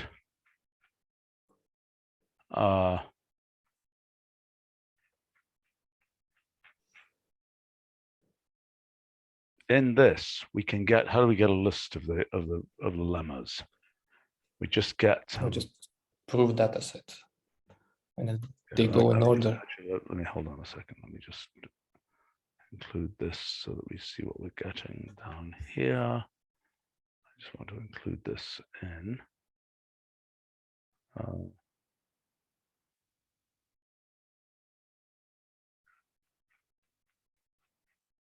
Just so we don't forget that very fine puppy.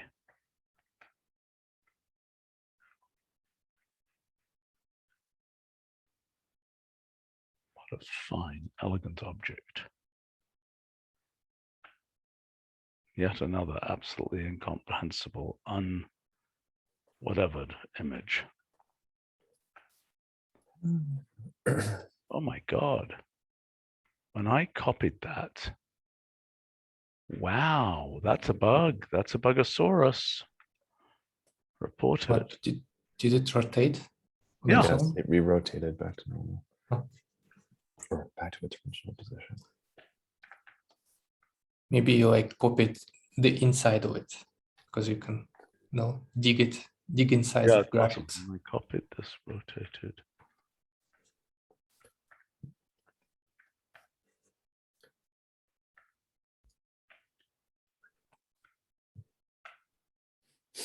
I think that if the blog includes shorter, simpler examples in advance, the reader is not going to struggle with this picture. They just have to become familiar with Oh, sure. these kinds of graphs. One thing though, do you want to rotate that hypothesis label? Oh, yeah, of course, of course. I mean, I'm just roughing it in. Right, this isn't real. This is just to remind ourselves what we've got. When you say it's not real, I mean, what else has to be changed besides the hypothesis? Oh, it's got to be text? blued out. It's got to be this has to be changed in color, blah, blah, blah. Bunch of random things. Okay. Okay. Not You can actually try to change layout because layout has an orientation option. I just checked.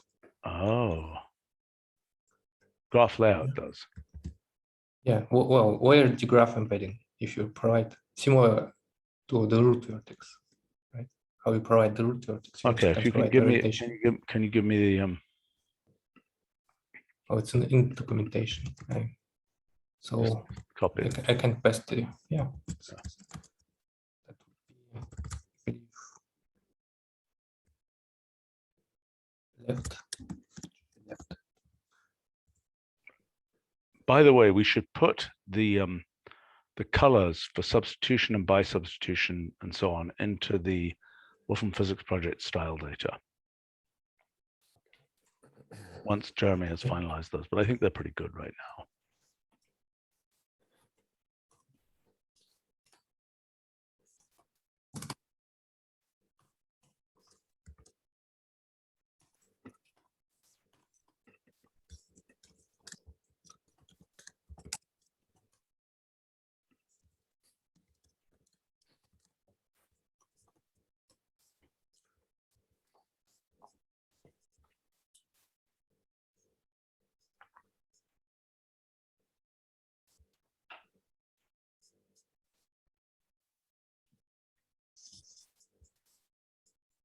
Ah, okay.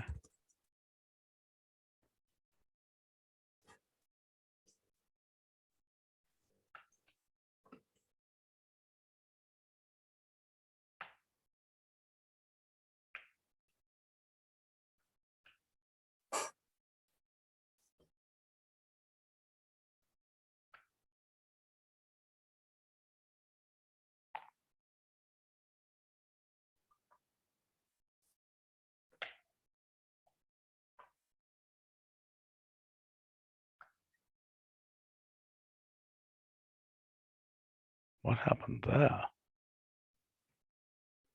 Oh, proof graph Oh, of a proof object. Oh, proof object to token graph.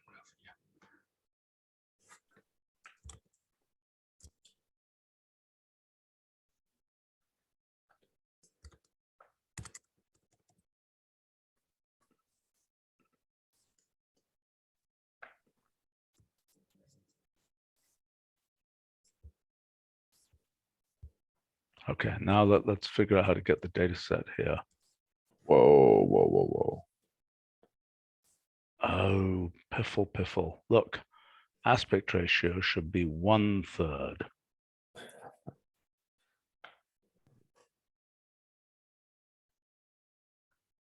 I think it should be. Oh yeah, yeah. Looks fine.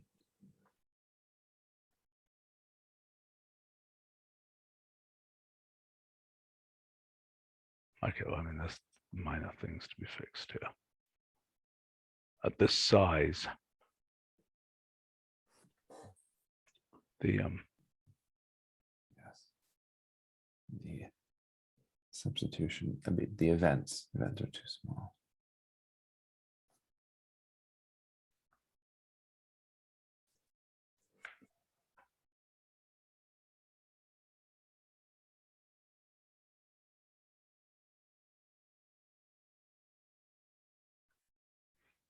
that's fairly lovely. I mean, there's things. It's a bit crowded, but Yeah, right. But I mean, what do you expect? Okay, so let's just make a few notes here. Make the tokens see-through blue, light blue, etc.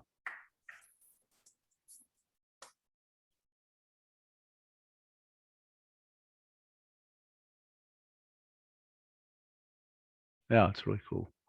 Okay. Okay. Now let's get to this thing here and let's figure out okay,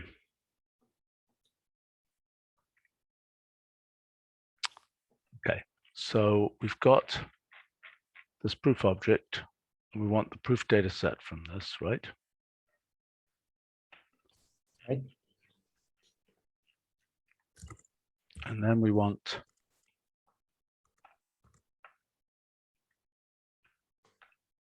and then from that we just want to pick up lemmas. Do you know what the accessor into that is? Oh, I can just We just have the statement. make a statement. Yeah. So we say But, %all, and then what? We say all and then the statement field of all.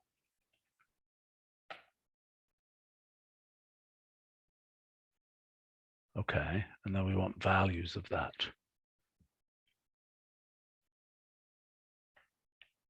Oh, you want a specific statement, right?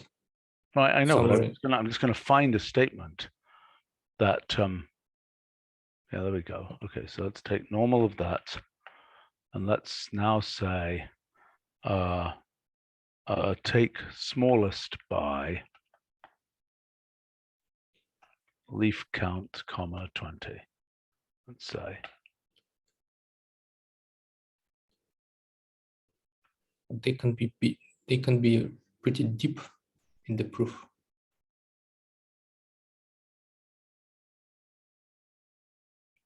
Yeah, I agree. I'm prepared to take that risk, though.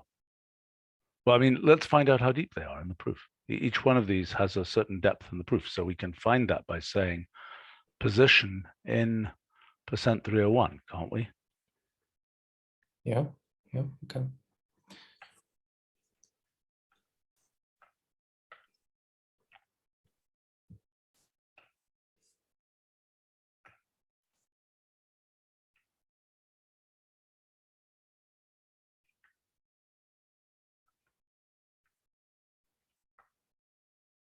Actually, it's probably first position in %301, isn't it?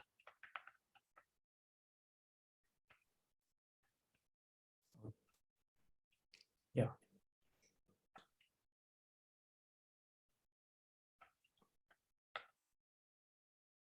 What the hell? Well, %301 is the whole data set. Have to. Yeah, but that's Can I find okay. it? If we can find it in the whole data set, Oh yeah. that number Yeah. is what we want. And Okay. Yeah. okay, so where do we have? So that one is a fairly shallow one. Oh, that one is even shallower.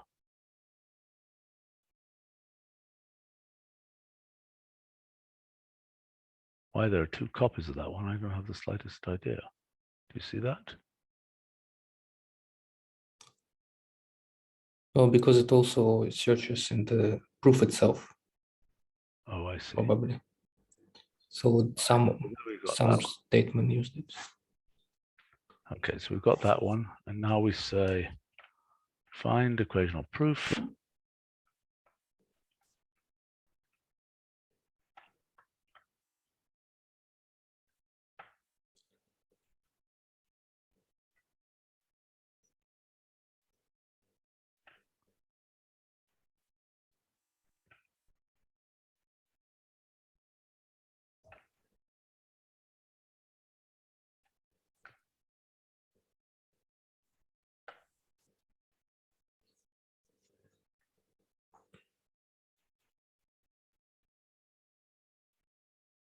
That was not exactly shallow. I mean, it's shallower than this, but it's not exactly shallow. I don't understand where these things occur then. 15 steps, that looks like more than 15 steps, right? No, it's not in steps. It's because you count substitution lemmas and critical pair lemmas independently.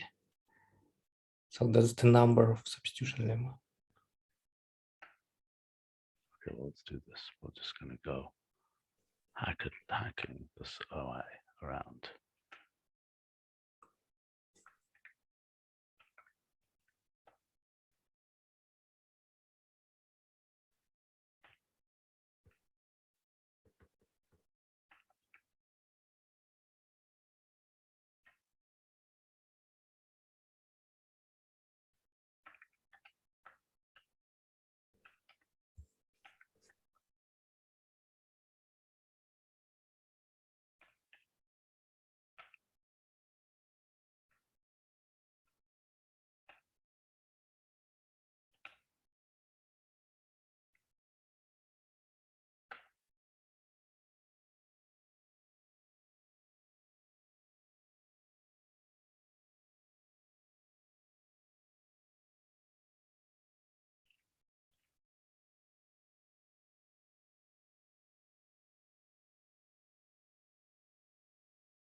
Those are very dead.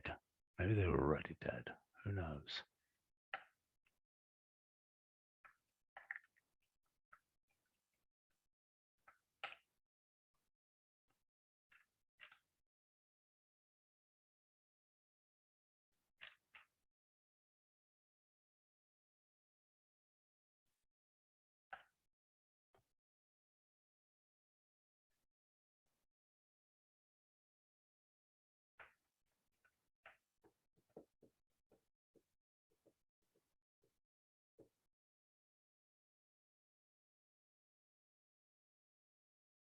These really are much nicer looking than the graphs we already have.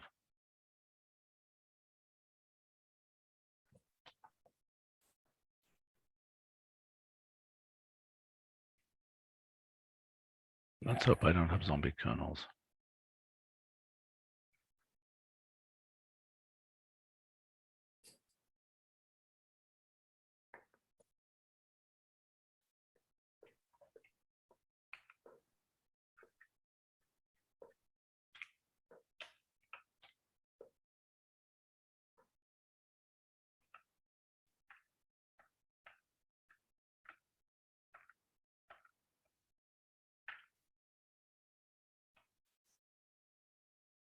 This is not promising. What's happening here?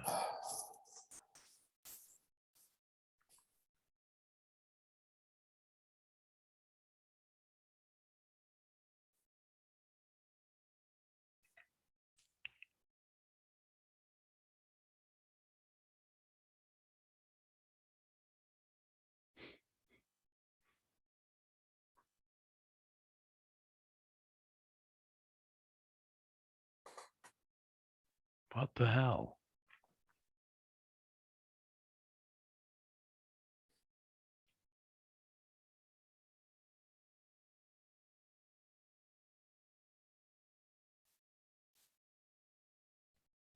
Oh, for goodness sake.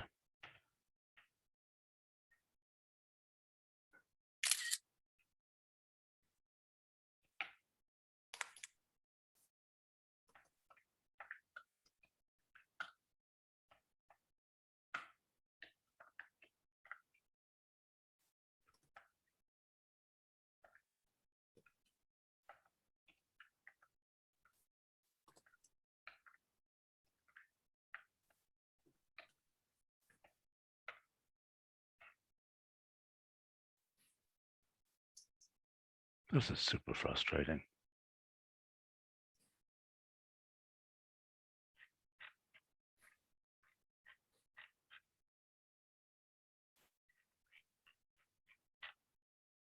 Well, I think we have to kill our main kernel and hope that it kills off these subkernels.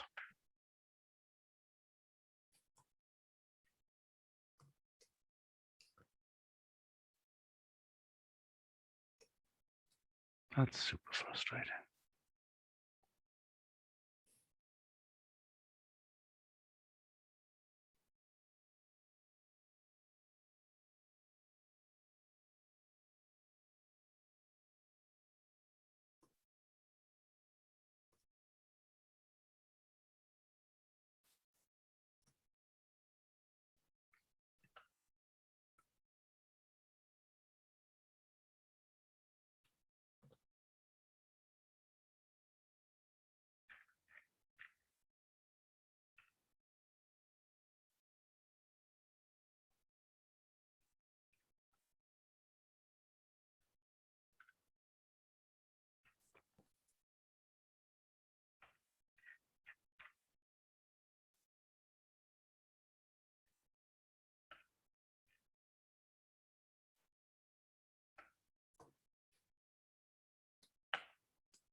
All right, let's try this one again.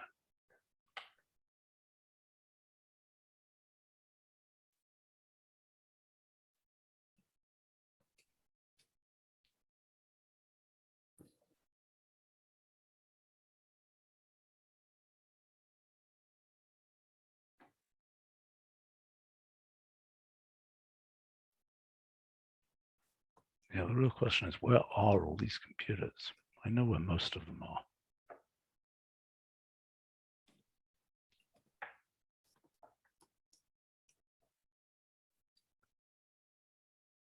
You don't know where all of them are? Oh, why would I? I have no Like idea. in physical space, Physical space, yes. not the Hey. branch of space. In partial space, we might have a better idea. Okay, this is values of %301.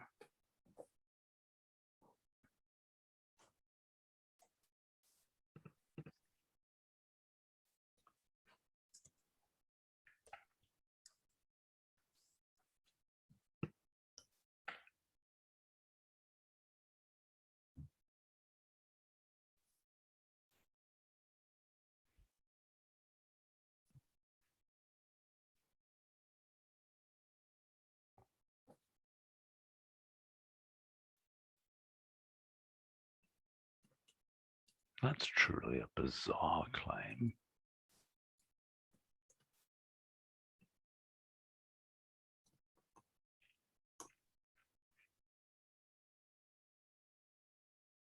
Well, just you can just say true for the find equational proof. You can't just say true. Okay. Oh, Verbatim, yeah. It doesn't understand that. oh, this is really annoying. This is, why did I not? Okay. Why does it say, it says vertex? Oh, no. Proof object to token event graph. Did you want to make it the same orientation? No, I don't care about the orientation. I care about why these things don't have their, why these things have their, see what, why the vertex shape function didn't get to be not there.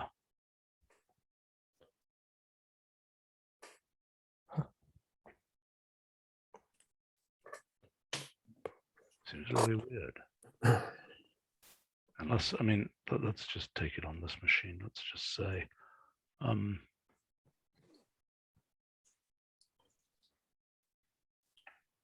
this is a hack, but I'm going to try it anyway. So let's say proof the graph of #1, #2.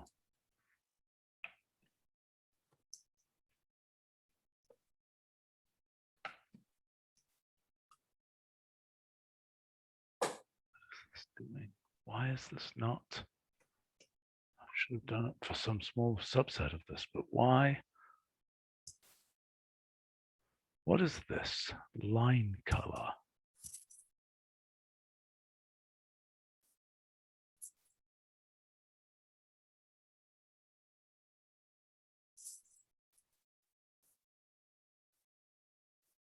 That's really weird. No, sleeve count. I think for some, because yeah, when it not return, when it doesn't return. Yeah. Okay. Well, none of these are terribly simple. And some are simpler than, some of them are simpler than the original thing. I mean, like that one is tolerably simple.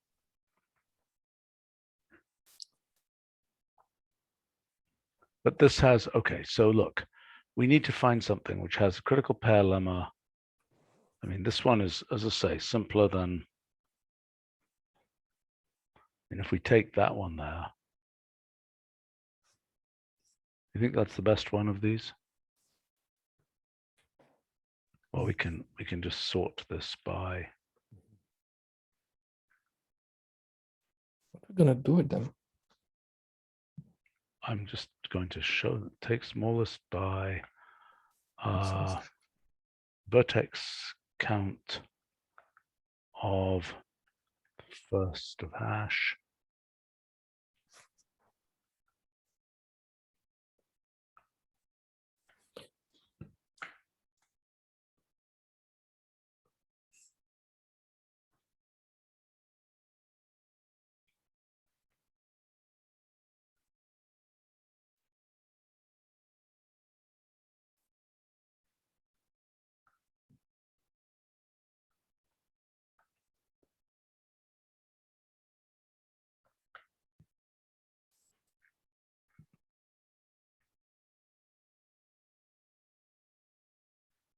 Okay, so that's the simplest one.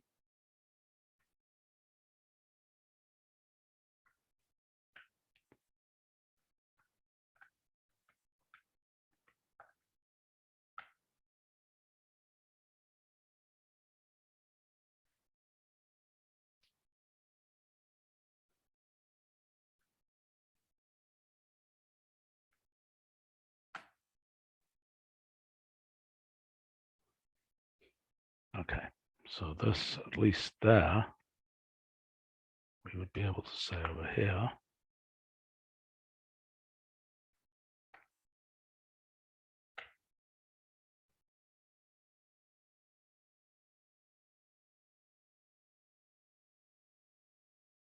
You know, it's at least a little bit simpler. It's simpler. Given the size of the vertices, are you willing to change the aspect ratio to give them some more room? We'll do all of that. Okay. I can't help it. It's just kind of. But now this statement A dot A equals. Is there a simpler statement of NAND?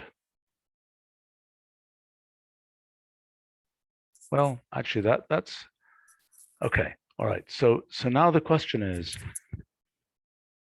look, all we wanted to do here was to find something where what we're basically saying is we can untangle, but the actual methods of finding this. I mean, can we see Knuth-Bendick's completion and things happening in these? I mean, this isn't the worst example in the world of. This isn't the worst example of having at least some. Is this trivial? Oh, there should be two edges to this. Right. It's one of those two-edged creatures. If you rerun it, it's gonna contain two edges because it's the old version. Okay.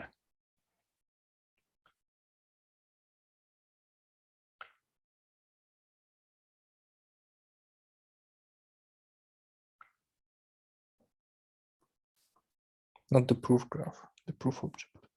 Yeah.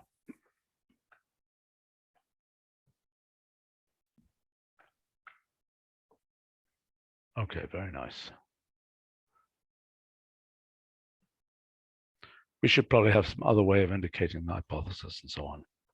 Okay, but so this is a decent example of a simple thing where, oh God, I just want one of these that's a little bit further down. Okay, we got to be able to get that. We've got to be able to get that because, and maybe we just need an axiom system that has three variables in it. I mean, I don't know why that would make a difference, but let's try that. So all this technology we had up here. I would just try two axioms, but rather simple. Maybe two variables, but with two different axioms. Okay, well, we can do that. We can do that.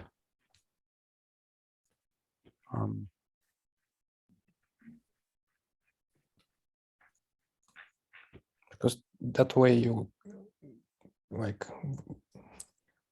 they can interact with each other, basically. All right, I'll try that.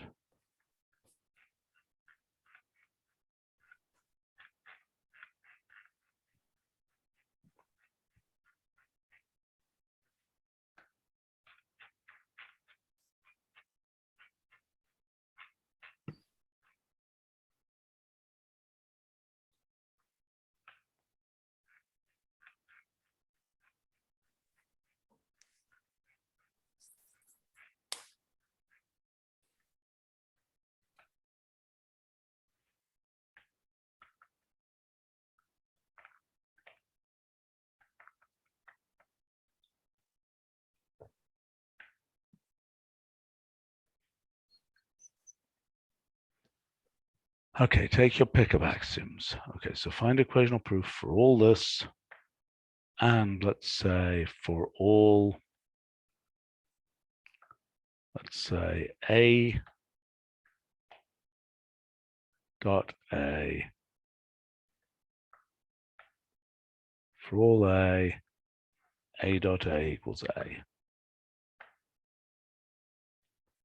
and let's just do AB there, and let's do 3 of those.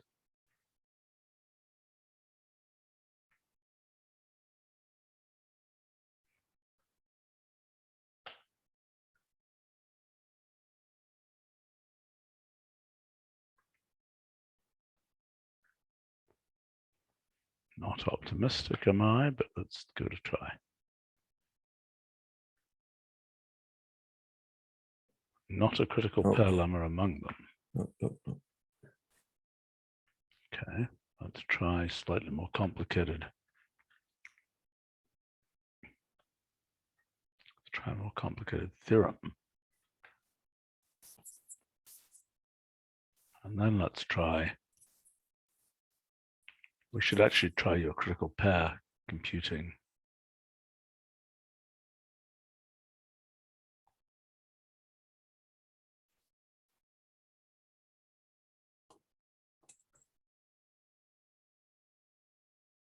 What is X1 equals?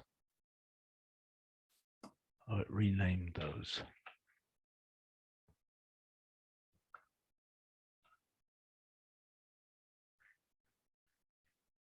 Well, that doesn't use critical pair lemmas. Okay, I'm going to try a different approach here. I'm going to try something which has, for all ABC, let's try something like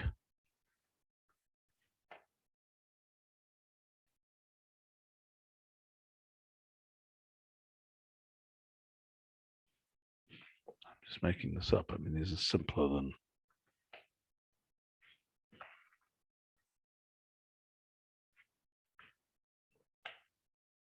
Oops, I didn't really want to do that actually, but see what that does.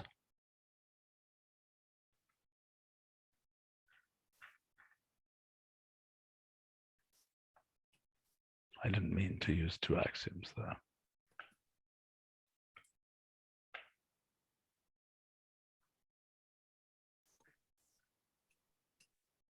Well, that's at least slightly interesting. Oh, that's just the 2 different axioms, a critical pairing together. No. It's not great, but it's something. By something, do you just mean a critical pair? All right, why a critical pair lemma is not showing up? Well, let's remove that axiom.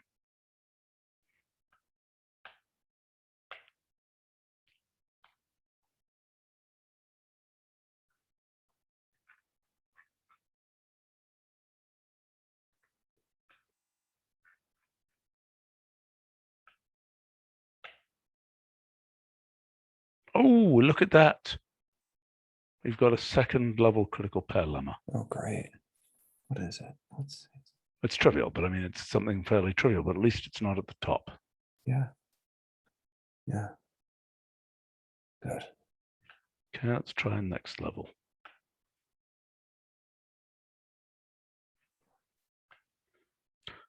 Spotted a critical pair lemma, which is indeed a spot. Yeah, yeah. Yeah.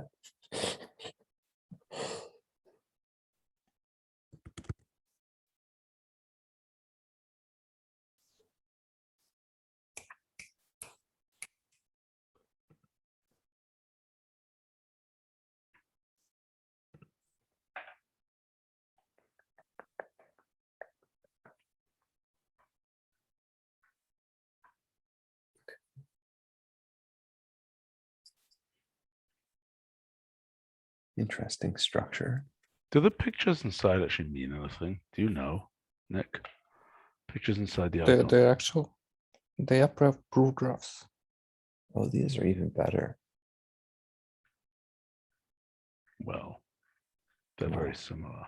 Wow, okay. That would have been But they are at least critical pair lemmas. Okay, so let's just try something here. Let's try the ABC case.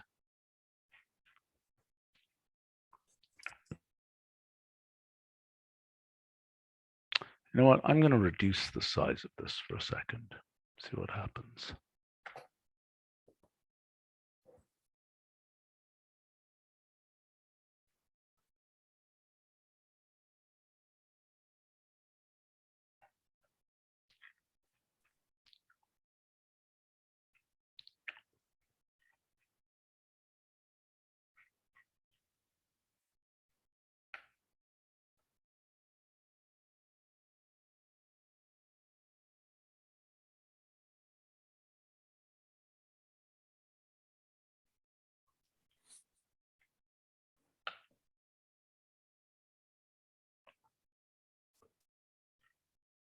Interesting. Ah, look at that guy. Well, that's at least got 2 critical pair lemmas. Oh, look at that guy. Oh, no, it's still the same thing. 2 critical pair lemmas. Wait, let's keep going though. I mean, it's They're getting interesting better. structurally. We're Yeah, getting warmer. exactly. Getting warmer.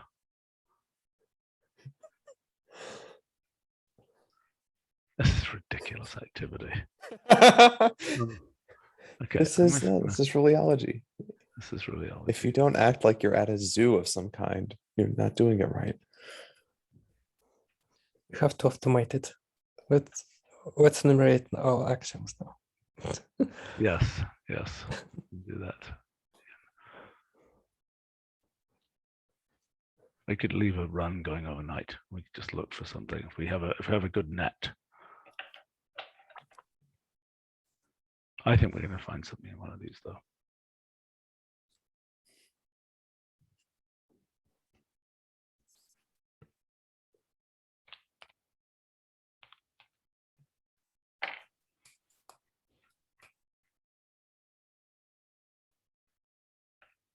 I don't know how you make it more fertile. I mean, the fact is that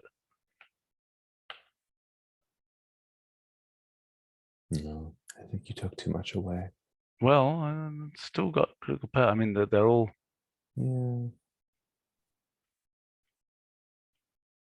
I'm not convinced that this is a dead animal. This animal is not dead, like the parrot.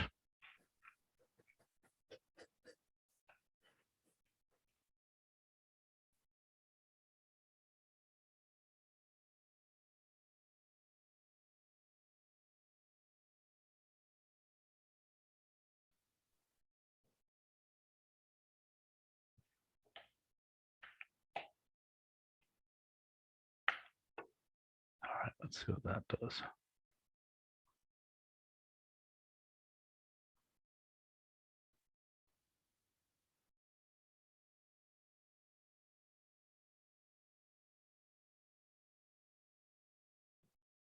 Oh, it's interesting. These come out with B dot B equals B dot B. They're not coming out with A equals A. Oh, that's curious.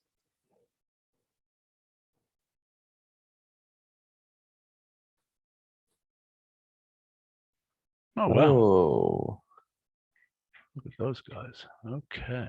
come on. I think some of these are going to be winners.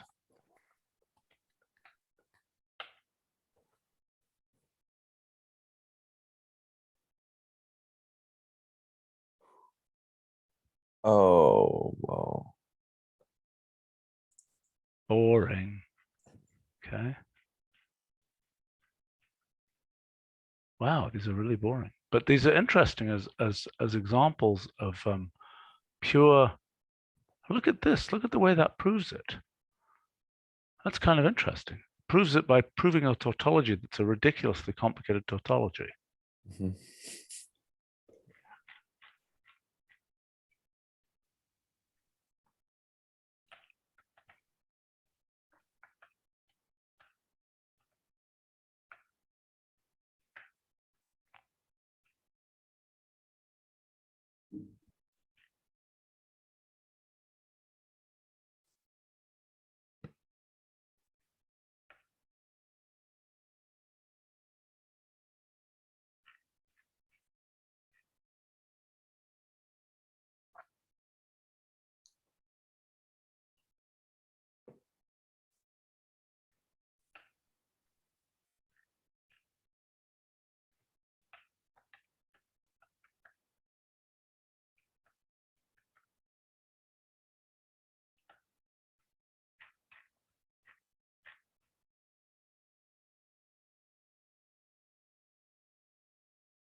That is kind of bizarre.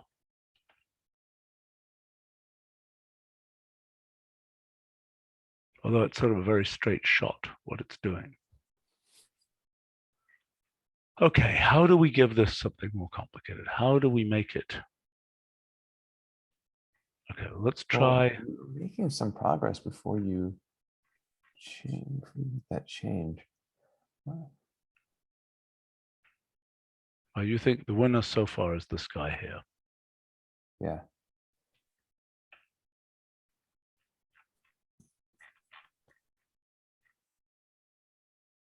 Let's just do the following. Let's just combine this.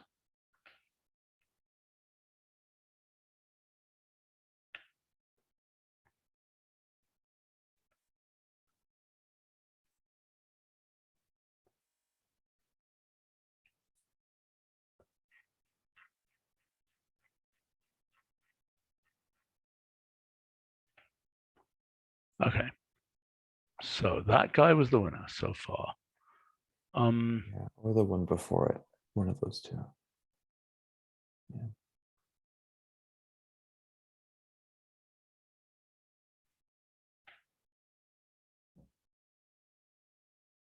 I kind of agree with Nick at some point. We're just going to have to automate this.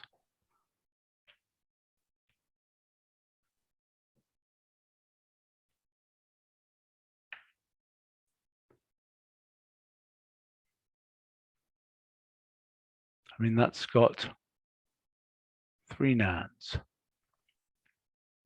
So my favorite axiom has 6 nands in it. Do you realize I still cannot memorize my axiom? I've tried multiple times. I still can't do it. Didn't Ed have some mnemonic for it? It did. It was absurd. Okay, I'll come up with a mnemonic for it. I like mnemonics. Okay, so that was hopelessly trivial. Agreed.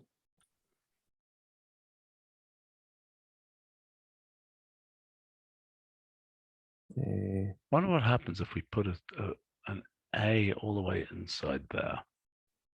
We just make it AB.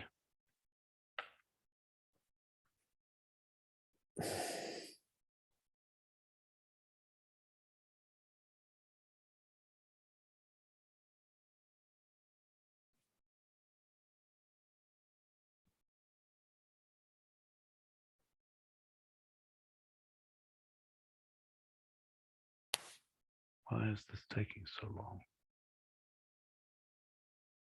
By the way, I mean, there are ones where, well, I don't think we're seeing it because I think all these things have been really quite short. So it hasn't been the case that there's been a mystery proof which we couldn't get because it was too long.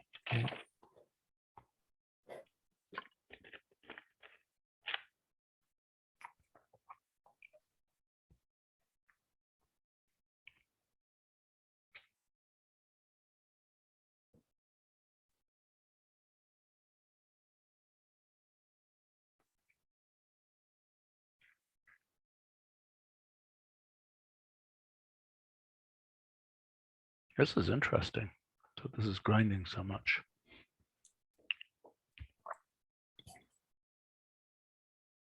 We haven't seen one that's gone this slowly. Well, let's hope it's because there are bias substitutions in there and not just some long substitution staircase. I don't think it'll take a long time to find a substitution staircase. I think Yep. it is taking Okay. a long time because it is having a hard time.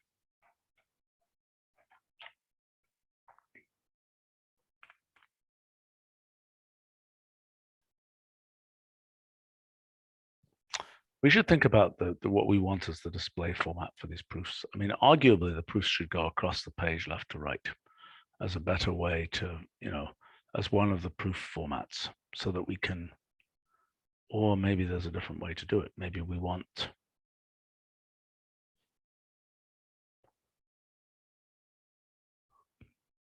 I don't know.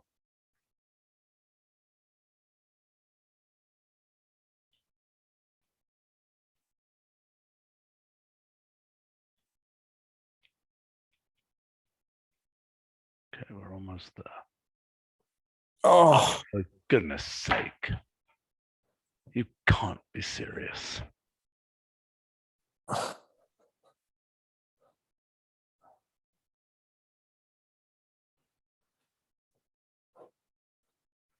Well, that was a downer.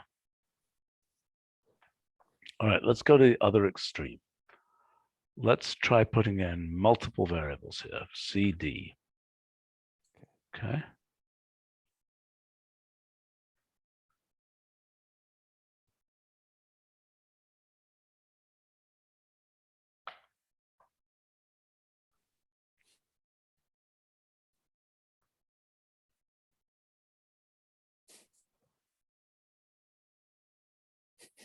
You know, I don't like this kind of rheology because this is rheology of an animal that is, you know, already is a scheming, complicated animal inside the whole automated theorem prover.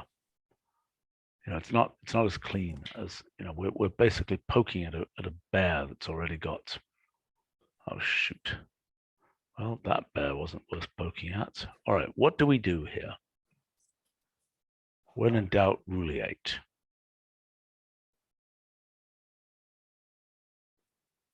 Would it make a difference adding something to the left-hand side? Oh, we can try, but I don't think that's been very promising before. Okay. Just something that we haven't done. No, we did do a few of those. But, well, but Look, I think the equals A thing is going to be sufficient. Okay, so let's just think about how we actually do this. What we want to do is we want to find out which equals A things are, we'll just generate statements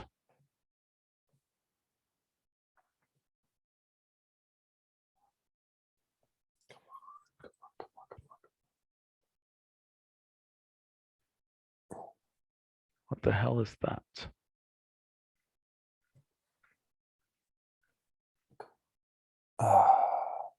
Hopeless. Okay, Nick, you had a thing for computing where the critical pairs were, right? Let's look at that. And then let's just Or build just in the data set. Can easily find it. Don't need what? Oh, improved data set, you mean, right? Yeah, Yeah. I got it from the chat. Okay, so then this, so that's going to count the number of critical pair lemmas. Yeah. Fine, that's something, I guess. All right, so then let's do the following. Let's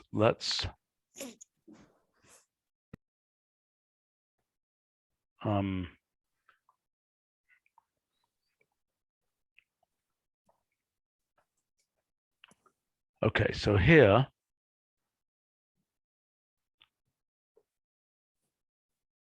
instead of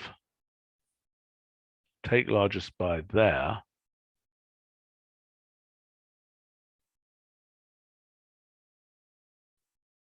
we will, well, we could take largest by the number of critical pair lemmas, or we could simply count the number of critical pair lemmas.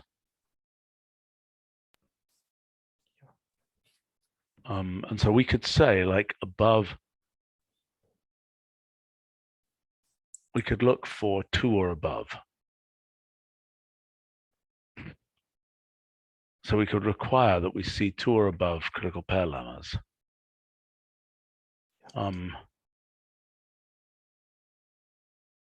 Okay, let's do it. Let's do it. Okay, so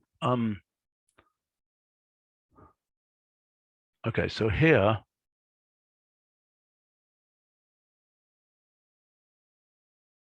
the first thing.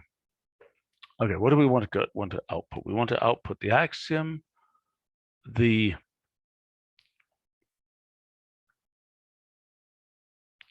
counts of critical pair lemmas, and then we want to output the top scorers if they're greater than 2. Make sense? So here, okay, so this we want to say with u equals this.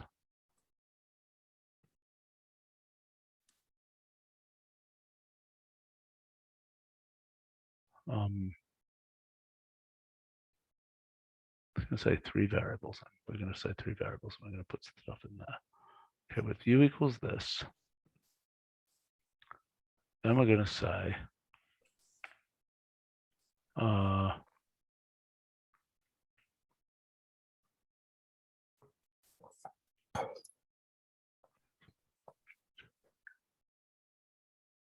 u is a proof object, right? So then we want to say proof data set of this.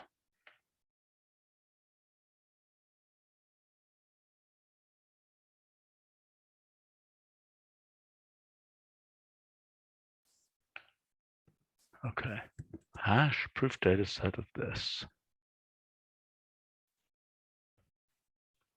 counts.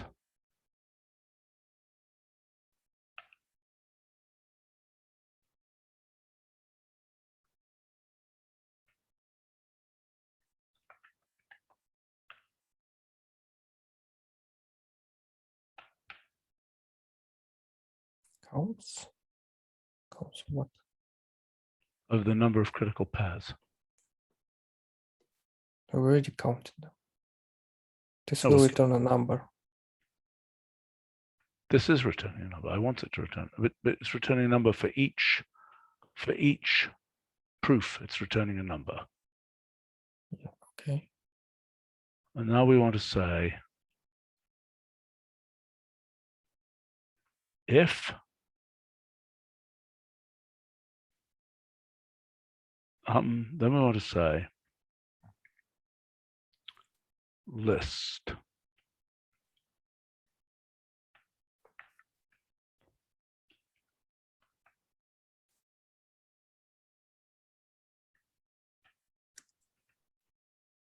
axiom v, and then we want to say if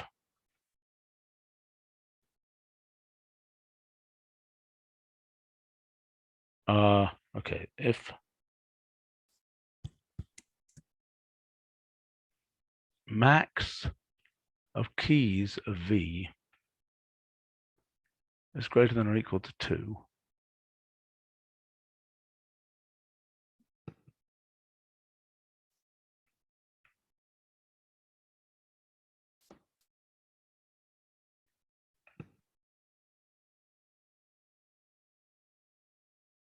then return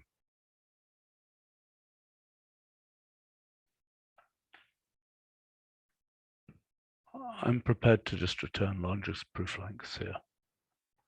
If we see one which has some kind of funkiness to it,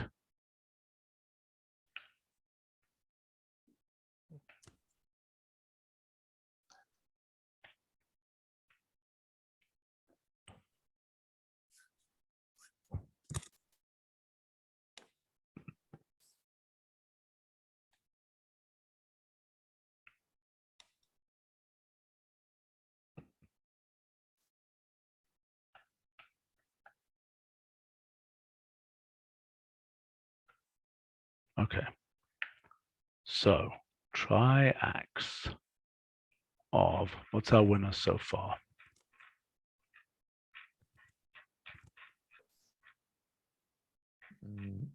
Keep going. This Yeah, guy one here. of these. Yeah, one of these.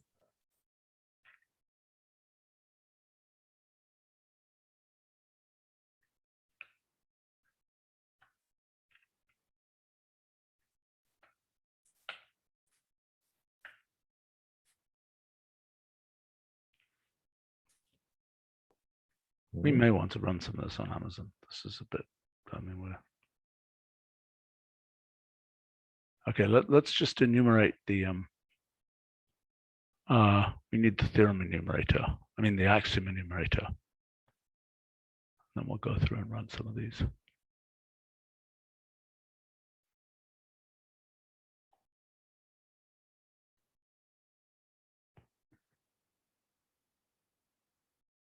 What the hell is it doing?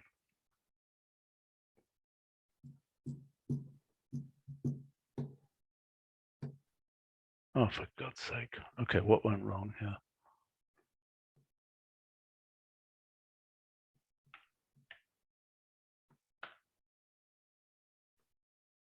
I think something went wrong with your computation here. I think you're trying to prove that a set of a rule. See? There. Oh, silly me.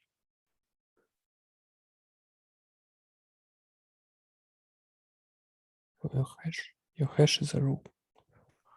Yeah, I see. This hash here is a rule. And we want to map over, okay, so hold on. Hold on. The parallel map has already returned here. And so this wants to be mapped over first of that, right? No, not first, last.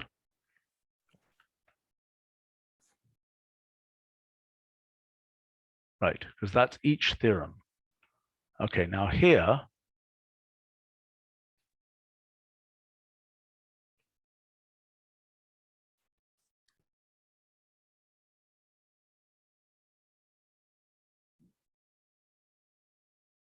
is that right?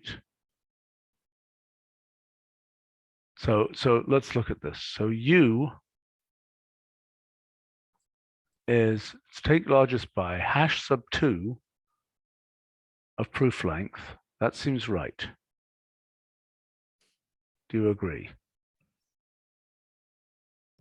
Yeah.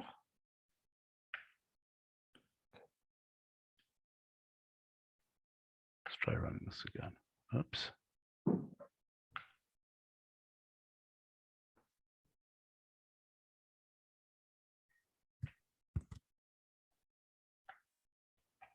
I want a case where it's actually going to trigger on the last if, you know.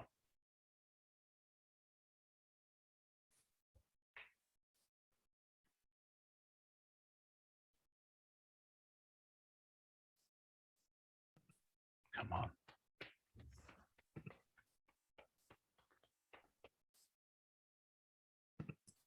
Okay. Magnificent. Okay, so there were 2 with 57 that had 2, and here are some samples of them. That's great. That's what we need. Okay, let us generate. Okay. Okay. So what we want is, let's generate statements. So what we want is tuples ABC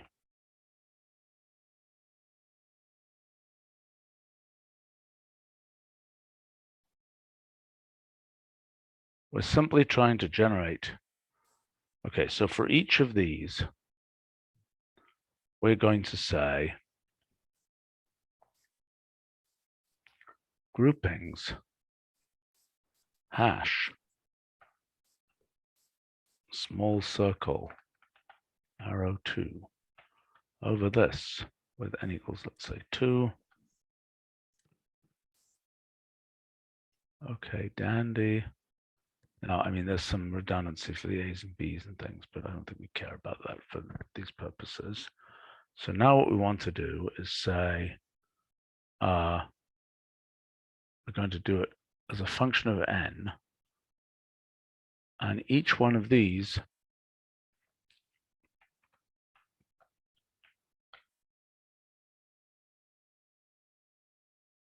why are they in lists?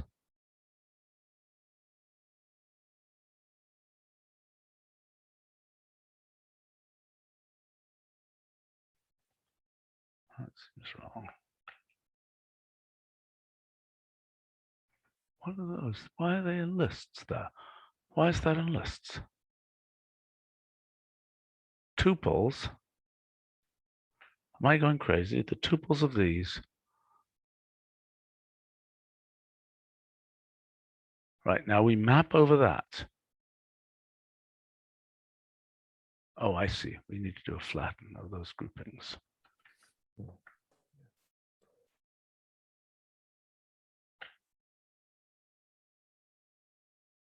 Okay, lovely. Okay, so this is what we need to fill in to fill into triacs. Let's map triax over this for now.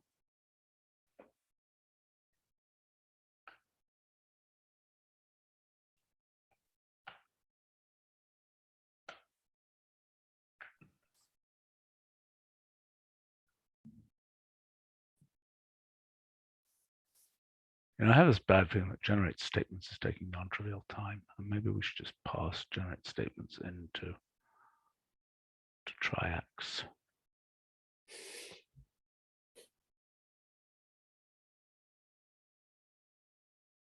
Well, that probably has to be generated on every machine. Oh no, it's generated once. Wow, it's taking it. Oh gosh. Well, it's got to do that for every single one. That's really time consuming. Do you think it's worth caching generate statements, or do you think it's not a significant time? Let's just measure how long it takes in a moment.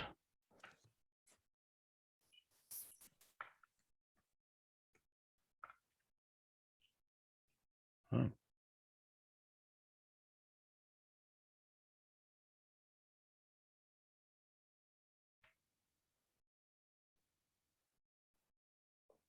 Come on. How many of those there? Sorry? How many of those axioms? 2, 3, 4, 5, 6, 7, 8, 9. Doesn't it say 9 all in the gonna be progress true. bar? No, but that's for 9 for something else. I don't know. Oh, really? Okay. I have to Is- like wait 9 times. Is it ever indicated see. in the progress bar? Does it ever say how many No. bars appear? No. Yeah. For God's freaking sake. What the fuck?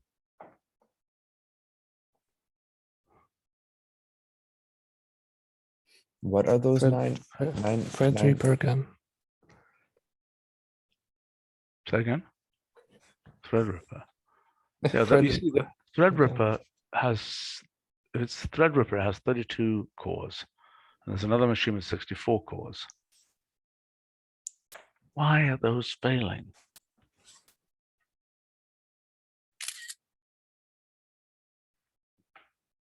See, I just don't get it. I don't get it. It's got a piece of fiber going from place A to place B. This is not exactly a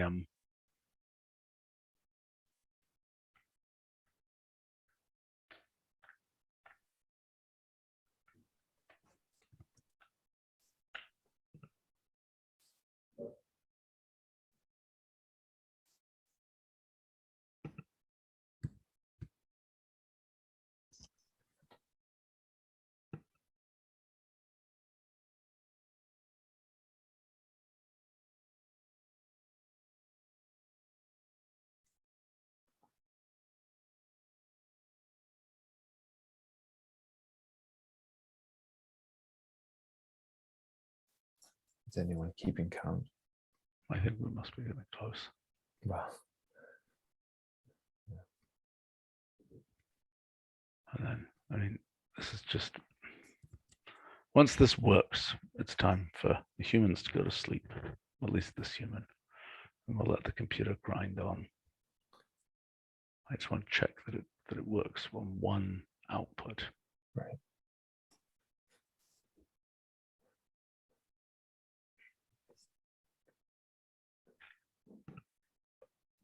Oh, come on. How many more of these can there be? I don't understand why these ones aren't just blindingly fast. Maybe it's because the parallel distribution takes a long time.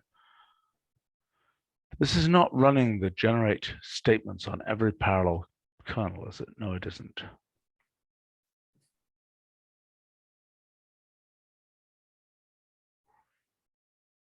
I mean, it's arguable that this is the wrong way around parallelism now, because we're parallelizing across axioms, and those are more coarse-grained, and we could be, oh, come on, this better be the end. That there cannot be more of these. Oh, come on. Come on. Why don't we discuss plans for the live stream tomorrow? do you want to discuss the model theory section and or the empirical metamath? I think we should do section? empirical metamathematics if we can. Okay. And I mean, maybe we'll continue with a little bit of this if depending on what the overnight run shows. Okay. Hey, Nick, I'm going to message Brad. Let's try and meet with Brad and finish the items together with him in his notebook. And then all we'll have to do, two of us, is finish our notebook and then all the other new items that have been added to draft 4, recently. And then I think we should be done with that aspect. Yeah, I mean, look, from my point of view, things are looking pretty good. I mean, I think there's a bunch of link adding that needs to be done. I did start that on the first couple of sections. Mhm. It'll take a while to add links to something of this size. Yeah, no, it's coming along. It's coming along. But I don't want to underestimate the time it will take to complete even some of these ostensibly simple tasks with Brad, just because Brad's I new. know. Brad's new. He has his own temperament. I don't know what to say. It might just take a few days of working with him to get through those items. It would be way faster if we just did it ourselves, but that's not the point. We have to kind of invest. This is like his training, so we have to invest time in him. I'm reading Hatem's analysis of the section about truth, which says things like, take, for example, the fact that there's no rhinoceros attached in this email.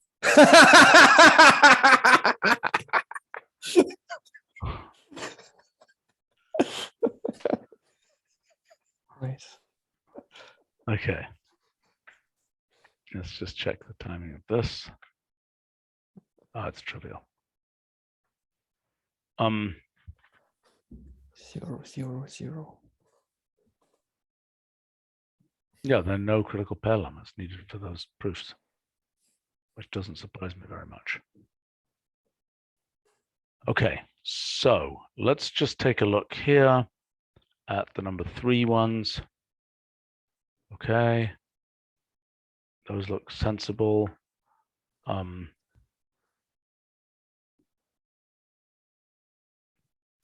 Let's look at the number 4 ones.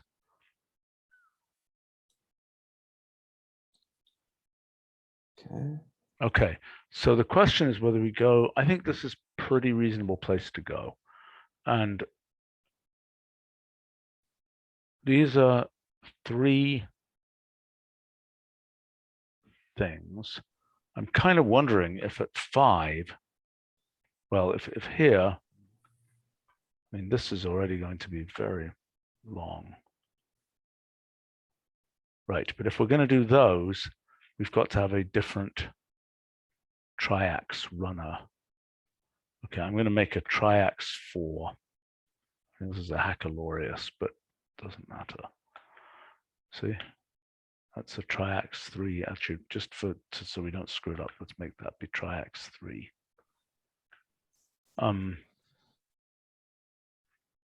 Okay, so here goes. Oh, can we also echo after each of the action the result and not wait until all of them? Okay. Sure. I'm a little concerned about doing that because the notebook will get quite big. I mean, I'm not worried that this will finish. This will definitely finish. This thing here will definitely finish. I think we should just. I think we shouldn't do that. I think it'll just gum everything up. I mean, we could echo the. We could conceivably echo the counts. What do you think? Is it worth echoing the counts? Yeah. And the action, so that we can. Yeah, I know. Yeah. Okay. All right. Well, let's go ahead then, and for this particular round, I'm just not worried. They're just on. We know it's. Let's do it. Yeah, Let's we do know it. it's going to finish. So just where you have a triax mapping of all actions, you just add echo. Well, you're so persistent for someone who's stayed up through the night until 10 o'clock in the morning. Okay, hold on. But why do we want to do that? Because it's just going to fill the screen up. I'm worried that it's going to cause the notebook to crash because it's going to be very big. I mean, it's going to. But if you output everything at the end anyway, Well, I know. what's the difference?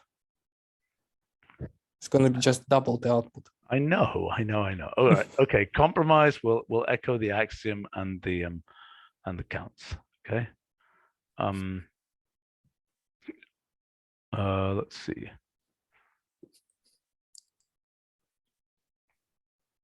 We want to here, before we do that, we want to echo.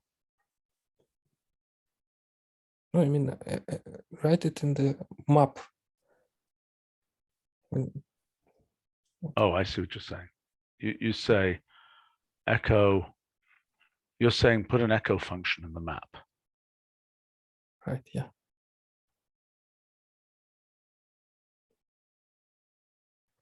Okay, so try x3 of that.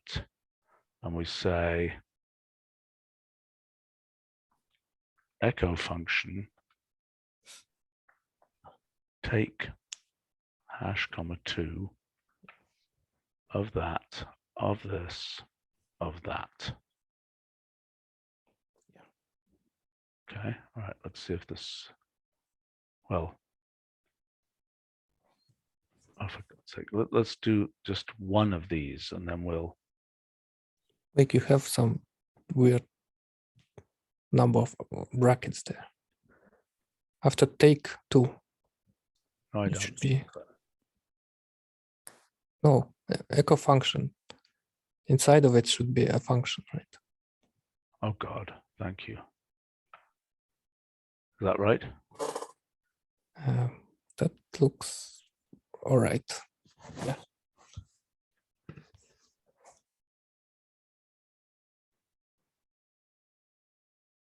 Okay.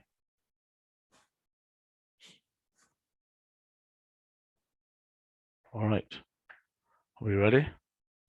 Yeah. Here goes. Okay, so we're going to do that. We're going to do a notebook save at the end of that. Oh, for God's sake, what is that?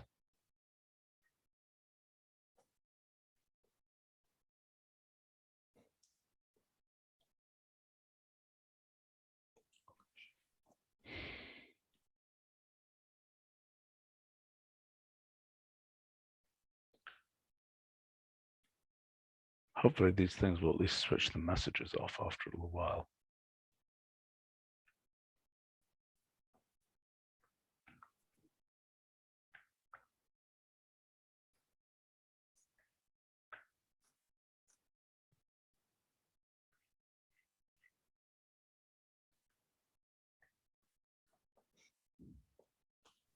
Okay, there's echo working. Okay. Yes. Okay, so let's next case is try x4 of ABCD, 4.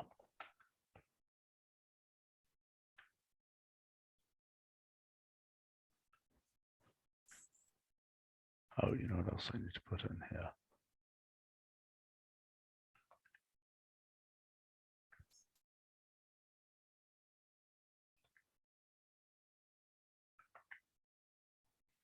I'm going to try one more after this. Let's just try one more.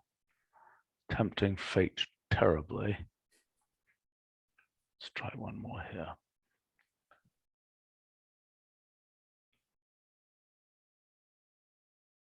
Should we try the 5 case of this, or should we try the 5 case? Let's try the 5 case of try x3. Okay.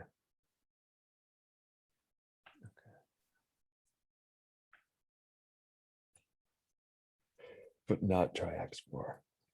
Well, you can try it, but I don't think it's going to complete by the morning. But we'll try. We can try it. I'm not necessarily suggesting that we try. I'm just wondering what your thoughts Oh, why are not? on it. I don't know. It's okay. It's just a computer, you know. We can say that for now. Tell people read too carefully that what it's like to be a computer piece.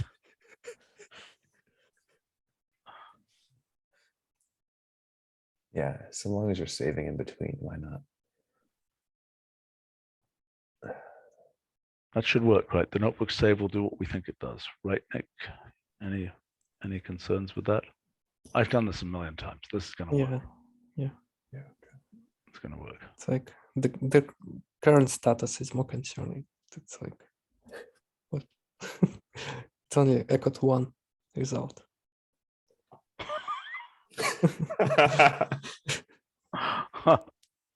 Well, that's why, I mean, we gave it a 4-second timeout, so it shouldn't have that much trouble with that.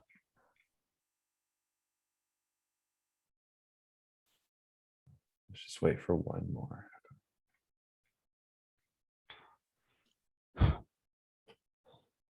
Why would it be having a hard time with the second? The second one is A equals A dot A.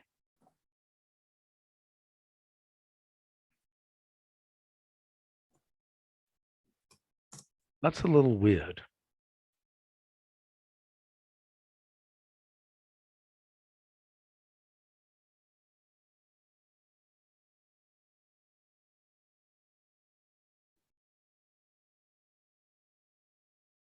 Do you think we should try a fresh start just in case?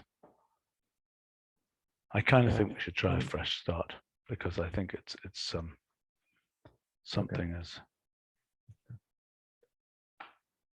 not as it should be. Okay, I'm gonna kill everything. Hopefully the subkernels will die.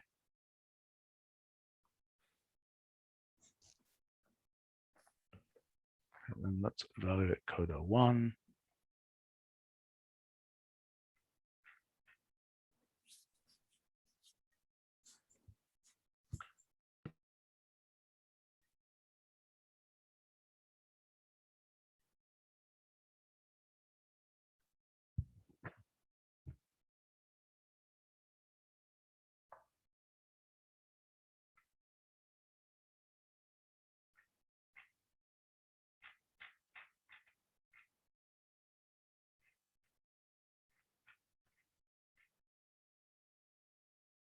Okay, these have no subdependencies.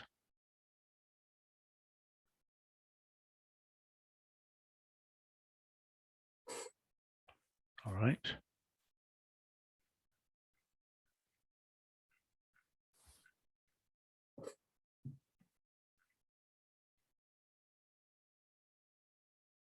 Okay, here goes for this one.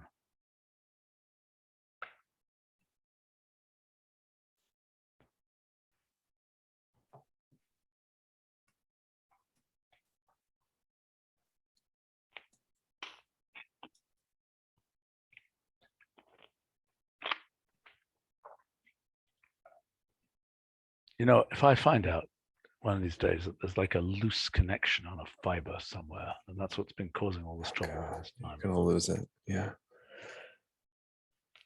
I kind of almost feel like going to trace the wires myself. Of course, that means I have to find where the computers are.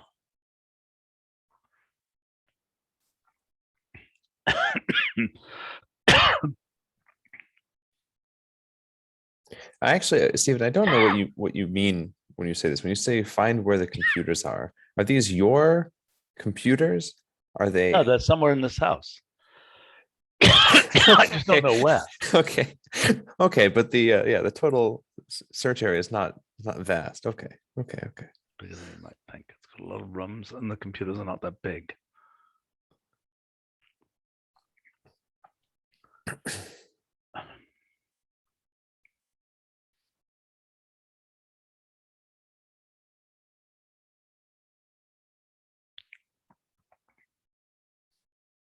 And there's at least one server room that's been accumulating stuff for 20 years. It's just full of computers. When did you first start to amass this computing capability? Like when you? Well, I mean, I had a when- bunch of stuff during the NKS time. Yeah, I know. Right. Yeah. Were you? Yeah, and you were living in that house. No, no. But Oh I no, were you in moved, right. Illinois? Yeah, I moved from Chicago to here, Yeah. right. This January 15th, the NKS book was finished. Hmm. Sometime in March, moved here. May, the Oh. book was released. Okay. Oh, there are pictures of you signing those books Yeah, right. at the And that was Concord that. House. So you moved just in time to sign those. I Well, see. basically the book, the house building project and the book finishing project were running in parallel for several years, and they happened to finish at the same time. Multi-computation at play once again.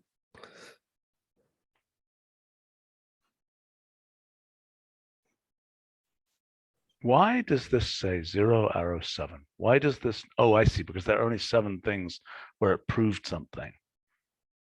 There were only 7 true results. Okay, well, this is more promising. Okay, all right, time to Yeah. go. Yes. Jump. Nice space here. Yeah. Right, we're cooking along here. Okay, we've got so far we've only got a 1, but I'll hope for the best. Okay, see you guys tomorrow. Thanks a lot. Yeah, thank you. See you at the live stream. Thanks. Cheers. Good night. Bye. Good night, everyone. Bye-bye. Bye. Yeah.